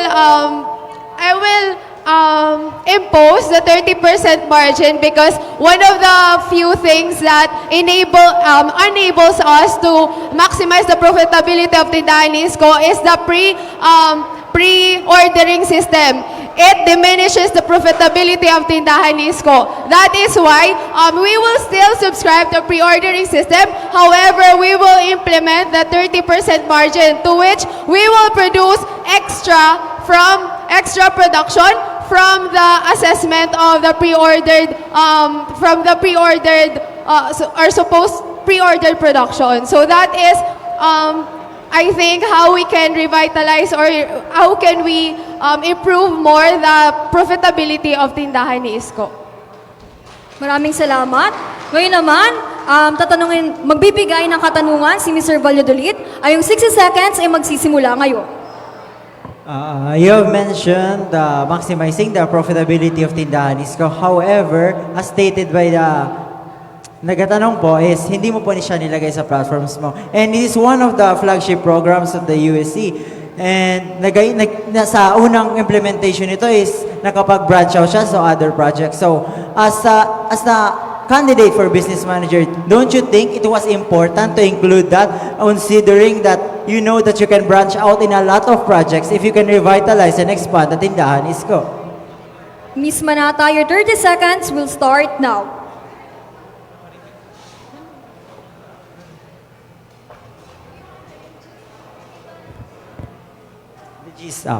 The gist lang. Don't you think it was important to include the flagship program, Tindahan Isko, as one of your platforms? Because as we all know, it had branched out into many other projects that has helped BUNyo. So, don't you think it needed to be part of it, or were you? Well, Miss Manata, your 30 seconds will start now. Yes, I think that it is important that it should be included on my platform, especially that I am a BM. However, I chose to focus more on the sustainability and continuity, and I focus more on KIFI and establishing the sustainability of the IGPs. Not just that doesn't mean that it was not involved. I will not include. Maraming salamat. Ngayon naman ay yung magtatanong ay si Mr. Caranza. Bibigyan ka po namin ng 60 seconds. Ang iyong oras po ay magsisimula ngayon. So, since ang topic po is tindahan ni Isko, ang tindahan ni Isko ay nalalapit po talaga sa akin since ako po yung nag-head ng tindahan ni Isko. So, if you are going to be the next business manager, natanong na po kanina na kung ano ang gagawin mo. Pero para po sa akin, hindi pa po ito sapat bilang isang business manager pag manage ng tindahan ni Isko. So, pwede ka pa po magbigay ng more specific na gagawin mo para sa tindahan ni Isko para ito ay mas ma-improve pa since it is an improving project ng USC. Miss Manata, your 30 seconds will start now. We will expand the distribution of the merchandises that is being offered by the Tindahan Isko. And by this, we mean that it should be expanded sa mga campus satellites because I believe na nakapunta po kami sa mga Pulangi and wala po talaga, ito po yung isa sa mga hinaing nila or mga sinasabi nila sa akin as a BM na dapat daw may access sila sa merchandises na ino-offer ng university. Maraming salamat, Miss Aizel Manata. Ngayon naman tatanungin natin si Mr. Rob Lester Valladolid. Ito po ang iyong katanungan. Most of your platforms are in line in empowering the operational functions and ventures for profitability of student entrepreneurs in Bicol University. As a candidate vying for the position as USC Business Manager, how will you promote financial literacy among BUeños so that they can create strategic and informed decisions on said business opportunities that would expand their reach, network, and exposure? I repeat the question. Most of your platforms are in line in empowering the operational functions and ventures for profitability of student entrepreneurs in Bicol University. As a candidate vying for the position as USC Business Manager, how will you promote financial literacy among BUeños so that they can create strategic and informed decisions on said business opportunities that would expand their reach, network, and exposure? Your 90 seconds will start now. Thank you for that question, and I believe our slate actually has that covered. Our Deputy Finance Officer, Junel Ropera, in his Project Discarte, has already included how to increase the financial literacy of our BUeños and to open entrepreneurship ventures na rin po. Our Finance Officer, Mr. Yancy Berma, sa kanya pong resibo, meron din po doon na pagtuturo sa nagsasagawa ng mga workshops and trainings to also increase the financial literacy, how to really see in the financial side of businesses. And I believe doon na rin po sa Student Expo na gagawin, we should facilitate learning, not just the profitability of every student entrepreneurs involved there by inviting partners such as local government offices, well-established entrepreneurs, especially alumni entrepreneurs, and also inviting other students na makapag-share ng learnings and also to really facilitate the learning po. So, doon. Maraming salamat, Mr. Valladolid. Ano naman ang iyong naging reaction dito, Ms. Aizel Manata? Ang iyong 60 seconds ay magsisimula na. I strongly believe that ideas are not the hardest thing to come up with, but it is the execution that needs to be reviewed. So, given the multiple RGPs that you offered, I am just worried if all that were given, nabigyan ng karampatang feasibility study for us to say na conducive at visible ang mga RGPs na in-offer mo. Mr. Valladolid, your 30 seconds time to rebut will start now. My entire platforms are well connected. Simulan natin sa Student Expo. Kinonect ko na siya sa aking mga counterparts na CSC Business Managers. Nasabagsabihan ko na sila at ang iba po sa kanila, naglagay na mismo sa platform sila na magawa din po ng Student Expo para po mas nasasala talaga natin kung sino ang nakikita natin ang feasibility nito if it's university-wide. Sa ano naman po, sa digital market naman po, is very feasible ito. Gagawa lang po tayo ng Facebook page and we monitor lamang po natin ito. So, I don't think it's really problem. Mr. Caranza ng Bio Buklod, ano naman ang iyong naging reaksyon sa kasagutan kanina ni Mr. Valladolid? Ang iyong 60 seconds ay magsisimula na. So, wala naman po ako masasabi sa sagot po ni Mr. Valladolid. Ang tanong ko lang po sana ay, since you've mentioned in one of Reforma's postings, yung podcast, na naging Vice President ka po ng iyong DPO sa Busit. And you've stated na nakatulog ka sa meeting and ikay ay na-elect at sabi mo, tatanggapin ko na lang kasi feeling mo ay kaya mo. Pero according mo, so nagtanong po ako sa co-officers mo noon and according to them, na hindi mo raw po nagampanan ang pagiging Vice President. Ay yung GA nyo raw ay hindi naman productive and ikaw ay naging utos-utosan lamang sa DPO. Ang tanong ko po ngayon, bakit ka po nag-run sa business manager? So, dedicated ka ba sa pagiging business manager or kasi feeling mo lang na kaya mo? Mr. Valladolid, your 30 seconds time to rebut will start now. I believe I wouldn't be here kung hindi ako dedikado para magsilbi at magbigay ng serbisyo para sa lahat ng BUeño. And hindi ko ipepresent ang aking sarili sa 28,000 students of Bicol University if I don't have the passion for service and to lead the BUeños for a better. Maraming salamat. Ngayon naman, ating tatanungin ang business manager ng Buklod na si Mr. Emmanuel J. Caranza. So here's your question. You admitted during the ballot watch interview that the current business manager who ran under your current party committed lapses, thereby confirming rumors of alleged mismanagement of funds leading to the GLC halt.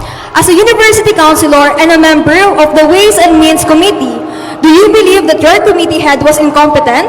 Given that you've already confirmed the rumors of inadequate financial management, and what would you do to prevent such a thing from happening again? Again, you admitted during the ballot watch interview that the current business manager who ran under your current party committed lapses, thereby confirming rumors of alleged mismanagement of funds leading to the GLC halt. As a university councilor and a member of the Ways and Means Committee, do you believe that your committee head was incompetent, given that you've already confirmed the rumors of inadequate financial management? And what would you do to prevent such a thing from happening again? Your 90 seconds starts now. So, mapagbuklod na gabi po sa inyong lahat po ulit. Ako po ulit si Emmanuel J. Carranza. So, yes, the part po ako ng Ways and Means Committee, so ng BUUSC, so nasa Business Manager Committee po ako. And since nandun na po ako sa simula pa lang ng academic year, ako na po ay kasama sa Ways and Means Committee and naka-work ko na po ang Business Manager simula sa palang sa simula.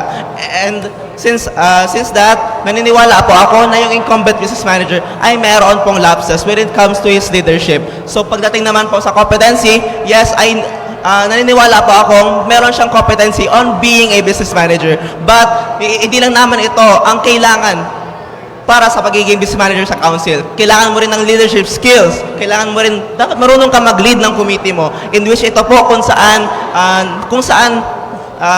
nakulangan ako sa leadership ng incumbent business manager. So para po mas maiwasan ito, syempre kailangan po natin ng business manager na marunong rin po mag-lead ng Ways and Means Committee. Kasi po, ang Ways and Means Committee ay isa po sa pinakamabigat na trabaho sa council. And I believe na kapag magaling yung business manager sa pag-lead, ay mas magiging productive po ang ang Ways and Means Committee po. So, thank you po. Maraming salamat. Miss Manata, mayroon ka pong 60 seconds para tanungin si Mr. Carranza. Ang oras ay magsisimula ngayon. May angkla ko lang yung tanong ko sa tanong kanina. Since the incumbent BM has an issue with incorporated with debts, how can you, or what are the circumstances to which debts are justified? What are the circumstances, or what are the certain circumstances that can be justified? Mr. Carranza, yung 30 seconds ay magsisimula ngayon. So sa akin po, pagdating po sa utang, ay disagree po ako dito. Kung saan, mas gusto ko pong mag-lead bilang business manager na walang utang na nagaganap. Kung saan po, para po sa akin, hindi po justifiable na magkautang. Pero po ang nangyari po, yun po, napabayaan po yung IGP na wala ng control ang incumbent business manager, kung saan bypass po siya, and yun po, and nag-lead po sa utang. And yun, that's all po. Ngayon naman, ang magtatanong ay si Mr. Valladolid kay Mr. Carranza. Ay yung 60 seconds ay magsisimula ngayon. In correlation sa tanong nila and sa tanong ni Aizel, and also sa sagot mo sa ballot watch interview natin, which you have admitted that the incumbent business manager really did have debts and the lapses, and you have basically confirmed as a part of as a university councilor. You have also mentioned there that you have become an OIC for some time. So I'm just going to ask, were you a part of that lapses considering you were an OIC? If not, how? Mr. Carranza, your timer starts now. So pagdating po sa pag-take over ko po ng role na business manager, hindi po ako naging officially naging OIC na business manager. So ako pa rin po ay naging university councilor pa rin kahit ako po ang nag-head. In which nagawa ko na naniniwala po ako na nagawa ko na po ang trabaho ko, na kung ano ang kaya kong magawa bilang isang university councilor, at may limitations rin po ito. And yun naman po, I believe na nagawa ko po ang trabaho ko as one of the university councilors under the Ways and Means Committee. Thank you. Maraming salamat sa ating tatlong kandidato para sa business manager. Ngayon dumako na tayo sa ating auditor candidates.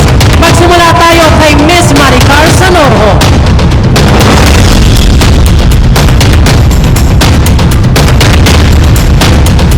Your question goes like this.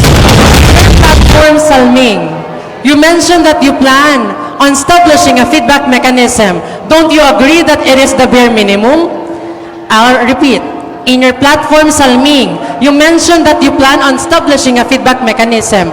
Don't you agree that it is the bare minimum? Your 90 seconds will start now. Okay. So my platform is about the feedback mechanism or the Salming, which is the student welfare desk function. So I guess through this platform, can we recognize all the issues and concerns of the students. So, dahil po dito, as an auditor, hindi lang po natin ini-examine or tinitingnan ang financial statements and records. Tinitingnan din po natin ang mga kailangan ng student. Inaalam din po natin kung ano ang kailangan ng solution sa mga problems na kinakaharap ng students. Maraming salamat, Miss Sanorho. Ano naman ang iyong naging reaction dito, Miss Digo? Ang iyong 60 seconds ay magsisimula na. So Salming is a platform that I think is most closely related to the position of PIO. So what is the relevance of this platform, Salming, to your position as an auditor? Okay. So, as I said earlier, the feedback mechanism, as an auditor, we do an assessment, right? So, through that, mapapasok na dito yung pag-a-assess ng mga issues ng student. Through the feedback mechanism, magkakaroon tayo ng proper resolution sa mga problems na kinakaharap ng students. Maraming salamat. Ngayon naman ating tanungin ang auditor ng LLR Reforma na si Ms. Ariana Casidigo. So, here's your question.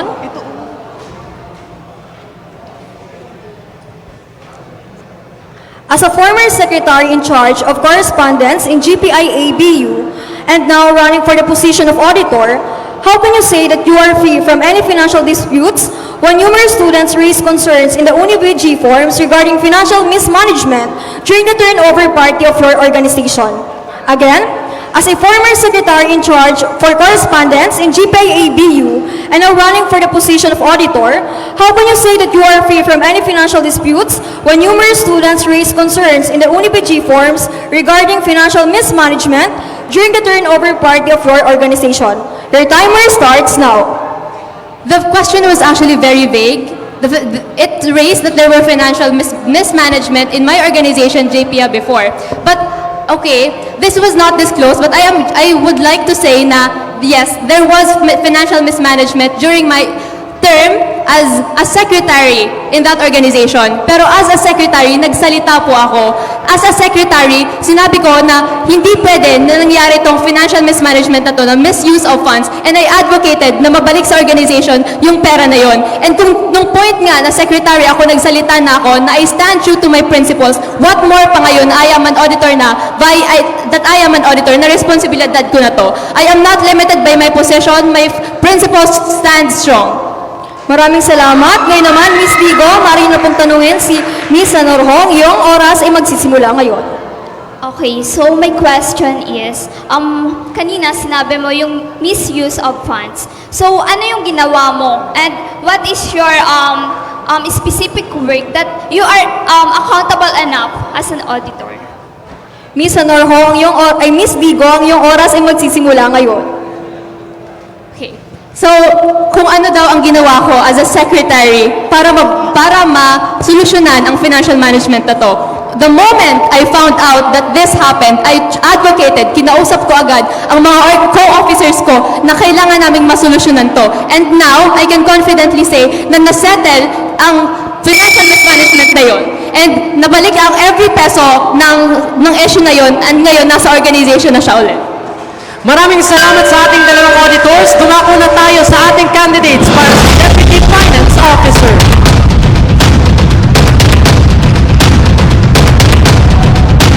Magsisimula tayo kay Ms. Aris de los Santos from BU Leaders League of Democrats. This is your question. In the interview with the Bicol Universitarian, you particularly mentioned your platform Project Agapay, which prioritizes building external linkages to provide financial support to students who represent the university in various events. Can you provide a comprehensive step-by-step framework, of this platform to ensure us that Project Agapay is executable and not a mere enticing idea? I repeat the question. In an interview with the Bicol Universitarian, you particularly mentioned your platform, Project Agapay, which prioritizes building external linkages to provide financial support to students who represent the university in various events. Can you provide a comprehensive step-by-step framework of this platform to ensure us that Project Agapay is executable and not a mere enticing idea? Your 90 seconds will start now. So, yun nga po, ang Project Agapay is for external, parang financial assistance for external events. So, before po, ang Project Agapay po is a collaboration with the Project Link Excel by Ms. Sandra Lynn Magdasok, our external vice chairperson. Pero hindi ko po nililimit yung platform na yun na dun lang siya nakafocus. By coordinating with the CSCs and other organizations sa Bicol University, malalaman po natin kung may external event sila and dun na po papasok yung Project Agapay. By coordinating din po and by building partnerships with other companies and organizations, makakakuha tayo ng sponsorships na kung saan magkakaroon ng fund yung external events ng other colleges and organizations po. Thank you. Maraming salamat. Ano naman yung naging reaksyon, Mr. Lopera, sa naging kasagutan ni Ms. De Los Santos sa yung 60? In your Agapay po, you will give financial assistance to our BUNYos. So, can you give us a criteria on how you will identify these students na magiging beneficiaries since we have 28,000 BUNYos, mabibigyan po ba lahat ng financial assistance? Kung hindi po, ilan po yung target mong mabibigyan ng beneficiary? Ms. De Los Santos, your 30 seconds time to rebut will start now. So, sabi ko nga po, ang Project Agapay is for external events. Hindi naman po ata sabay-sabay yung external events sa Bicol University. So, mag-a-identify lang po tayo kung sino yung mauunang events, kung alin ang mauunang events, yun po muna yung uunahin na bibigyan ng pondo. Pero hindi ko naman po sinasabi na i-cater lahat po ng financial assistance. Yun po. Maraming salamat. Ngayon naman ating tanungin ang Deputy Finance Officer ng LLR Reforma na si Mr. Jonel Lopera. So, here's your question.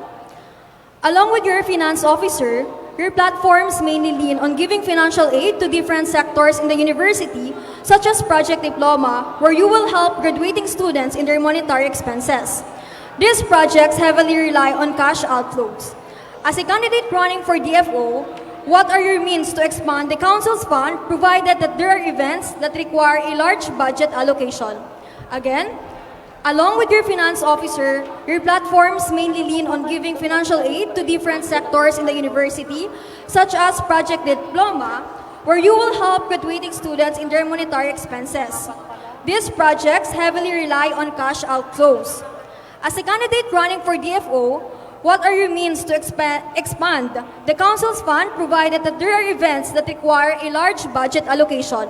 Your timer starts now.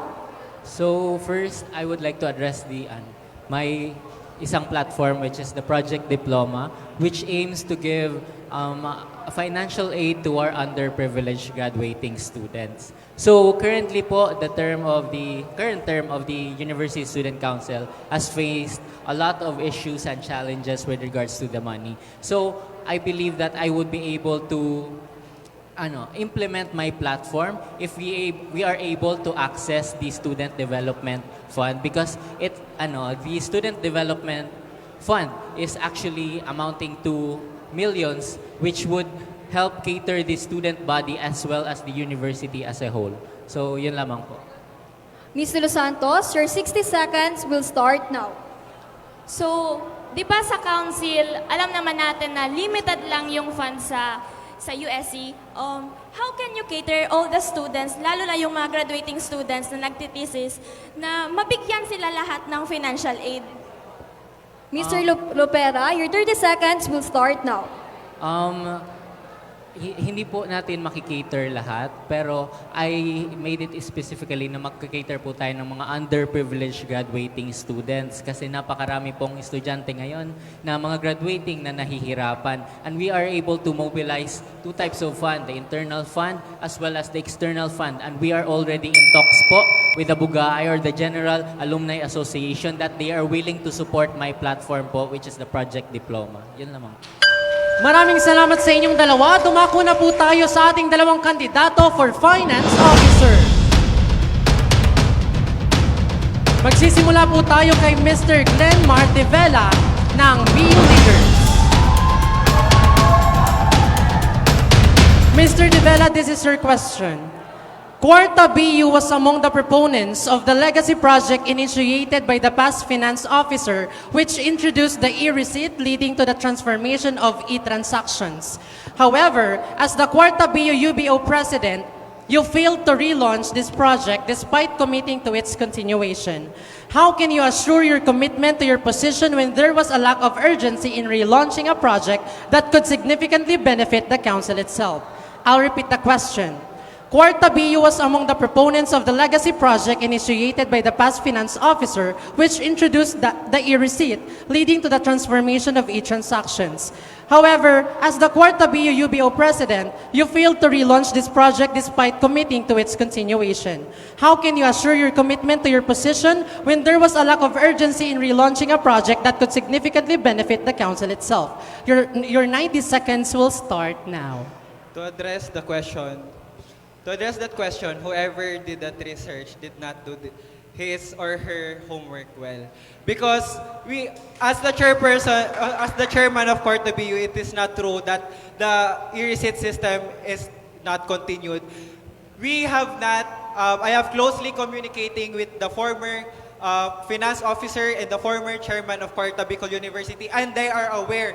If you want to ask them, they are aware that we are developing the Cuarta BU's e-receipt system to cater, as I am working on institutionalizing the e-receipt system. In fact, I have passed a resolution in the General Legislative Council, but sadly, wala pa pong progress dahil wala pa pong GLC na nagaganap ngayon sa pangalawang pagkakataon. Ayun lamang. Maraming salamat, Mr. De Vela.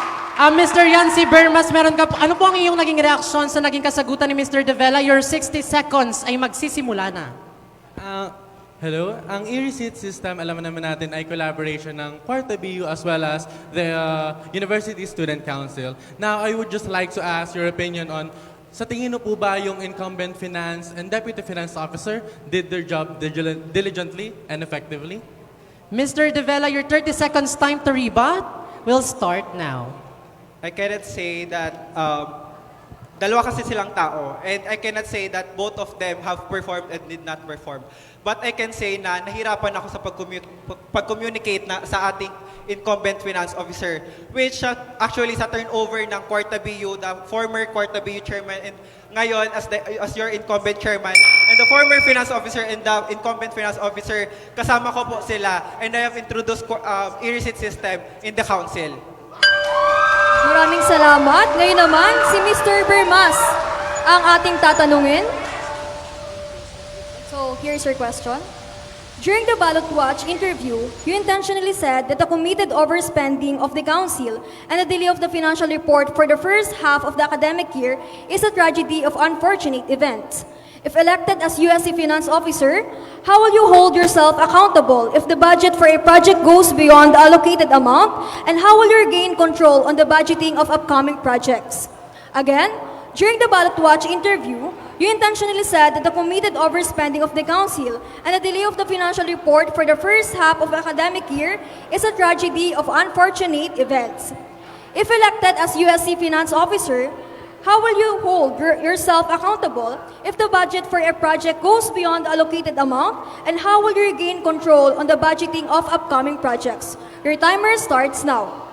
Gaya nga po ng sinabi ko, sa ating Ballot Watch sa The Bicol Universitarian, ang naging problema po kung bakit nagkaroon ng tragedy of unfortunate events ay pagkukulang sa plano. At magiging accountable po ako kung sa simula pa lang talaga ay nagiging mabusisi na ako. At sinisiguro ko po bilang susunod ninyong finance officer na ang planning ang ating siguraduhin bubusisiin dahil alam ko na kung may maayos tayong planning as well as execution, gaya nga po ng sabi ko sa Ballot Watch, masisiguro natin na ang overspending ay maiiwasan dahil sa uulitin ko, kung mag-overspend tayo sa isang proyekto, maaaring mag-underspend tayo at hindi mag-underspend tayo sa ibang proyekto at hindi po ito deserve ng ating BUeños kung ang isang proyekto ay mababawasan ng pondo.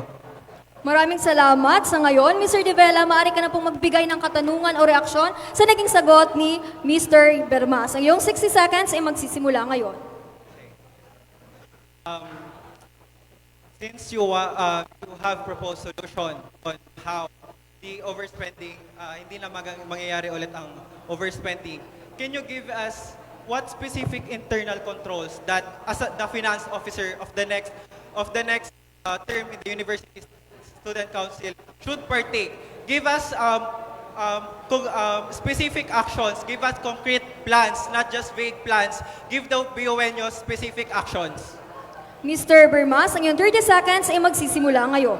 Ang internal control po na nais ko sabihin ay bumabahagi ng finance officer, deputy finance officer at ng auditor. Ito po ay tinatawag naming CARE, C-A-R-E, custody and approval and records as well execution. Isa-isahin ko po. Ako po ang magiging custodian ng funds at ang records po ang ating deputy finance officer. Ito po ang internal control natin na magsisiguro na may segregation of duties para maiwasan ang overspending. Maraming salamat po. Maraming salamat sa ating finance officer candidates. Ngayon, dumako na tayo sa Deputy Secretary General candidates. Ang unang sasagot sa katanungan ay si Ms. Rachely Monsalve mula sa BU Leaders League of Democrats. This is her question. Your Project AO Enriching Academic Opportunities targets to bridge students on academic opportunities outside the institution. Through the Opportunity Desk, students may have access to scholarship grants and or other available learning opportunities in and out of Bicol University. However, how will you ensure that these external linkages can guarantee to sustain the opportunities that would benefit the students? I'll repeat. Your Project AO Enriching Academic Opportunities targets to bridge students on academic opportunities outside the institution. Through the Opportunity Desk, students may have access to scholarship grants and or other available learning opportunities in and out of Bicol University. However, how will you ensure that these external linkages can guarantee to sustain the opportunities that would benefit the students? Your 90 seconds time will start now. Okay, so thank you so much, Unibe, for that question. No? Project AO or Enriching Academic Opportunities is indeed a way for students to be connected not just actually with the outside organizations but also with the admin kasi meron din po tayong existing scholarship grants na ino-offer ang OSAS. So ngayon, ang way for us to implement and to ensure that this Project AO will be implemented is through our external vice chairperson. Ang ating external vice chairperson po ang mamamahala sa paghanap ng ating mga partner organizations within and outside the university so that we can provide academic support and opportunities.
So here's your question po.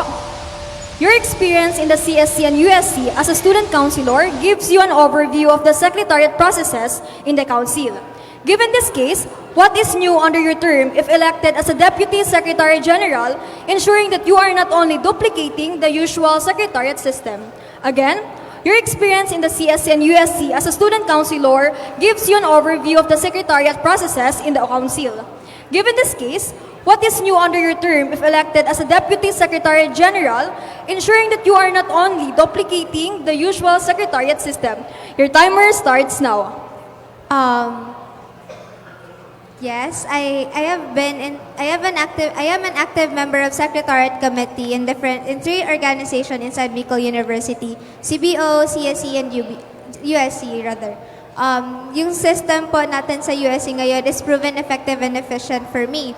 So what I can do about it is to institutionalize po, gaya po ng sinabi ko sa ballot watch, kasi I do believe that the USC has the power to influence yung mga nasa baba po nating organization like CSE and UPOs and CBOs. Thank you. Maraming salamat. Ms. Monsalve, meron ka pong 60 seconds para magbigay ng katanungan o reaksyon. Ang iyong oras ay magsisimula ngayon. Okay, it seems that you have a nice background naman sa secretariat works, ano, kasi based doon sa iyong credentials and sa platforms mo rin. But, ang tanong ko na lang is, ano ba?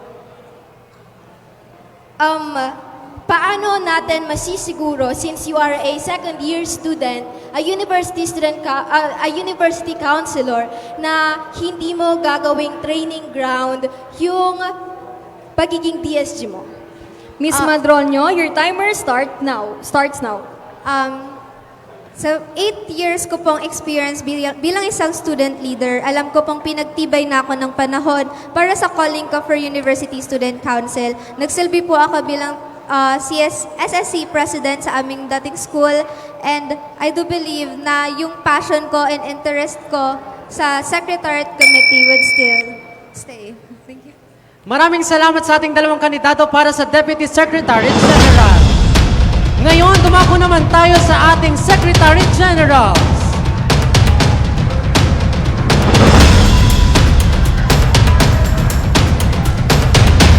Ang unang katanungan ay para kay Mix Rex Avila mula sa Pioneers League of Democrats.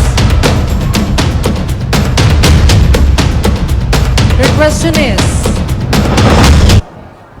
as an education student, what will you prioritize if there comes a time that you're expected to fulfill your role in the council while also expected to show up for your requirements in Prof Ed majorship, field study, and teaching internship? I'll repeat your question. As an education student, what will you prioritize if there comes a time that you're expected to fulfill your role in the council while also expected to show up for your requirements in Prof Ed majorship, field study, and teaching internship? Your 90 seconds time will start now.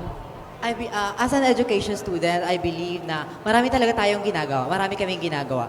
But it's just a matter of mind management. Mind management na po siya ngayon, hindi na po siya time management. So you have to manage your mind. What are your priorities? Ano ba dapat ang matas na dapat unahin? So that's what I'm gonna do, and should I be given the chance to be your Secretary General, that's what I'm gonna do in the council. So I have to manage all my priorities para at least ma-fulfill natin lahat ng responsibilities and duties natin in the University Student Council.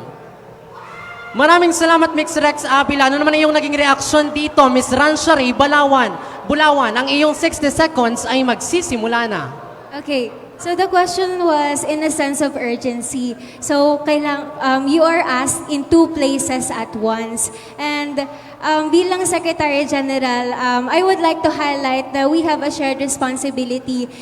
Being Secretary General, meron ka din pong Deputy and Secretariat Committee para paghatian ang trabaho. And aside from what I have said and what you have answered, what else, what other solutions can you offer in cases na you are needed in 2 places at once? Mix Avila, your 30 seconds time to rebut will start now. Thank you for that, Ms. Bulawan. That's why we have the Deputy Secretary General and the Secretariat Committee para at least kung hindi talaga inaalaw ng time na makapunta ako sa dalawang urgent na kailangan ako doon. We have to delegate the task para at least may trabaho, para at least hindi bakante ang post ng Secretary General. Ayan, pumunta naman tayo kay Mix Neil Alden Malagueño. Ano man po ang iyong naging reaksyon sa naging kasagutan sa tanong kanina kay Mix Rex Abela? Your 60 seconds time will start now. As much po as we value the digital and the digital copy, pero po what if po kailangan po talaga yung physical copy kasi andun po yung wet na penmanship or yung signature ng concerned BU official. So what are the steps po that you are willing to do?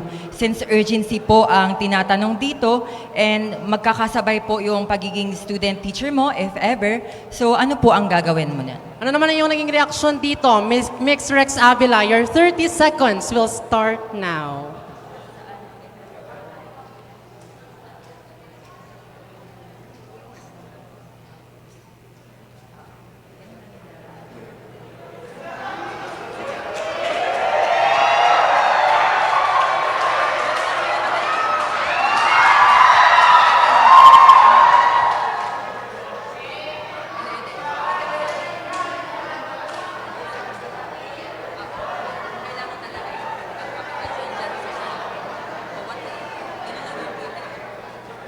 Okay, Mix Avila.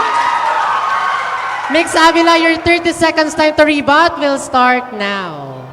If it really needs my urgent presence in the University Student Council, sabi ni Ninam kanina, Miss Nam, kailangan daw talaga yung printed copies nasa akin yun. It's a matter of delegation. Yes, I acknowledge the urgency. However, in the council, we have to communicate properly para at least inform din ang other officers na, ako may priorities ako. So I could delegate the task sa iba para at least hindi na ako maging sagabal pa sa process, sa process na kailangan ako in the university. Maraming salamat. Ngayon naman ating tanungin ang Secretary General ng LA Reforma na si Ransha Lay Bulawan. So here's your question. You mentioned in the recent Ballot Watch interview series that you will coordinate with other officers on what information the council should release. In the case that the officers decide not to release crucial information that the students need to know, what are the steps you're willing to take to ensure that transparency and accountability are still maintained by the council? Again, you mentioned in the recent Ballot Watch interview series that you will coordinate with other officers on what information the council should release. In the case that the officer decide not to release crucial information that the students need to know, what are the steps you're willing to take to ensure that transparency and accountability are still maintained by the council? Your timer starts now. I believe that the students deserve to know the reason for confidentiality. May mga rason po kung bakit ang mga impormasyon ay confidential para naman ma-maintain natin maiwasan natin ang mag-cause ng panic at some cases. And in other cases din naman po, we maintain confidentiality for some plans na in progress pa po. And I believe na in keeping the confidentiality and in keeping transparency between the students, I believe that they deserve the reason kung bakit confidential ang isang impormasyon. Yun lamang po. Maraming salamat. Mix Malagueño, meron ka pong 60 seconds para magbigay ng reaksyon o katanungan. Ang iyong oras ay magsisimula ngayon. So if there comes a moment po, halimbawa talaga if hindi talaga na-conduct ang isang event and sabi mo po confidential talaga siya, so hindi mo po talaga siya sasabihin katulad po ng paghindi, katulad po nung failure po ng ating GLC. So ikikip mo lang po ba yun sa'yo and sa Executive Council? Miss Bulawan, your timer starts now. Again, based on what I have answered previously, ang confidentiality po, may rason kung bakit, ang confidentiality ng isang impormasyon, may rason kung bakit confidential siya. And in cases na may mga events na hindi matuloy, deserve ng mga students to know as to why. And in connection with that, I would like the students to know bakit. That's all. Thank you. Maraming salamat. Ngayon naman, ang magtatanong ay si Mix Abela. Your 60 seconds will start now. Ayan, hi Miss Bulawan.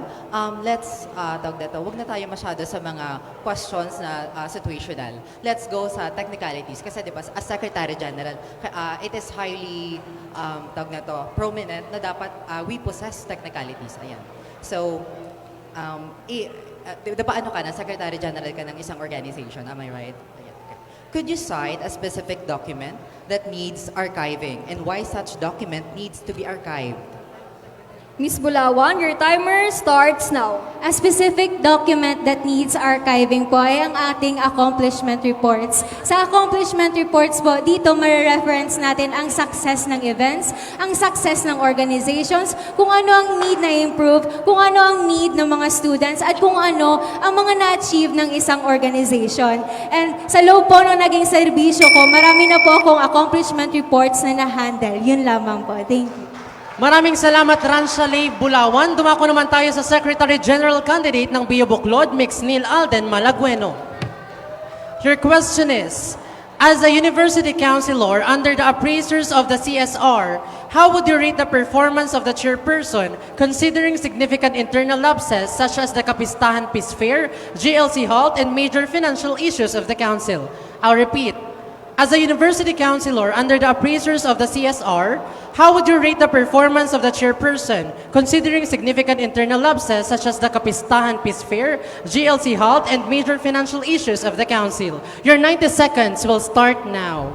As an appraiser po of the chairperson and student regent, trabaho ko po na i-call out ang chairperson and student regent every time po na may pagkakamali siya. So kaya nga po wala po ako sa working committee ng Kapistahan because it is against po my principles. And alam po yan ng ating CSR. Sinabi ko po yun sa kanya yung risk ng pagpapapasok ng Defense Secretary ng ating President. Kasi po nakapasok na rin po yung mga military forces.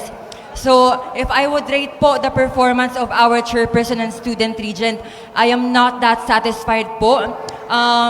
Given the fact that napakalakas din po ng politicking sa University Student Council, she failed po to assert her power as the sole chairperson and student regent. Yun lamang po.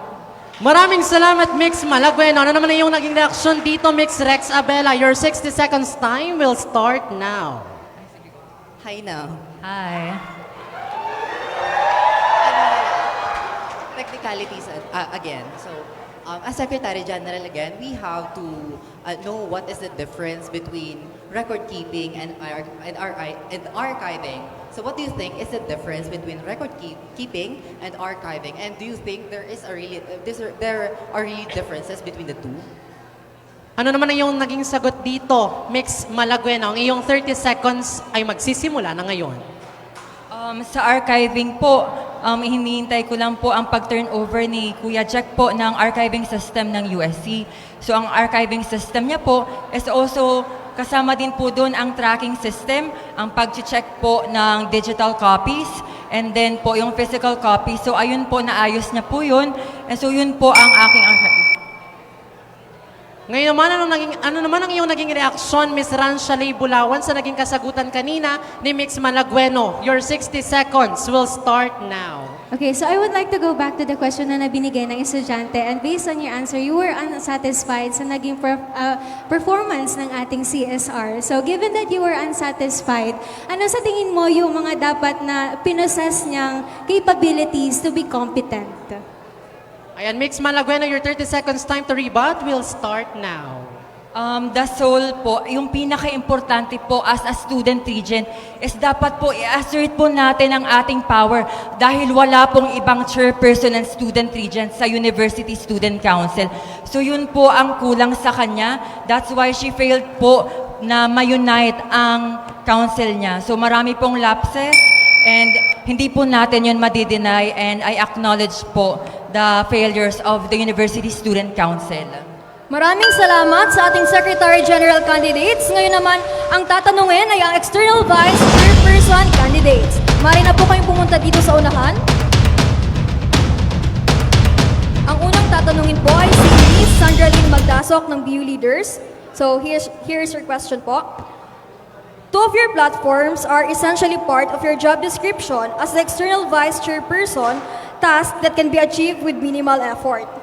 If you win, how do you intend to distribute millage packages without further compromising the values and principles our institution upholds? Again, two of your platforms are essentially part of your job description as the External Vice Chairperson, task that can be achieved with minimal effort. If you win, how do you intend to distribute millage packages without further compromising the values and principles our institution upholds? Your timer starts now. Sa dalawa pong aking plataforma na X-Deals and Discounts for All at Link Excel na makakatulong sa mga BUenyos, sisiguraduhin ko po na hindi ito magiging hadlang sa lahat ng BUenyos since ang focus po nito ay hindi lang sa main bagkos idala to sa mga satellite campuses. In that, ma-address ang mga needs ng mga student. That would be all po. Thank you. Maraming salamat. Mayroon ka pong 60 seconds, Ms. Mendones, para magbigay ng katanungan o reaksyon sa kanya. Ang iyong oras ay magsisimula ngayon. Kung ako ang sasagot ng unang katanungan, ang sasabihin ko ay, we will give the benefit to the student without harming them. Iiwasan natin magkaroon ng patronage politics na kung saan ang interes ng isang government or establishment ay makukuha nila. And poprotektahan dapat natin ng estudyante sa kanilang welfare dahil ang benefits na nakukuha nila ay dapat namang na nakukuha nila regardless kung anong campus ka, but you should consider their welfare, of course. And to ask you a question, regardless sa kung ano ang sinabi ko and sinabi mo, ano pa ang madadagdag mo na ma-assure mo ang BUenyos na kung ano ang pumapasok na benefits or sponsorship and partnerships ay ma-assure mo na hindi nito masasakripisyo ang welfare ng mga BUenyo. Ms. Magdasok, ang iyong 30 seconds ay magsisimula ngayon. Sabi ko nga kanina doon sa second round, ang Bicol University ay maraming external linkages and kailangan lang silang matap ng maayos and pinoprovide to ng extension services at ng admin office. And kailangan na scrutinize ang MOA at ang Memorandum of Agreement sa mga partnership. Kailangan i-accredit ang mga partnership at i-check ang background nila para kung ito yung makaka-help sa mga students, ito dapat ang i-address at i-acknowledge natin. Thank you. Maraming salamat, Ms. Magdasok. Ngayon naman tanungin natin ang running for external vice chairperson mula sa LLR Reforma, Ms. Casey Maxine Mendones. This is her question. It is stated in your record that you resigned as a university counselor for the USC last semester due to some circumstances. The EVC handles external linkages which are more substantial than the position you resigned from. If elected as EVC, how can you assure that you can carry this position that requires heavier responsibilities and capabilities? I repeat the question. It is stated in your record that you resigned as a university counselor for the USC last semester due to some circumstances. The EVC handles external linkages which are more substantial than the position you resigned from. If elected as EVC, how can you assure that you can carry this position that requires heavier responsibilities and capabilities? Your 90 seconds time will start now. Unang-una po sa lahat, gusto ko pong i-clarify na I didn't resign for the USC, but I attempted to resign. But due to the fact that junior counselor po ako, nararapat lamang na mag-decide ako kung ano ang nararapat na nakukuha ko. Nag-grow ba ako dito? Nakakatulong ba ito sa akin? Dapat bang i-prioritize ko ang academics ko more than this? Pero, to assure you, andito ako sa inyong harapan, ginawa ko ang lahat ng mga maaari kong ibigay. First year pa lang, pumasok ako as Student Regent Commissioners under ng ating chairperson and student regent. Nagbigay ako ng tangible at sustainable events na kung saan nakatulong sa welfare ng BUenyos. And hindi doon matatapos dahil kahit nag-allegedly I resigned, ibinigay ko ang sarili ko sa mas malawak na market na kung saan pumasok ako as a youth volunteer sa Team Alba Youth Organization na kung saan hinawakan ko din naging parte ako ng isang event na pumapasok sa buong 2nd District of Albay and hindi ko napabayaan ang aking leadership na kung saan ibinigay ko ang aking sarili buong buo para sa mga nasasakupan ko. Walang interes, walang ego, walang hidden agenda. Yun lamang po. Mayroon pong 60 seconds si Ms. Magdasok para magbigay ng tanong o reaksyon sa naging kasagutan ni Ms. Maxine Mendones. Your timer will start now. So my question is, given your past history of resigning as the university counselor, how do you plan to rebuild trust and demonstrate responsibility in your leadership moving forward? Ms. Mendones, your 30 seconds time to rebut will start now. Sa uulitin nga, hindi lang binigay ko ang serbisyo ko sa ating Bicol University, ibinigay ko ang sarili ko sa 2nd District. Pumasok ako as youth volunteer ng Team Alba Youth Organization at nagbahagi din ako ng aking serbisyo sa aking barangay kung saan ako ay parte ng sangguniang kabataan. At dito ko ma-assure ang BUenos na hindi ko basta-basta binibigay ang aking sarili na hindi ginagampanan ng aking responsibilidad dahil tumatakbo ako para sa inyo, hindi para sa aking sarili. Yun lamang po. Maraming salamat sa ating dalawang external vice chairperson. Ngayon naman ating tanungin ang internal vice chairperson candidates. Ang mauna po ay ang internal vice chairperson ng PU Leaders.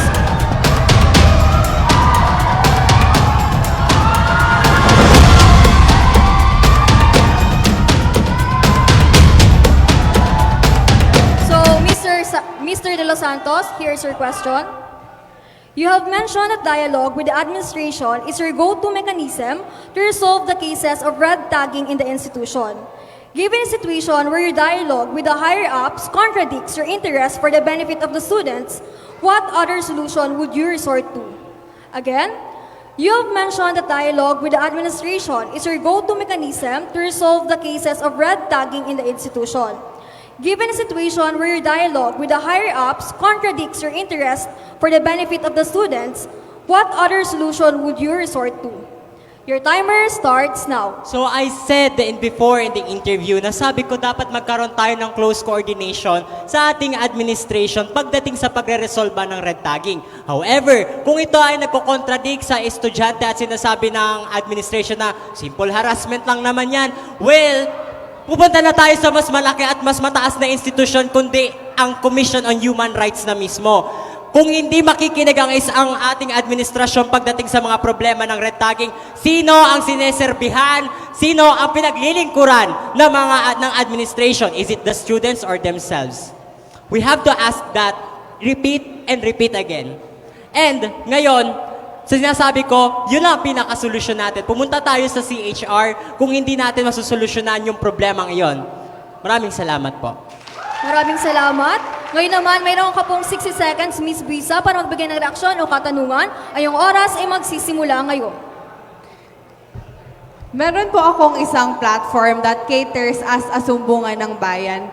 And it is high time that we make avenues, not just inside the General Legislative Council for more discussions, but outside, of course, ng GLC. As the IVC, how can you cater to other problems, hindi lamang po sa loob ng GLA, but also outside? Yun lamang. Meron akong isang platform that caters as a sumbungan ng bayan. And I think it is high time that we make avenues for more discussions, not just inside the GLC, but also outside the GLC. As the IVC, how can you cater to other problems outside? So, Mr. De Los Santos, your timer starts now. So ayun, sa process talaga ng legislation, kailangan muna nating makinig.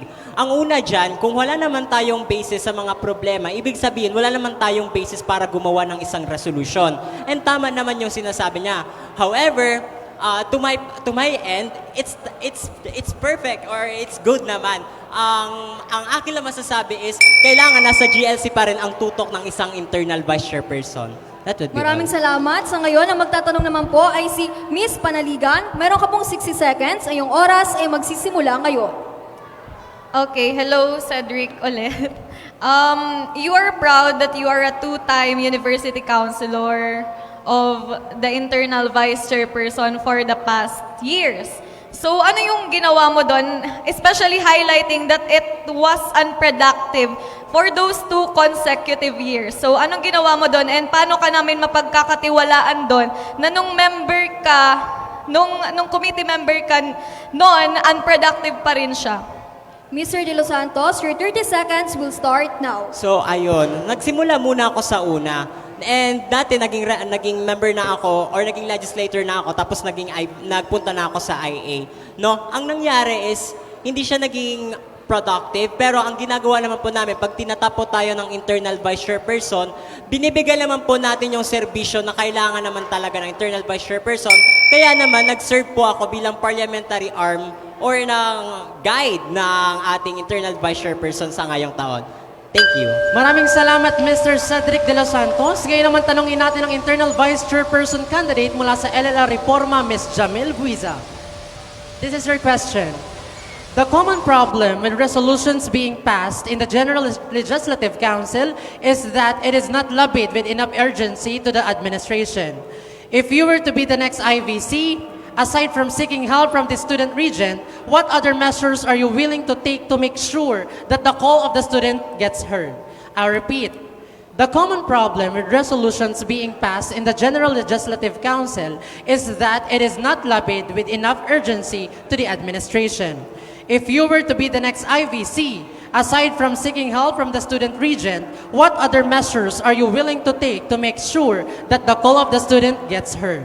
Your 90 seconds time will start now. I would like to promote my platform, which is Community. Ano po ang Community? Ang Community po ay divided into two parts. Unang-una po, ito ay ang website. Nakapaloob po sa website na ito ang lahat po ng kailangan nating malaman patungkol po sa mga nangyayari sa USC, CSC, UBOs, etc. and so on and so forth.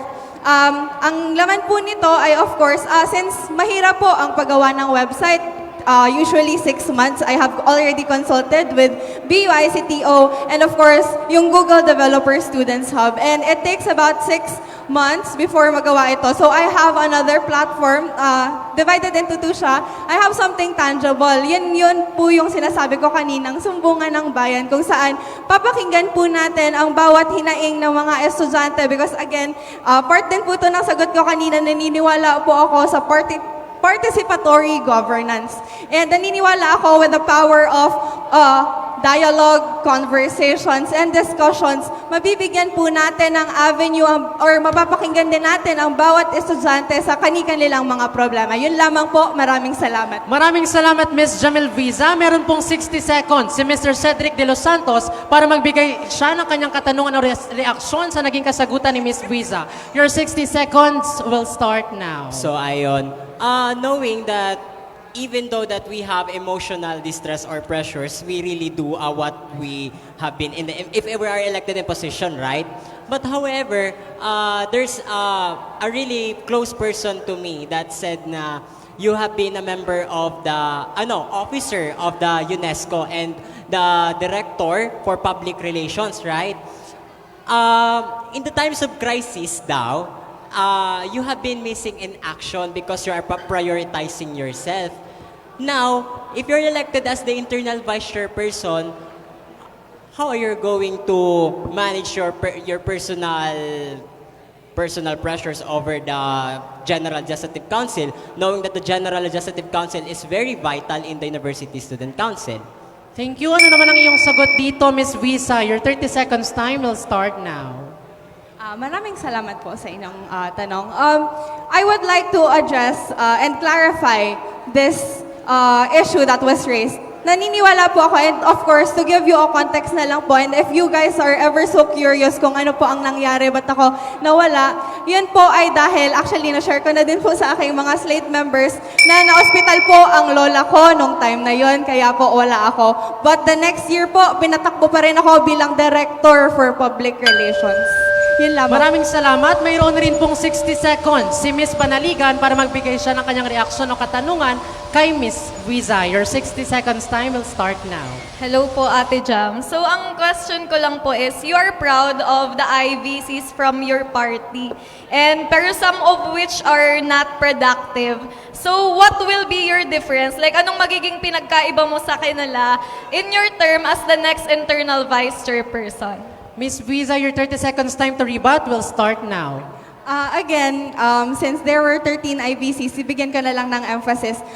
If ever elected, I will be the 14th. And of course, before po tayo nagkaroon ng before pa ako even mag-step sa stage ngayon, nag-consult po ako with them ano yung pinaka-common and pressing issues na paulit-ulit na nangyayari sa GLC. And I think, in that way po, pag nabibigyan kasi ako ng mga problems, of course, maiisipan ko din siya ng solutions. And again, inulit-ulit ko din naman kanina yung mga... Maraming salamat. Atin namang tanungin ang Internal Vice Chairperson ng Buklod na si Maria Bernadette Panaligan. So ito po ang tanong. A problem in the CSSP was conducting timely General Assemblies due to the lack of quorum. You imposed that students who don't attend get sanctions through community service, but it never really happened. Moreover, there is proof that you told people that you are close with that it is okay to attend and they will not get sanctions anyway. How will you still prove to the student body that you are not biased? Again, a problem in the CSSP was conducting timely General Assemblies due to the lack of quorum. You imposed that students who don't attend can sanctions through community service, but it never really happened. Moreover, there is proof that you told people that you are close with that it is okay to attend and will not get sanctions anyway. How will you still prove to the student body that you are not biased? Your timer starts now. Okay, first and foremost, first time ko siya marinig. And it's not true na I'm biased when it comes to attendance of the General Assembly. Bakit walang sanctions? Because walang legal basis kung saan kukunin yung sanctions. So, anong gagawin ko, di ba? Pero, again, we are instilling in their minds, in our students' minds, that the General Assembly is part of their responsibilities as part of the student body. And kailangan po nilang umattend doon. And hindi naman kailangan ng snacks actually para umattend sila. And at the same time, yung sanctions, wala siyang legal basis. And again, hindi po ako biased because even my friends, palagi ko po silang in-urge na mag-attend sa General Assembly kahit yung mga kakilala ko. And in terms of the community extension service, actually, we are planning to conduct extension services. Alam mo yan, Cedric, ba't hindi siya natuloy due to, ngayon nga na nakalowa kami. And that's why, it did not happen again because walang legal basis. Pero, before matapos ang term namin, magkakaroon ulit kami ng something kung saan mapupunan nila ang pagkukulang nila in terms of attendance. That's all. Thank you. Maraming salamat. Ngayon naman, Mr. De Los Santos, meron ka pong 60 seconds para tanungin si Miss Panaligan. Yung 60 seconds ay magsisimula ngayon.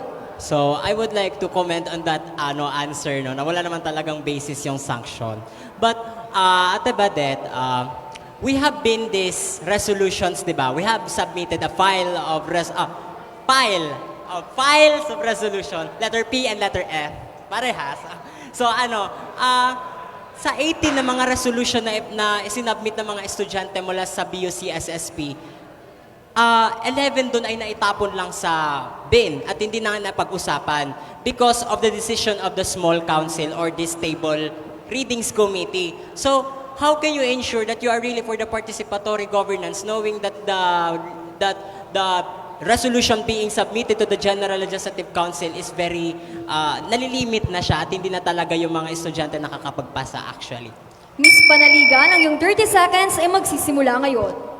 Okay, first and foremost, when it comes to the table reading, alam mo din yun, Cedric, kasi part ka ng committee ko, ay nagkakaroon tayo ng table reading kasi hindi naman lahat kayang i-lobby or i-discuss sa isang General Assembly. That's why gusto natin i-determine kung ano yung legislative agenda natin for that specific General Assembly. Sa GLC naman, ang plano ko po is bottom-up legislation kung saan lahat ng students ay mabibigyan ng opportunity na mag-pass ng resolutions, not just the GLC members, because it is part of my agenda for the participatory government. Maraming salamat. Ang magtatanong naman po ngayon ay si Miss Visa. Mayroon ka pong 60 seconds at ang iyong oras ay magsisimula ngayon. One of my plans when I become the internal vice chair is to have the UBO and CBO elections along with the USC and CSCs. Before the school year starts, to remedy the problem with the delay in the reaccreditation so that organizations can conduct their comprehensive development plan and calendar of activities. With that, what are the remedies that you can offer to the student body para maagapan natin? Kasi isa to sa factors na nakakapag-delay ng GLC. Yan lang po. Thank you. Miss Panaligan, ang yung 30 seconds ay magsisimula ngayon. Okay, first and foremost, isa siya sa plano ko if elected as the internal vice chairperson na isama na siya sa calendar of plans ko kung saan bago pa matapos ang academic year, kukolektahin na natin yung mga list ng officers dun sa mga organizations na nag-elect na bago matapos ang academic year. And for the next year to come, syempre may mga sa CBL na sinusunod kung kailan ang election. However, we will be timely in my term as the internal vice chairperson. Maraming salamat. Piyuenyos, gising pa ba kayo? Mukhang handang-handa na. Alam mo, partner, natutuwa ko kasi sila na lang yung natitira sa Bulwagang Piyuenyo. And this is a complete representation na tumitindig talaga sila sa current political landscape sa loob ng ating pamantasan. Ayan, iniimbitahan na po namin sa harapan ang tatlong USC chairperson candidates para sa Bicol University Harapan 2024. Ang unang katanungan ay para kay Mr. Reynard Balonzo mula sa PO Leaders League of Democrats. Mr. Balonzo, you accept multiple commitments at the same time and in multiple cases, you leave the job with your task incomplete or unfulfilled. If you were to be the one next chairperson, how can you assure the student body that this is not another case of you just adding more affiliations? Again, you accept multiple commitments at the same time and in multiple cases, you leave the job with your task incomplete or unfulfilled. If you were to be the next chairperson, how can you assure the student body that this is not another case of you just adding more affiliations? Your 90 seconds time will start now. Thank you for that question. First and foremost, why did I left the Bicol Universitarian? As I already mentioned, it is mandated for me to leave the Bicol Universitarian before I vie for a position in the USC because it is part of my journalistic integrity not to simultaneously serve as a campus journalist and as a student leader of the university. Why? As mentioned by the question raised is that as speculation, I left various jobs when I left the Bicol Universitarian. Why? BASCAJ is connected with the Bicol Universitarian. Therefore, it also demands me to leave the post to the Vice President with proper orientation and with proper transfer of loads. And in the College Editors Guild of the Philippines, I revived the alliance last year. And I left a lot of campus journalists in that particular alliance that is also super able to do the job. I established the alliance with the working mechanisms that will ensure that they will foster or will progress even without me. And that I prepared that before I left the job. And not just because I want another affiliation. And not just because I'm craving for post. It is not because I left the job that left them hanging. It is with the hope that they will prosper even more. Maraming salamat, Mr. Balonzo. Ano naman ang iyong naging reaksyon dito, Ms. Tanji? Mayroon kang 60 seconds. Your timer will start now. All right, I'd like to stray a bit away from the question. I'd like to stray away a bit from the question. I'd like to ask something about your platform. I would like to commend you for having written such a comprehensive platform. But due to if ever my unfortunate event that all your slate members won't take a seat in the council and you were the one elected as the CSR, how will you carry or how will you impose this vision sa mga magiging co-officer mo given na possible na magkakaroon ng diversity and individuality sa loob ng University Student Council?